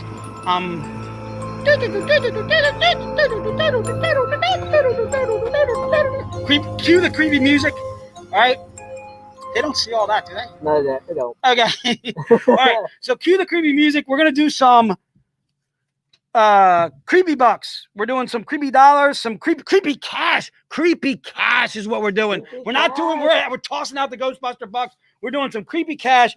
Creepy cash. We're going to figure out a number range. We're going to do quite a few of these guys. So give me a large number range and I will go to Dave. Dave, if you could pull up that app, please, sir. So for those who don't know, creepy cash. It's worth $25 in store credit. So if you win, we'll be shooting you a custom code for $25 in store credit on the web store. So this is a way of giving back to you all. We love you guys. We love that you are joining us. So we're gonna give back. We're gonna do quite a bit of entries because I know we had a really stacked schedule. We had Michael Barryman, Ebas. So we're just doubling up on what's it called? Creeper cash? Creepy cash. So we're doubling up right now. All right, so let's go all the way back to the beginning, guy. All It's the very first person that ordered. Oh, The very first person who ordered, number 2. Give me 2, Utah. Give me 2. It is Eddie Hernandez. Eddie, get creepy cash. Eddie, thanks for being first. That was completely random. All right, I'm going to go back to Dave for order number 2 or winner number 2. Dave to whatever it was, 4 what something. 429. Whatever it was. 250. 250. 250 is 50. 250. Would be... Who's getting the creepy cash? Yes. Sith Sith Cruz. Cruz. Sith Cruz. Get some creepy cash. Creepy. We're creepy cashing. Creepy cash. All right, let's do it. Let's go one more, David. One more for the show.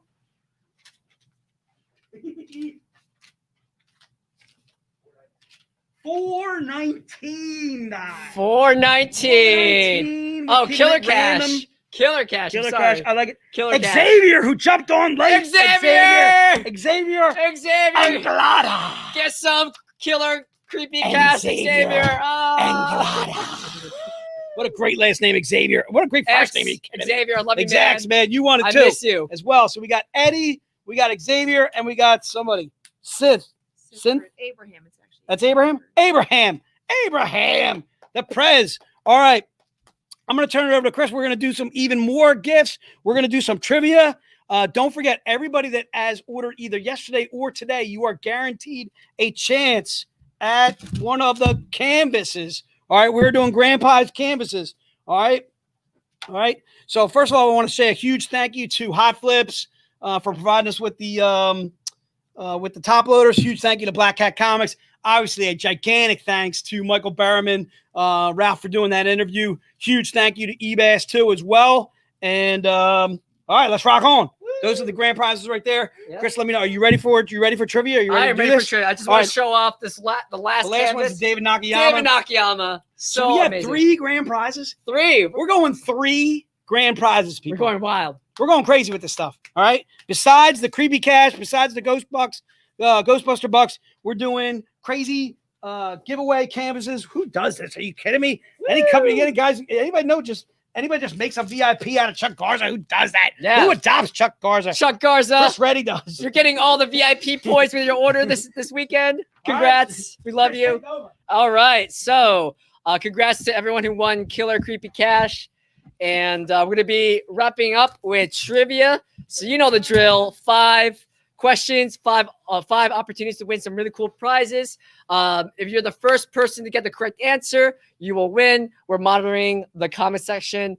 And so I got my questions right here, Di. All right. So question number 1, the prize for that is one of our new Alice in Wonderland face masks. And I believe this is artwork by Ebas. You can tell because his Jabberwocky, it's a really iconic version of it. So I believe, yeah, this is based on Ebas, right? David Finch. David Finch. Oh no, I'm sorry. Yeah, that's David Finch, I'm so sorry. I love you, David. But Ebas is still amazing too. Yeah.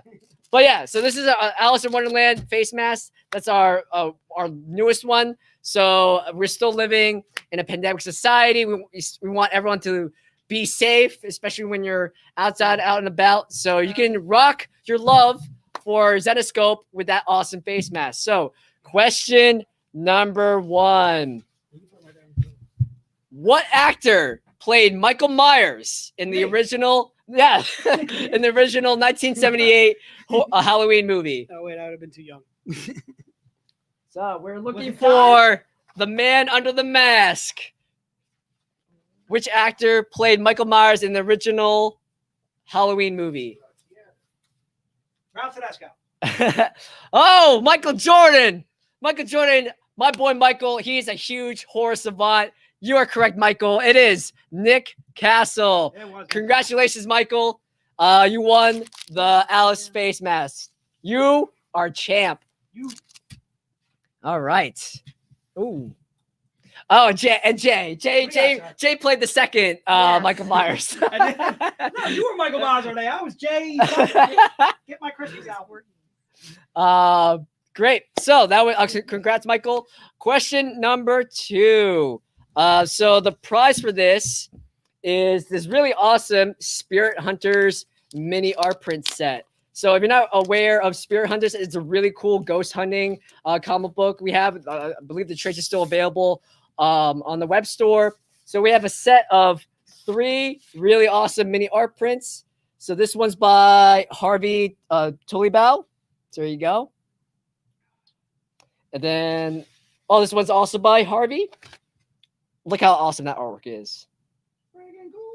And shout outs to a local PA hero of ours, Anthony Spay.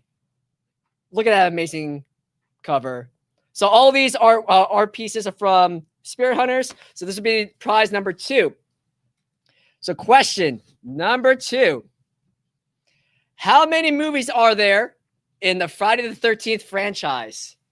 There's quite a bit. Yeah, I know. How many movies are there in the Friday the 13th franchise? It is not 7. It is Kyle with the draw. You are correct, Kyle McLaughlin. I'm sorry. Oh, did we? Oh, did not know that. Kyle, you're correct. It is 12. Oh, here we go. There it is. There it is. Kyle, congratulations. There are 12 movies in the franchise. Like Friday the 13th, Friday the 13th, like Freddy versus Jason also counts as one of them. Jason X, all those movies. So congrats, Kyle. You won the awesome Spirit Hunters mini art print set. All right. So question number 3. Again, we know that COVID was really weird this year. So it kind of screwed up some of our publishing schedule, but we are so happy that we're back to publishing trades. So the next prize is our Monster Hunter Survival Guide trade paperback. This is brand new, very exciting. So this would be the prize for question number 3. And this is in reference to the really awesome cosplay covers that Mike Chrome did for this show. So again, shout outs to Mike Chrome, the Australian sensation, the Thunder from Down Under. Mike Chrome, you're the best. So the question for the trade: what year did the first story of Frank Miller's Sin City first come out?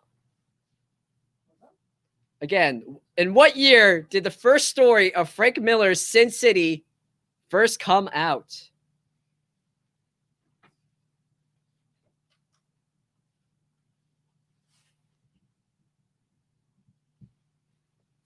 Oh, okay.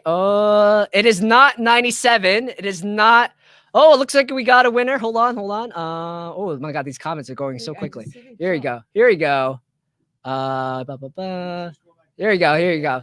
Got it. Okay, Jim Conway, congratulations. Yes, 1991 was when the first story for Sin City came out. I believe it was Dark Horse Presents something issue 50. I know it was a Dark Horse publication in 91. So congrats, Jim. You won the awesome and new Monster Hunter Survival Guide trade. So congratulations. All right. Prize number 4. It's going to be one of our awesome brand new collectible enamel pins for HorrorCon. Jay Anacleto did the artwork for this amazing cover, and the pin is based on the same cover. Shout outs to Fansets. Fansets does all of our work for pins. They're an amazing company. Check them out on fansets.com or at Fansets. I'm not sure if it's still on there, but I know they have a limited edition pinup series. These are a set of Zenescope pins that you can only get on their website. It turned out really great. We had Fansets on as guests, I want to say like June or July of this year. So really great guys. Cannot recommend Fansets enough. So question number 4. So this might be a little bit tricky, but I do have some hints. So if you can't get this immediately, we do have some hints in the works. What is Jason's favorite horror movie? So yes. So Jason Voorhees Candelas, what is his favorite horror movie? Can you count the Speed as a horror movie? You're not allowed to talk. No clues from you.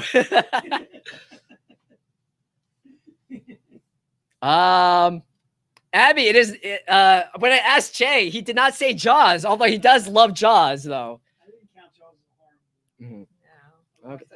It is not Night of the Living Dead. It is not Scream. It is not Seven. It is not Psycho. Oh my God! All these. Oh my God! These comments are jumping. People really want it. John Wick. It is not John Wick.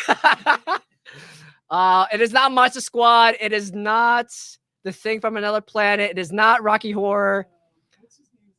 Oh wait! Oh, I think we got a winner. Hold on.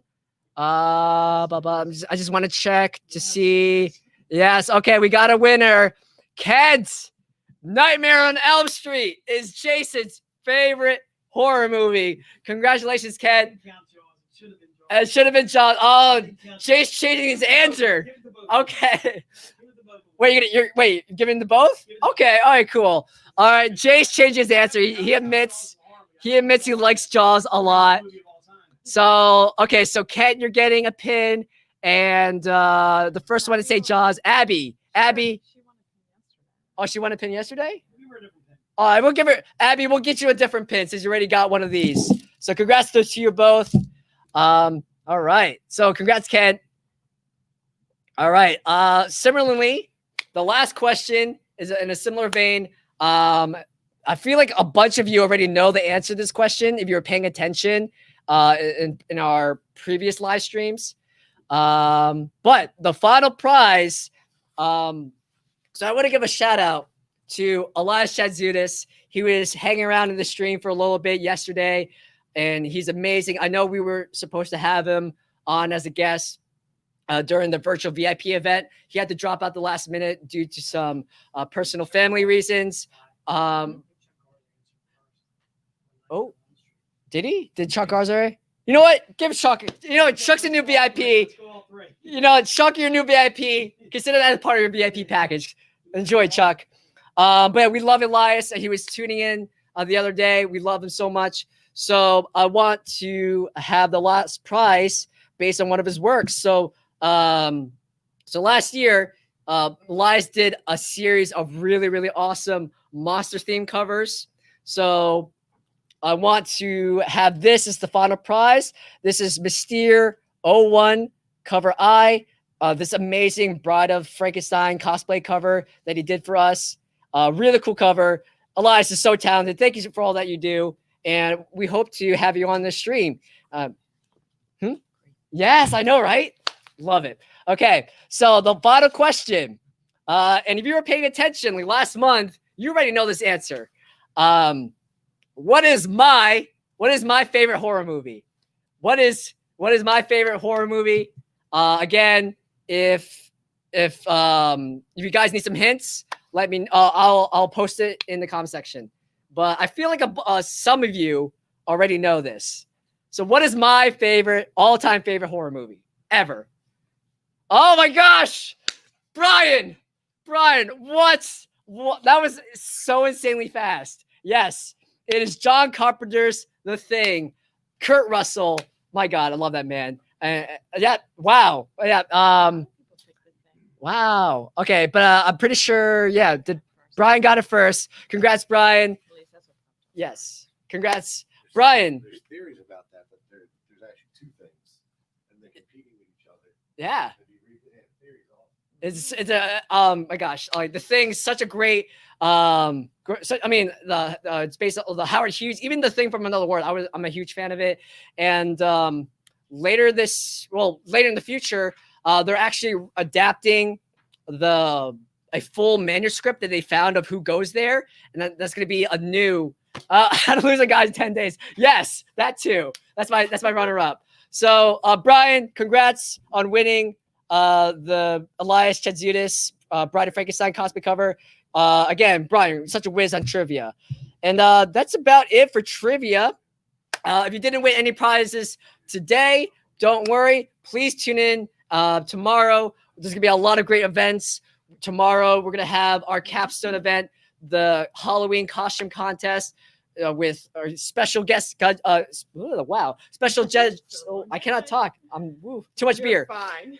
Special judges. So Joni Brosis, Marion Fredericks, and Crystal Starr, they're all coming back. We cannot wait to show you all the finalists.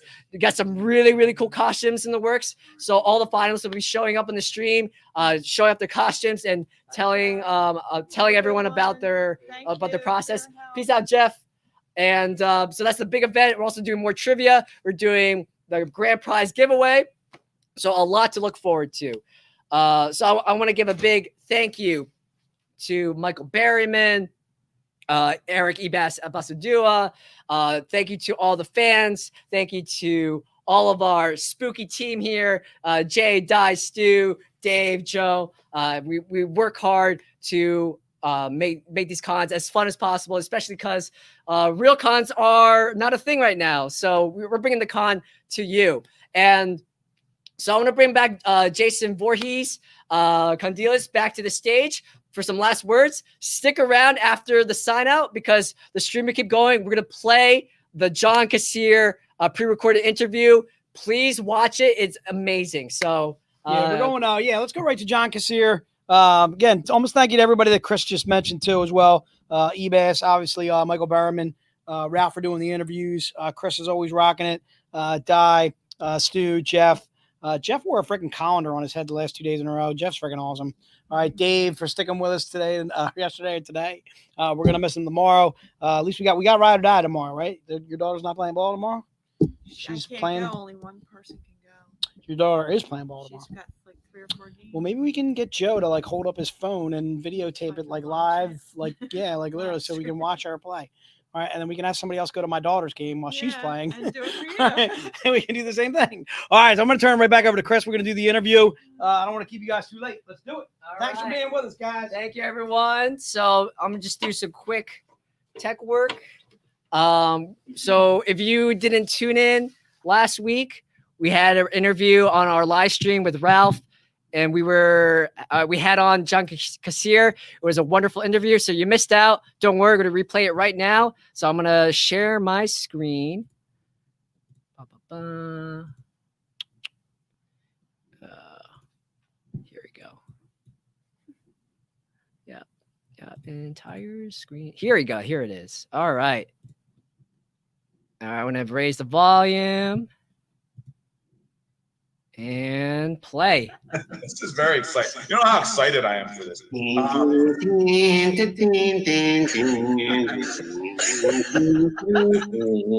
my God. We can do this all day. Videos for people, and they're like, I mean, flying off the shelves for the you know, for Halloween. Everything from, you know, people's wedding vows to, hey, you know, can you announce the gender of our child? Of course, doing a cameo with the Crypt Keeper doesn't burn down like an entire state. That's So, amazing. Right. The Crypt Keeper's it's a little safer, guys. If you're going to do a gender reveal party, hire the Crypt Keeper. Crypt Keeper. Does your child have a bone or doesn't it?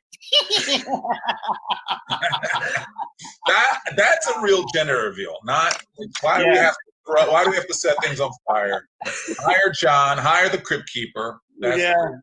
No, it's fun because people are like, why are you like charging, you know, a shitload? I was like, because it's for fans. You know, I get paid, you know, good money to do commercial stuff. You can do a business one, but it's quite a bit more. I mean, I think I charge like $500 for them or something, but it's well worth it. I mean, you know, like a typical just scaled job pays a lot more than that. So, you know, I'm just doing this. I am making a little extra money, but I'm doing it for the fans. Because it's not like you said. You're like, and then for those who don't know, John's a huge voiceover actor. So he's done a ton of stuff. I can rattle. I mean, I'll rattle off a couple of your credits. I mean, I don't want to like. You know, there's a lot, so I'll just John. You know, John Cassier's obviously is the voice of the Crypt Keeper from Tales from the Crypt. As you guys know, hopefully you figured that out by now. This is actually just what you know I look like in high school. This is my high school photo. You know what? You've aged well. You're like a Benjamin Button. You're just you're as you grow older, you're getting younger. You look great. Nowadays, as they say, you know. But a lot of moisturizer, guys. I'll let you finish, Ralph. What were you saying? So John's done extensive voiceover work. That includes Buster Bunny in the final scenes of Tiny Toon Adventures, Ray Raymundo Rocket on Rocket Power, P. Puma in the Looney Tunes show, Deadpool in X-Men Legends. The original Deadpool. Nobody voiced him before me. Wow. You know, you and Ryan Reynolds should face off. I did my best for Ryan Reynolds, but they didn't pick me. I think you're. You know what? If in 10, 20 more years, you're going to look better than Ryan Reynolds. So don't even worry. This Benjamin Button's disease. So that's just a few of your credits. Obviously, a huge voiceover work actor. But the one thing I know, Chris, I don't want to steal your question because I see you had a good question right here. So why don't you jump in because I want to ask about this. Which the one I added? About Sinbad. Oh, okay. I'm sorry. My bad. Okay, I'm getting starstruck because like John, you voiced pretty much my entire childhood, like especially like Rocket Power and like you know like it's an honor to meet you and it's an honor to have you on the show.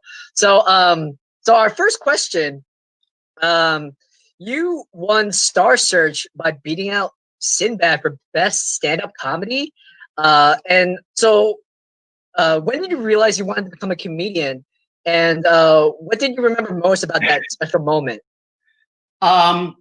You know, I'm not going to say I had never done stand-up before then, but I had never professionally done stand-up before then. I had, you know, through high school, I used to do the talent shows with my buddy Fred. And we'd come out like a 2-guy team, you know, like Burns and Schreiber, or the funny guy team, and we'd do our bits and that kind of stuff. And we'd do the morning announcements where we would, you know, make fun of the teachers and imitate the teachers. You know, like the following morning announcement brought to you by a grant from the Mobile Corporation. You know, we do stuff like that. Right. But, you know, that I was in New York pretty much starving for the first 6 years of my career. I moved to New York out of college to get my first, studying theater in college to get my first off-Broadway show, which closed after 3 weeks of infighting between the creative team and the and the production team. And so I was doing mostly street performing to supplement my income and make a living in, you know, one of the most expensive cities in the world. Right. And you know, I started, and I worked with a comedy group that we were together in college, and we did USO tours. There were 4 of us that went all over the world doing USO tours and sketch comedy, but I had never really done much in the way of stand-up. And I got a part in an off-Broadway show called 3 Guys Naked from the Waist Down, which, you know, which sounds like, you know, like a gay review in the Village, but that's not what it was. It was a metaphor for how it feels in front of an audience when you're a stand-up and you're bombing. And so it was a 2-guy, it was a musical about 3 stand-up comics. Think Dreamgirls, but with stand-up comics. And it starred myself along with somebody you've heard of a lot, Scott Bakula. Yeah. Wow. Great. I love Bakula. And Scott was just, you know, really launching his career. He had worked mostly in theater, and the 2 of us were trying to make our way through Broadway, which, of course, is not only a tough business, but also you never really get paid that much. Right. This is why we both wound up in television, you know, so we can have a house, and, you know, drive a car, normal things that people have. But it was a big hit off Broadway. And, you know, Scott and Jerry Colker, who wrote the piece, who had come from doing Chorus Line and Pippin and a bunch of other shows on Broadway, you know, Harvard educated guy who was very smart, but wrote this musical about these 3 misfit stand-ups that together become a huge hit, and wind up with their own TV series and the whole thing. And so it was a really fun show. And it was kind of the toast of the town in New York at the time, and was launching my career for me. And these scouts from Star Search saw me in the show, and they went, "Hey, we want you to be on Star Search." It was the first season of Star Search. Oh, wow. And they were already in their semifinals. Brad Garrett won that year, but they needed, you know, people to come in and compete towards the end of the season as they were putting the, you know, and whoever was the reigning champion at that point would come in the beginning of the next season as the continuing champion. And so they asked me to do it first, and they were like, "You want to be on Star Search?" And I go, "As what, a singer?" You know, because they had Sam Harris kicking ass on that show. I go, "You know, this is a musical. I can sing, no doubt. I can't sing like Sam Harris, man. This guy's blowing. This guy's, you know, Judy Garland incarnate. You know, I mean, this guy's blowing the stage up. And you know, I'm not gonna be able to do that." They go, "No, we want you to come on as a stand-up comic." And I go, "Well, you know, I'm not really a stand-up comic, right? I'm just playing it in the show." And they're like, "Well, you can win $100,000. I'm like, "Fuck, if you see tomorrow, you know." So, you know, so I dug down into like some of my old sketches from working with Animal Crackers, which was the comedy group I told you about that I worked with, and some of my street act, and I started refashioning it and doing, each bit had to be 2.5 minutes long. And so they're flying me out to LA while I'm doing this show off Broadway, and I'm going back and forth. It was a very exciting time for me. You know, the Village Voice was writing an article on me called, you know, Lifestyles of the Nearly Rich and Famous. And, and all of a sudden I'm going from like off Broadway actor, you know, street performer to, you know, to household name. Right. You know, I was even surprised that I won the first bit, because I had never even done it in front of an audience. But you know, I used to have stuff in my act, like even in high school, where I would do like the Wizard of Oz in 2.5 minutes, stuff like that. You're just pulling from everywhere. You got to do that on Star Search. So you know, that's the kind of stuff I was doing, and I was winning, and I kept winning each week. So I kept having to fly back to LA to shoot a couple more episodes as long as I kept winning. Right.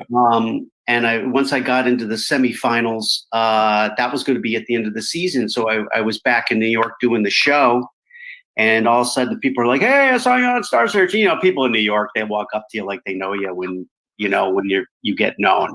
They don't treat you like, "Oh my God, there's God, over there, I saw that guy on TV." You know, people come up to you and go, "Hey man, were you like Kramer or something?" You know, because they have this wild, crazy hair and stuff. You know, I was like, "No, you probably saw me on Star Search," you know, and that kind of thing.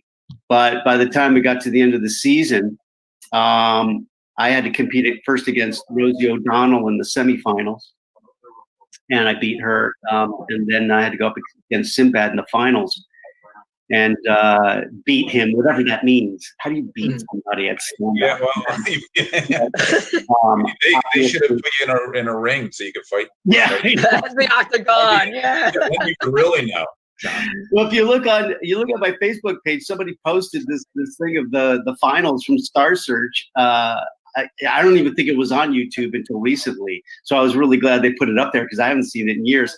And they have me standing next to Sinbad after we've each done our bit. You know, Ed McMahon's going, one of these two guys are going to win. And I think I come up to maybe like his nipple. That's how shorter I am than him. He's this huge guy. What a sweetheart. I every once in a while, I still run into Sinbad. He's still a sweetheart of a guy. He's had a lot of success, obviously. And Rosie, you know, what can you say about her? I mean, she's had quite a career, but she's still pissed off that she lost to me. She's still, bring it up, she still gets pissed off, you know. It's like, you know, so angry. You know, her Long Island or competitive nature or whatever. But, you know, it launched my career. Of course, it launched my career as a stand-up comic. You know, I had been working as an actor, you know, in New York all these years, and you know, I'd imagined myself to be like the next Dustin Hoffman or something, and all of a sudden, I was like the guy who won Star Search. And I remember them announcing on the show that I was going to open for Tom Jones in Vegas, and I was like, oh my god! And they're like knocking me around and patting me on the back. You're going to open for Tom Jones in Vegas? I was like, I can't open for Tom Jones in Vegas. I don't have a fucking act. I love that you made up your act. You made up your act on the fly. Really, that's amazing. I was going to ask you about the Tom Jones thing. You know, because I saw a couple when we do our research. We take our research seriously here.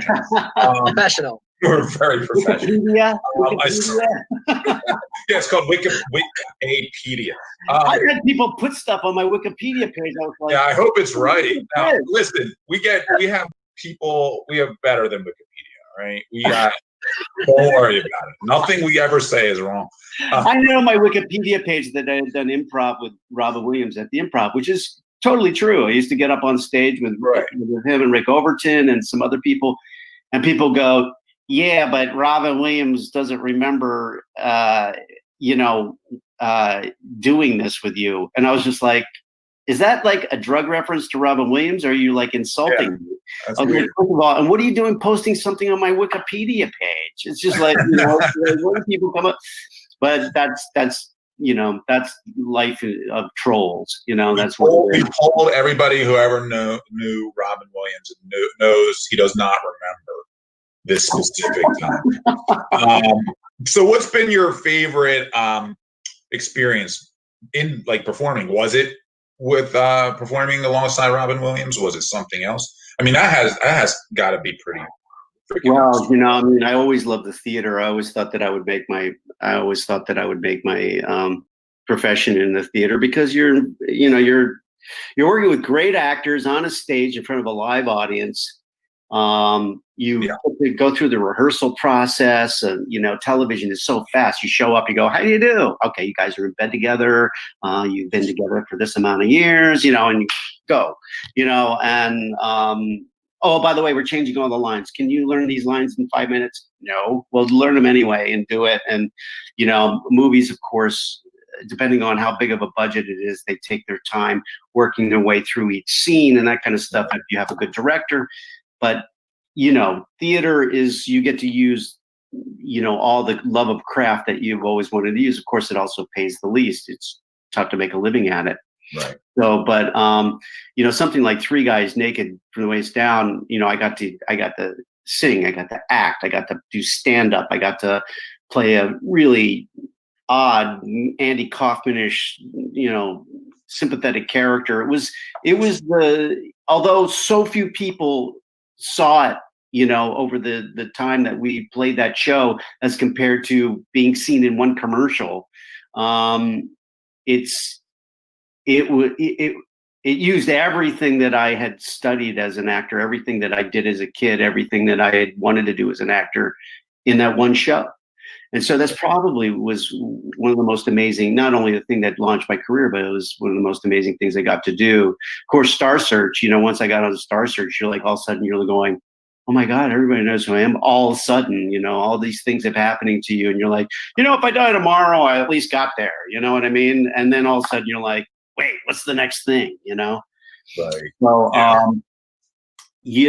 so there are a lot of life of an actor, really. I mean, that's the life of an actor is the next, you book, because I've acted a long time in my life, and same thing, like you book something, you get something big here and there, and then it's like, okay, what's next? Because I got to eat. Yeah, you get to a certain age and you don't think that way anymore. You're really settled down with what you're doing, and you're not offered as many different things, so you're not. I'm so lucky to have established myself as a voice actor, because I'm not typed out by my age, my race, right? Whether I'm human or not. I played everything for Disney. I played, Miko the raccoon in Pocahontas. I played Elliot in the new Pete's Dragon. Right now, I've been recording for them for Flora and Ulysses, which is a really fun live action Disney movie where I play Ulysses, which is one of the title characters. He's a squirrel, and so I have to bring him to life with his own squirrel language. I hope that's not a mating call, John. Yeah. Whoa, hey! Well, you can see my dogs go crazy. I have 2 border collies that when I start doing it, start looking at what the hell is that doing?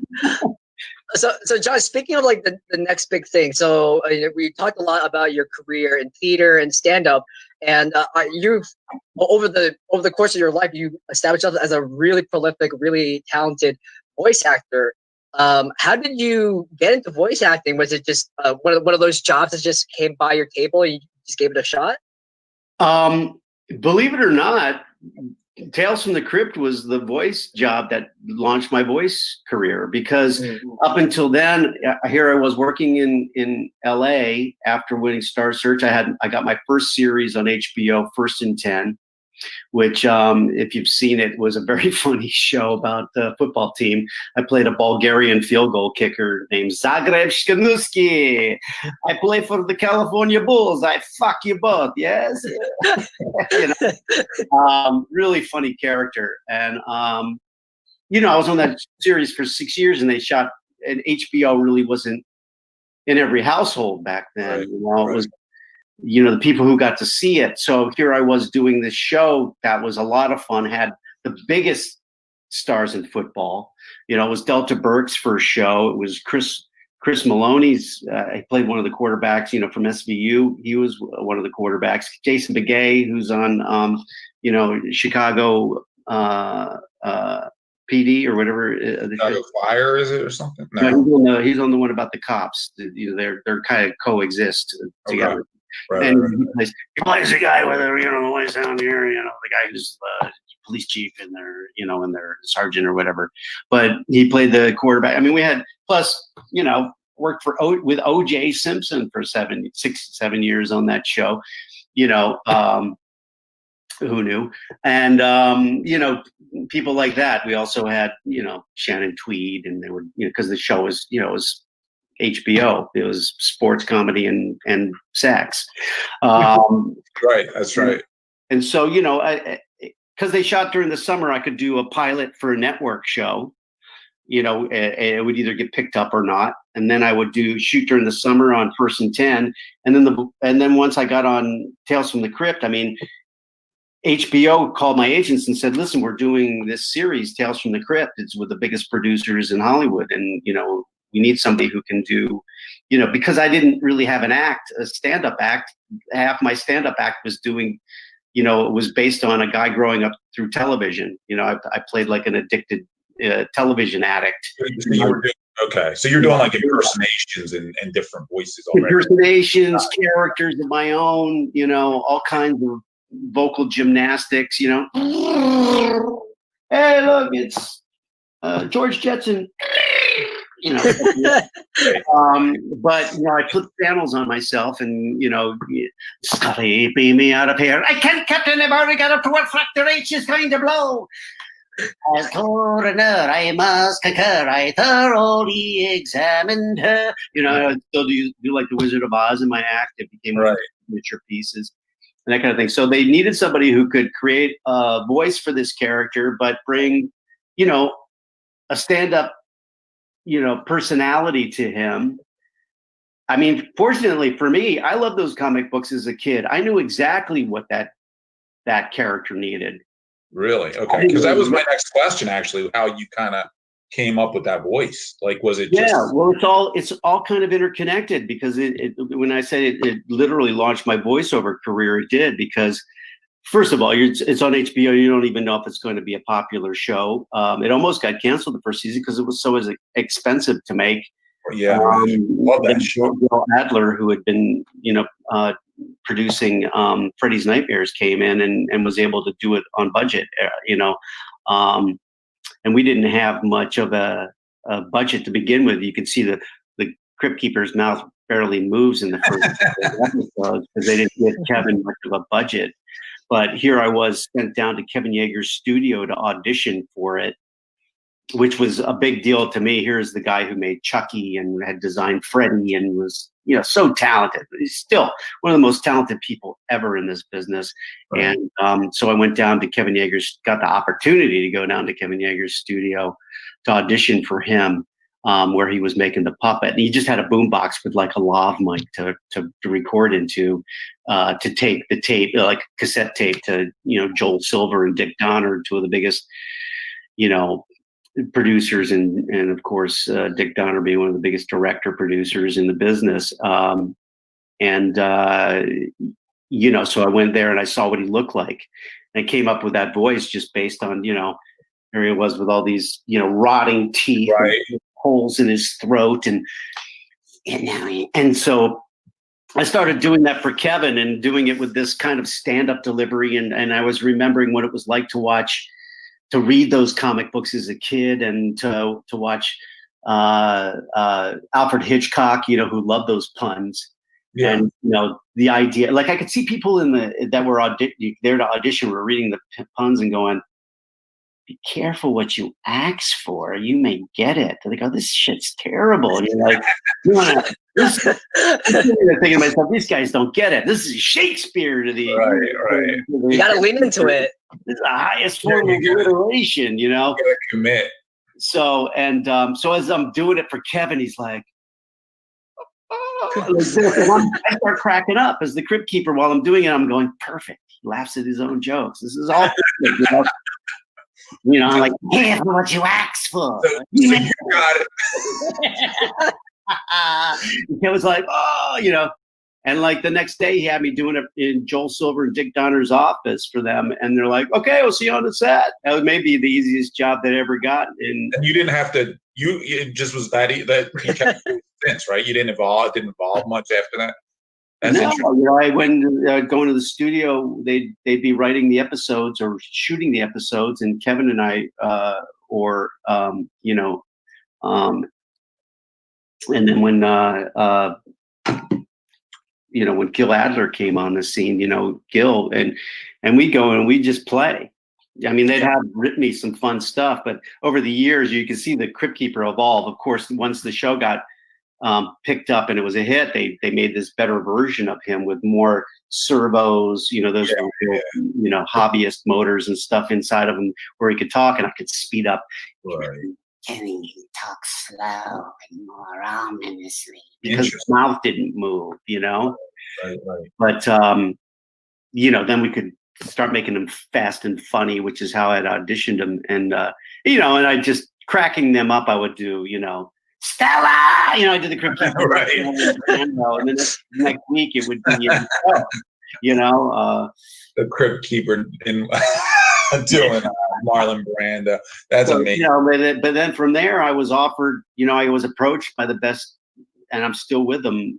They used to be the ICM voiceover department, which is now they're DPN, and they're the best and biggest voiceover agents in the business. And I've been with them since 1989, I think, somewhere around there. And so that launched my voiceover career for me. You know, it's definitely added longevity to my career just based on the amount of parts that I can play as opposed to the amount of parts I can play on camera. And I still get on camera work and I still do theater work, but you know, it's limited because they just don't write as much stuff for people after, you know, in certain age groups, and they give the same work to the same people over and over and over again.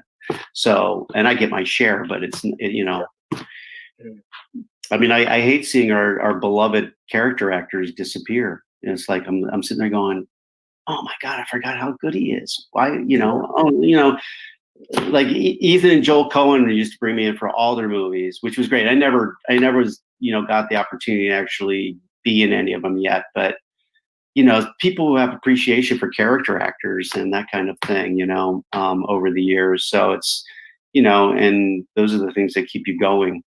Yeah, and those characters, people you see and you recognize, you see in them every movie, and you may not know their name, but you definitely know their face.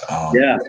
And actually, we're bringing Michael Barryman on. I love Michael. Next week, he'll be on live with us. We're the virtual horror con, and well, I mean, what an interesting story he had, you know. I mean, just growing up.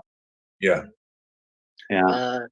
So Don, so I have another question about the Crypt Keeper specifically. What's your favorite Crypt Keeper intro pun, or like your favorite line you delivered with the character? You memorize them all. You can't do what you asked for. No, I'm just God, that's tough. You know, I mean, obviously there's the one episode, Oil's Well That Ends Well, where I was actually on camera in that episode. They kept saying they wanted to put me in an episode. They go, "You're such a good actor. We want to put you in one of the episodes." Yeah, why didn't you? You know what? When we get to the end of the run, you know, do the Alfred Hitchcock thing and put me in like the last episode or something. That would be fun.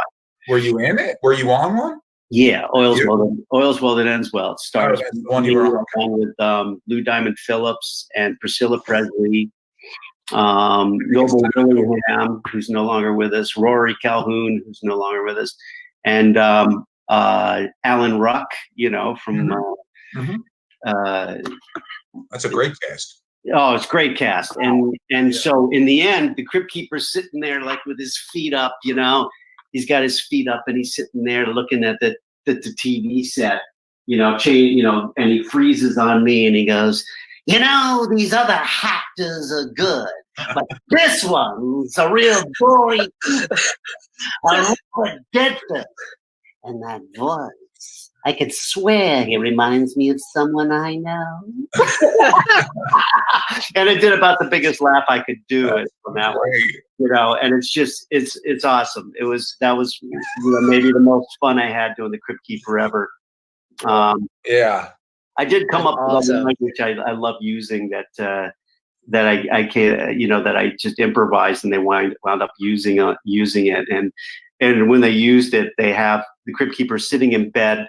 It's like Valentine's Day or something, and he has like a dead corpse, female corpse next to him, and she's got a box of chocolates, and naturally, his arm around her, and her head falls off in his lap, and he goes, "I love a girl who'll give you head and keep it."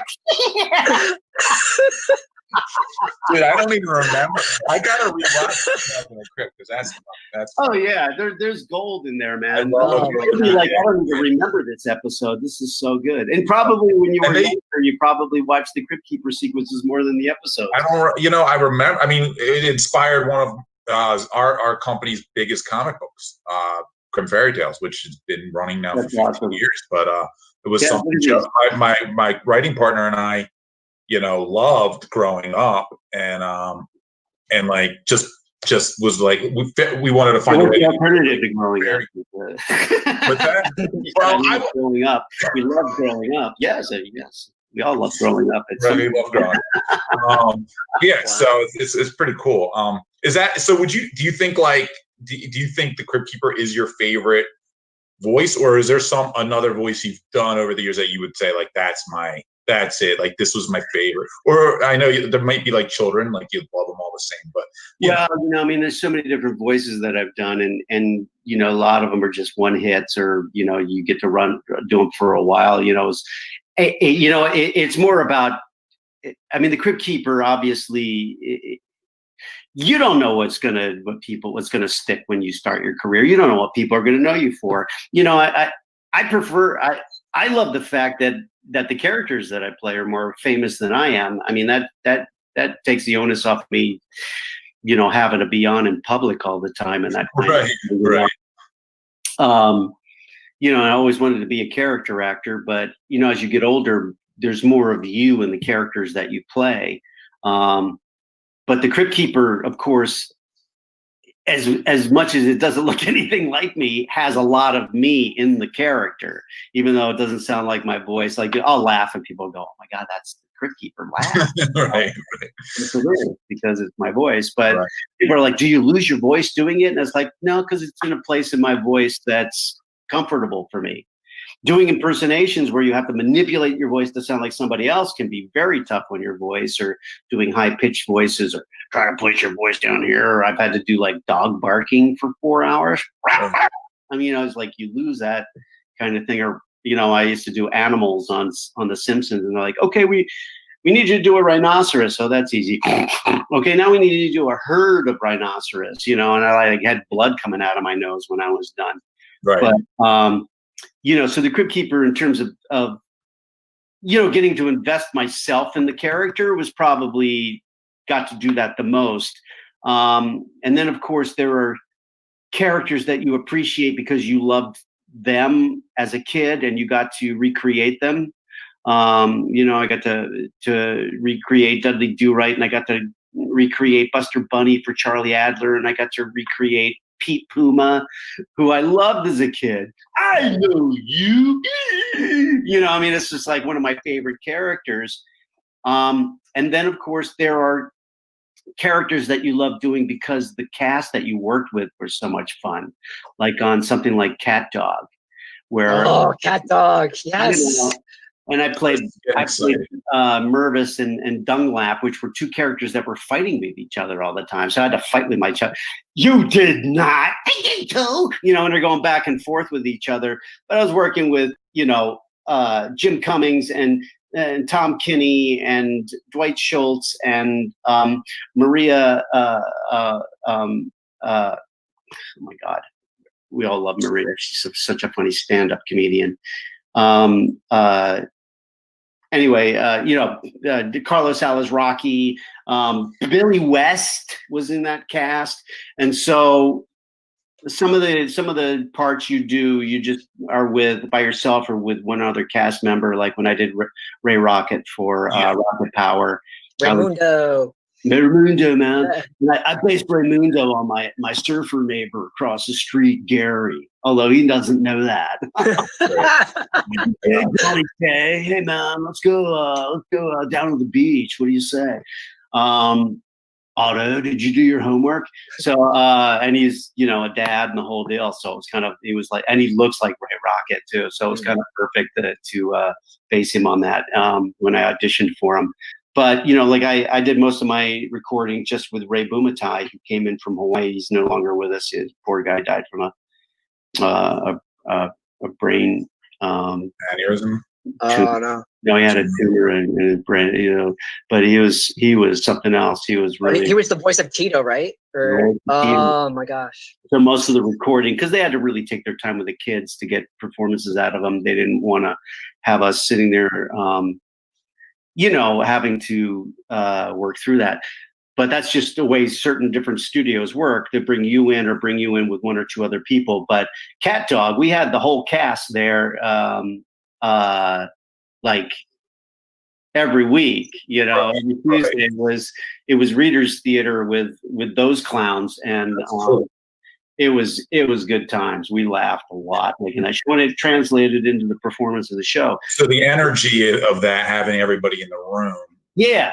So different energy. Yeah, of course. So even though I wasn't doing my most challenging characters, I was having the most fun doing that. Right, because otherwise you're isolated with a headset. Yeah. Now I'm doing everything from home in my closet that I've converted into my studio. Right. I never had to have a studio here. I had to have studio quality equipment to do my auditions, but I didn't have to have a completely quiet, you know, acoustically proper studio, and I do now. But you know, I'll be in there for hours at a time. You know, a session could be like up to 4 hours long. It's got to be a challenge. I mean, it's interesting to watch you just float from voice to voice. I mean, that's such a unique talent.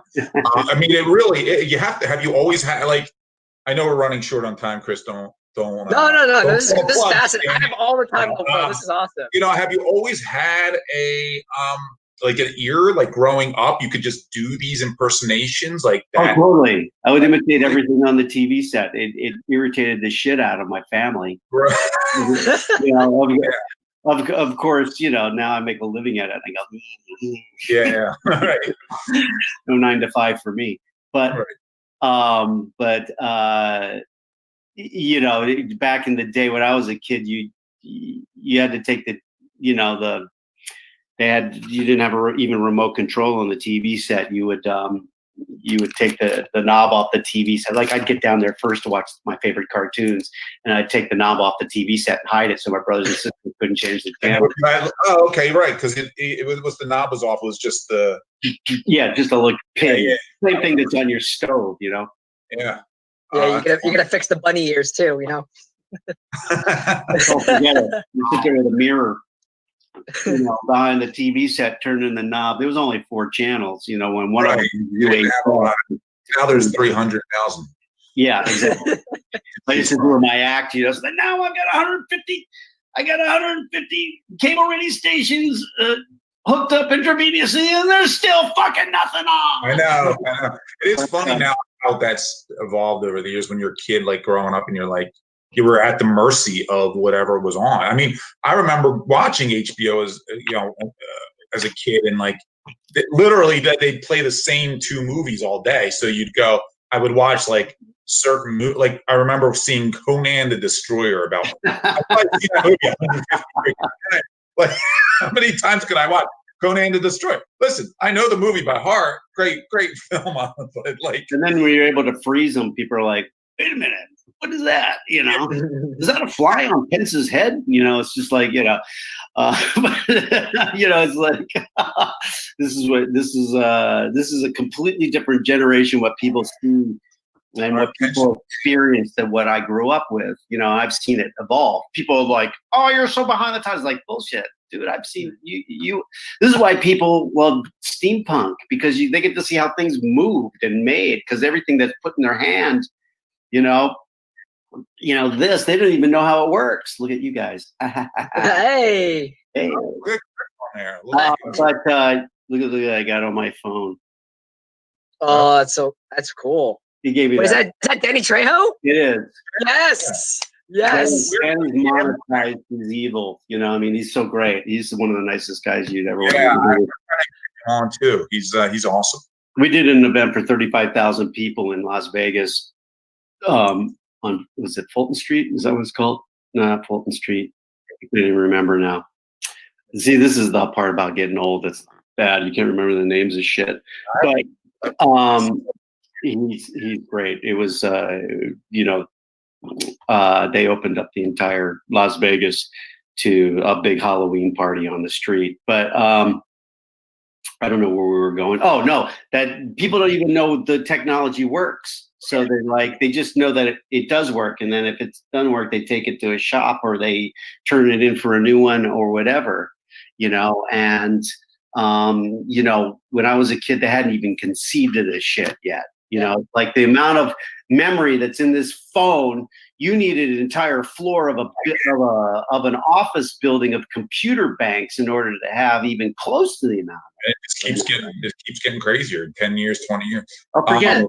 The microchip is like, you know, one of the most amazing inventions ever. But and ironically, the social media is one of the worst inventions ever. You know, the problem is that, you know, people don't appreciate long form entertainment anymore. You know, it's like you know, he doesn't excite me. You know, and then all of a sudden somebody will go, yeah, but did you watch him? Nah, I bailed on it. It's like, go back and watch it. And they're like, oh, thank you, because that was so awesome. Because you know, if something doesn't grab I them. know. They It's move true. on. I'm guilty of it too. Like I even did that with a couple shows recently, like Umbrella Academy. Actually, I don't know if you guys watch Umbrella Academy. So good. I didn't think I was gonna like it. I'm like, talking monkey. Like I don't care. And then, 10 minutes in, I was like, I'm done. And then like my friend's like, dude, you gotta watch it. It's so good. I'm like, all right. And then now I'm like, how couldn't I have? I was not gonna watch that show because I wasn't wowed in 10 minutes. Like People were like, you got to go watch Cobra Kai. I was like, why? I didn't even really watch the Karate Kid. They're like, no, you don't love it because it's such a throwback, but it goes beyond that. It's very current at the same time. Yeah. And so my wife and I sat down to watch it. We binged the entire thing. We watched it all in one night. It was just like, I don't know how many hours that is, but we watched it. And I was sitting there going, okay, this is great. Now what's next? You're always looking for something good. Right. You consume it in like 10 minutes and then you want the next thing. Look, Tales from the Crypt is still popular for that reason because it was made to be fun. It was made to, it started in the 50s and 60s. When I tell some fans that, they're like, what? It's based on a comic book. It's like, yeah. These are the original characters, the Crypt Keeper, the Old Witch, and the Vault Keeper, and EC Comics. There were comic books brought to life. And it was unique because it was a perfect blend of dark. It's completely controversial. I got those comic books taken away from me because they're, because literally, no. Oh, this is why there are codes on comic books because of EC Comics. Literally, there were people had gotten together and made these groups that were going to the government saying, I don't want my kids reading this trash, and this is but for some kids, it was the only thing they were reading, and that's how they learned how to read. Because it was easy. They were just reading small amounts of dialogue and stories, and they were learning how to tell stories and learning how to create sentences and stuff. But it was hard for kids. And my grandfather had a little store that had magazines in it, and all my cousins my grandfather would go, "Hey, go get a magazine," and my cousins would all be trying to like steal one of the Playboy magazines off the top, and I'd be like taking Tales from the Crypt, Right. And I'd hide them in my Casper comics so my mom wouldn't take them away from me. That's funny. But my sister's boyfriend would give me a stack of Archie comics, which I don't think I ever read a single one of them, but they were great for hiding my Tales from the Crypt comic books in. But the Crypt Keeper it was a device, not only a great way to have an anthology series that has the same theme to it. The Crypt Keeper is going to tell you every week, this is going to be fun. We're going to have a good time. This is your brain. It's the campy horror. This is your brain on Tales from the Crypt. Right. And so, it's like the ride up to the top of the roller coaster. Every roller coaster we've ever been on, you're like, that one was okay. It didn't really scare me. Or that one was like, unbelievable. I want to go on it again. But the ride up was always like the anticipation of it was always great. Sure. And that's, the Crypt Keeper works just like the ride up to the top of the roller coaster. It's such an iconic character. It's truly amazing stuff.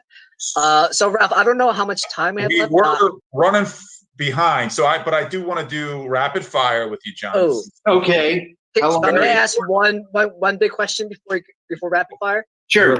You're allowed to ask a big question. Okay, one question. So, John, we need your expert opinion. So next week, Ralph and I will be doing a live script read.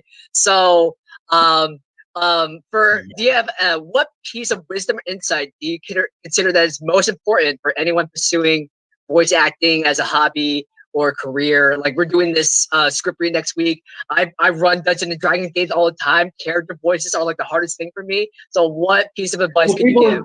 People spend a lot of time worried about the voice they're going to use or that kind of thing. And it's like, it's acting just like any other acting. And I mean, I've worked with some of the best actors in the business. I mean, I've had, some really, really Oscar winning actors and stuff show up in a voice session with me and not be able to do it very well because they don't go there. They're thinking more about what's the voice going to sound like? Oh my God, look at the voice he's creating and blah, blah, blah, blah. They forget that they're actors.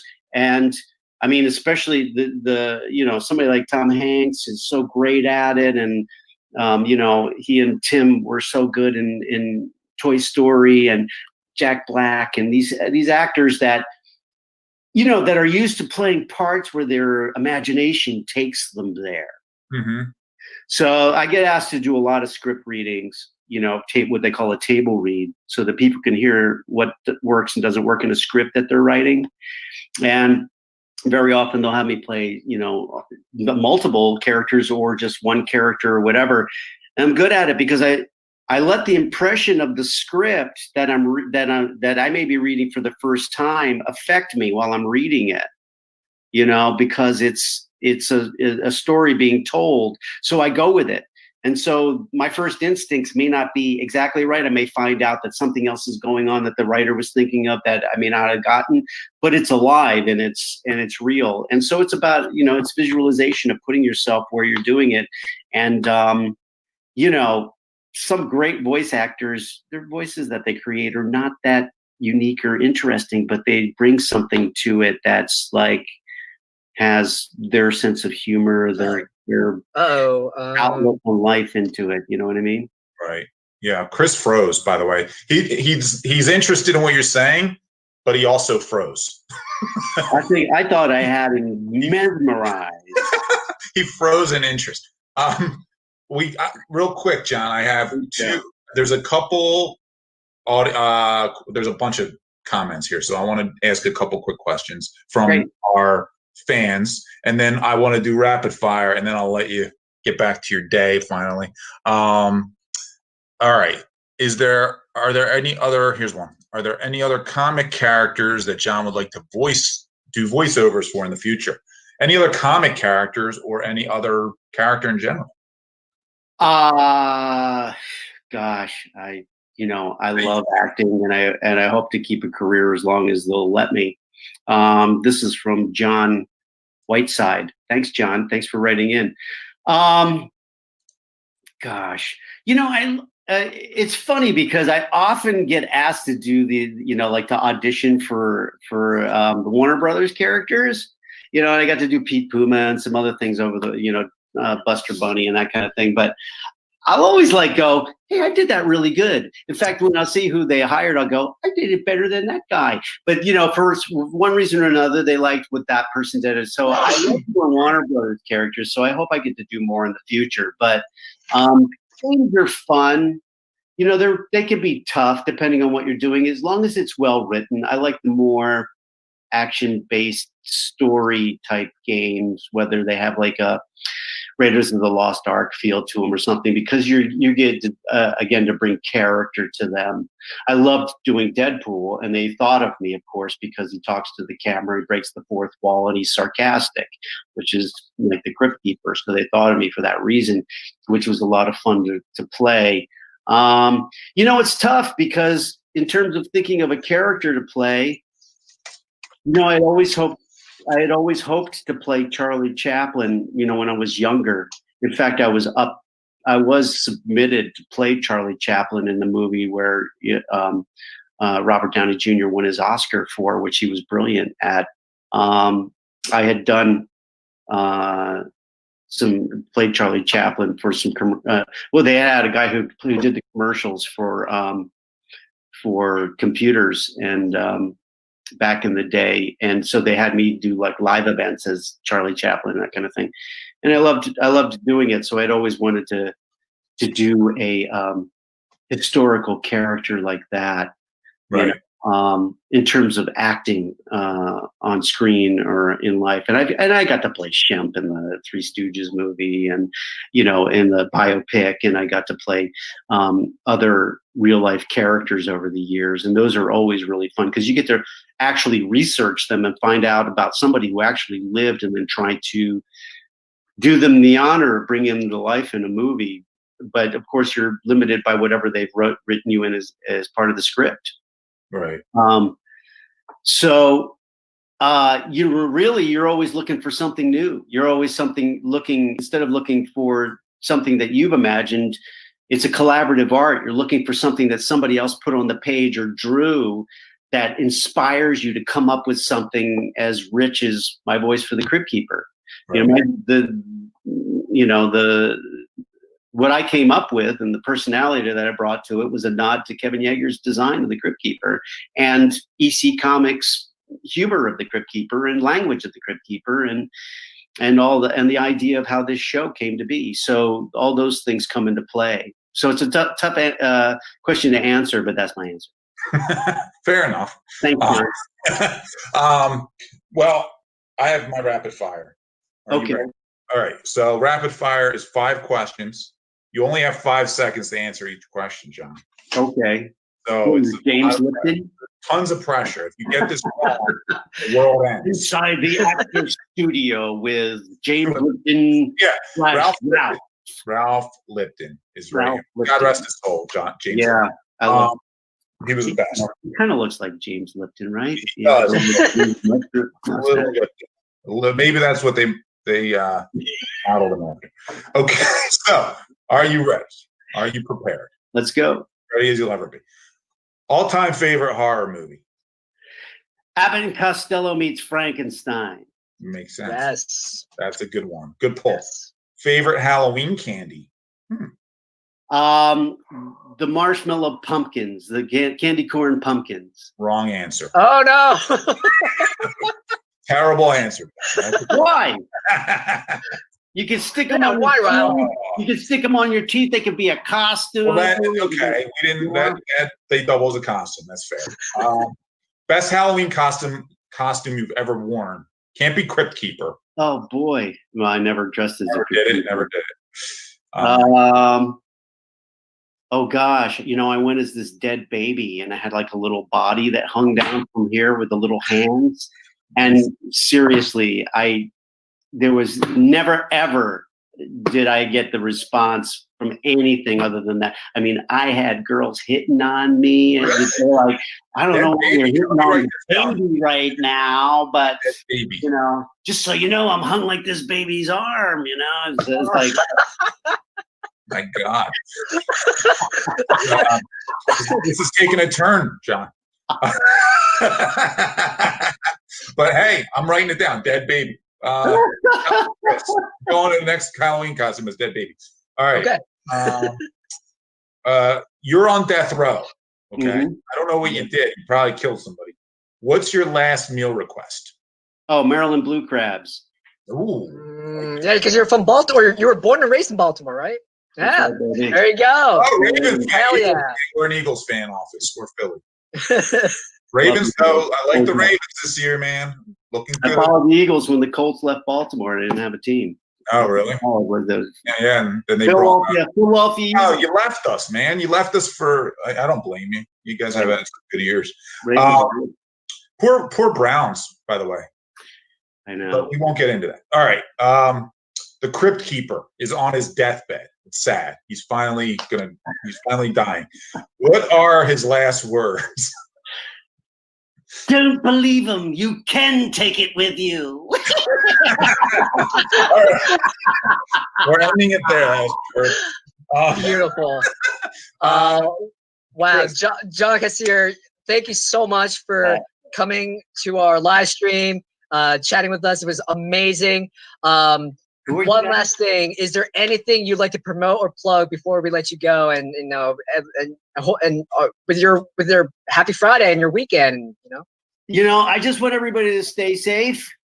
Wash your bony little fingers, wear a mask. No, not that one. And hey, if you want to reach out and get something fun like a cameo, go to the website. They'll charge you more if you go through the app because Apple takes like half of it or whatever. But because I'm always donating to good causes and charities as well as paying my bills. But you won't be disappointed. I take time with each one, which can be a curse because my wife was like, "Why did you take so time?" I was like, "I want everybody to walk away with something special for their cameo." So. It's really affordable, right? Oh yeah, they only charge like 60, 65 bucks, 55 bucks or something like that. You get a Crypt Keeper. Business ones are like 500 bucks, but that's because I'm promoting somebody's business, so and that's cheap for a promotional thing for a business. But yeah, I mean, it's nothing. It's less than sending somebody flowers, and it's something they'll keep forever. Yeah, it's a great thing. Yeah, there's the link right there. Mark posted it up. Oh, thank you. Thanks, Mark. So yeah, awesome. That's where you can find John Kassir on Cameo, and if there's, I know we didn't get a chance to do audience Q&A, but is there any social media channels that anyone can contact you at? Facebook I use the most, just because you can actually back and forth with people. I got my full 5,000, so you can follow me there and still send me stuff, and and I'll see it eventually. Or I do have an Instagram page. I do have a Twitter page. They're all under my name, JOHNKASSIR. They're all there. You'll see me. There are a lot of Crypt Keeper fan pages and stuff that people have started, or I started, or whatever, but that's really the ones that I'm on, and I post my cappuccino Rorschach test every week. People look at my cappuccinos and tell me what they see. Tell you what they say in the cappuccino. That's really cool. Yeah. It's pretty funny to see what people see. There's a lot of dirty things that are said, but then the baby one being one of them. I mean, it's classic Freudian psychology. Yeah, it is. All right. Well, listen, John, it's been a pleasure, man. Really, really appreciate your time. We know you're busy, and we would love you. We'd love to have you back anytime if you'll dare to come Happy Halloween! It's my favorite time of fear. Best, man. Beautiful. Beautiful. I think that's the perfect closing point. So thank you, John, so much. Thank you, everyone in the chat, for tuning in. For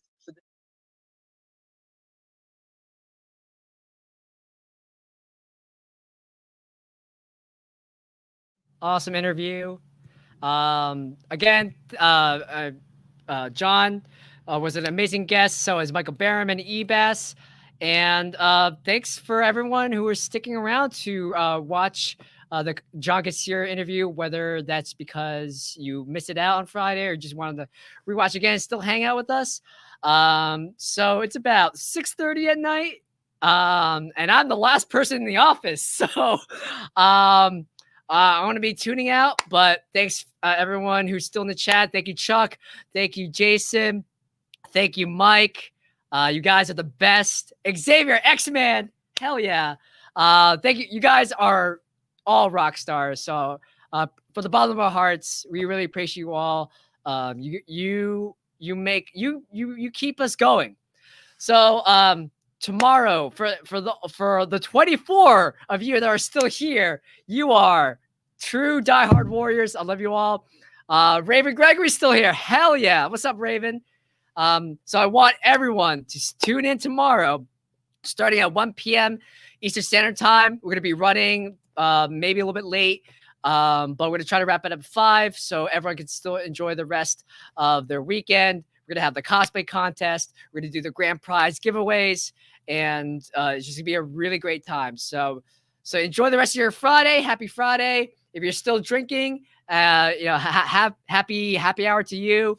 Stay safe out there. I'll see you tomorrow. Have a good night.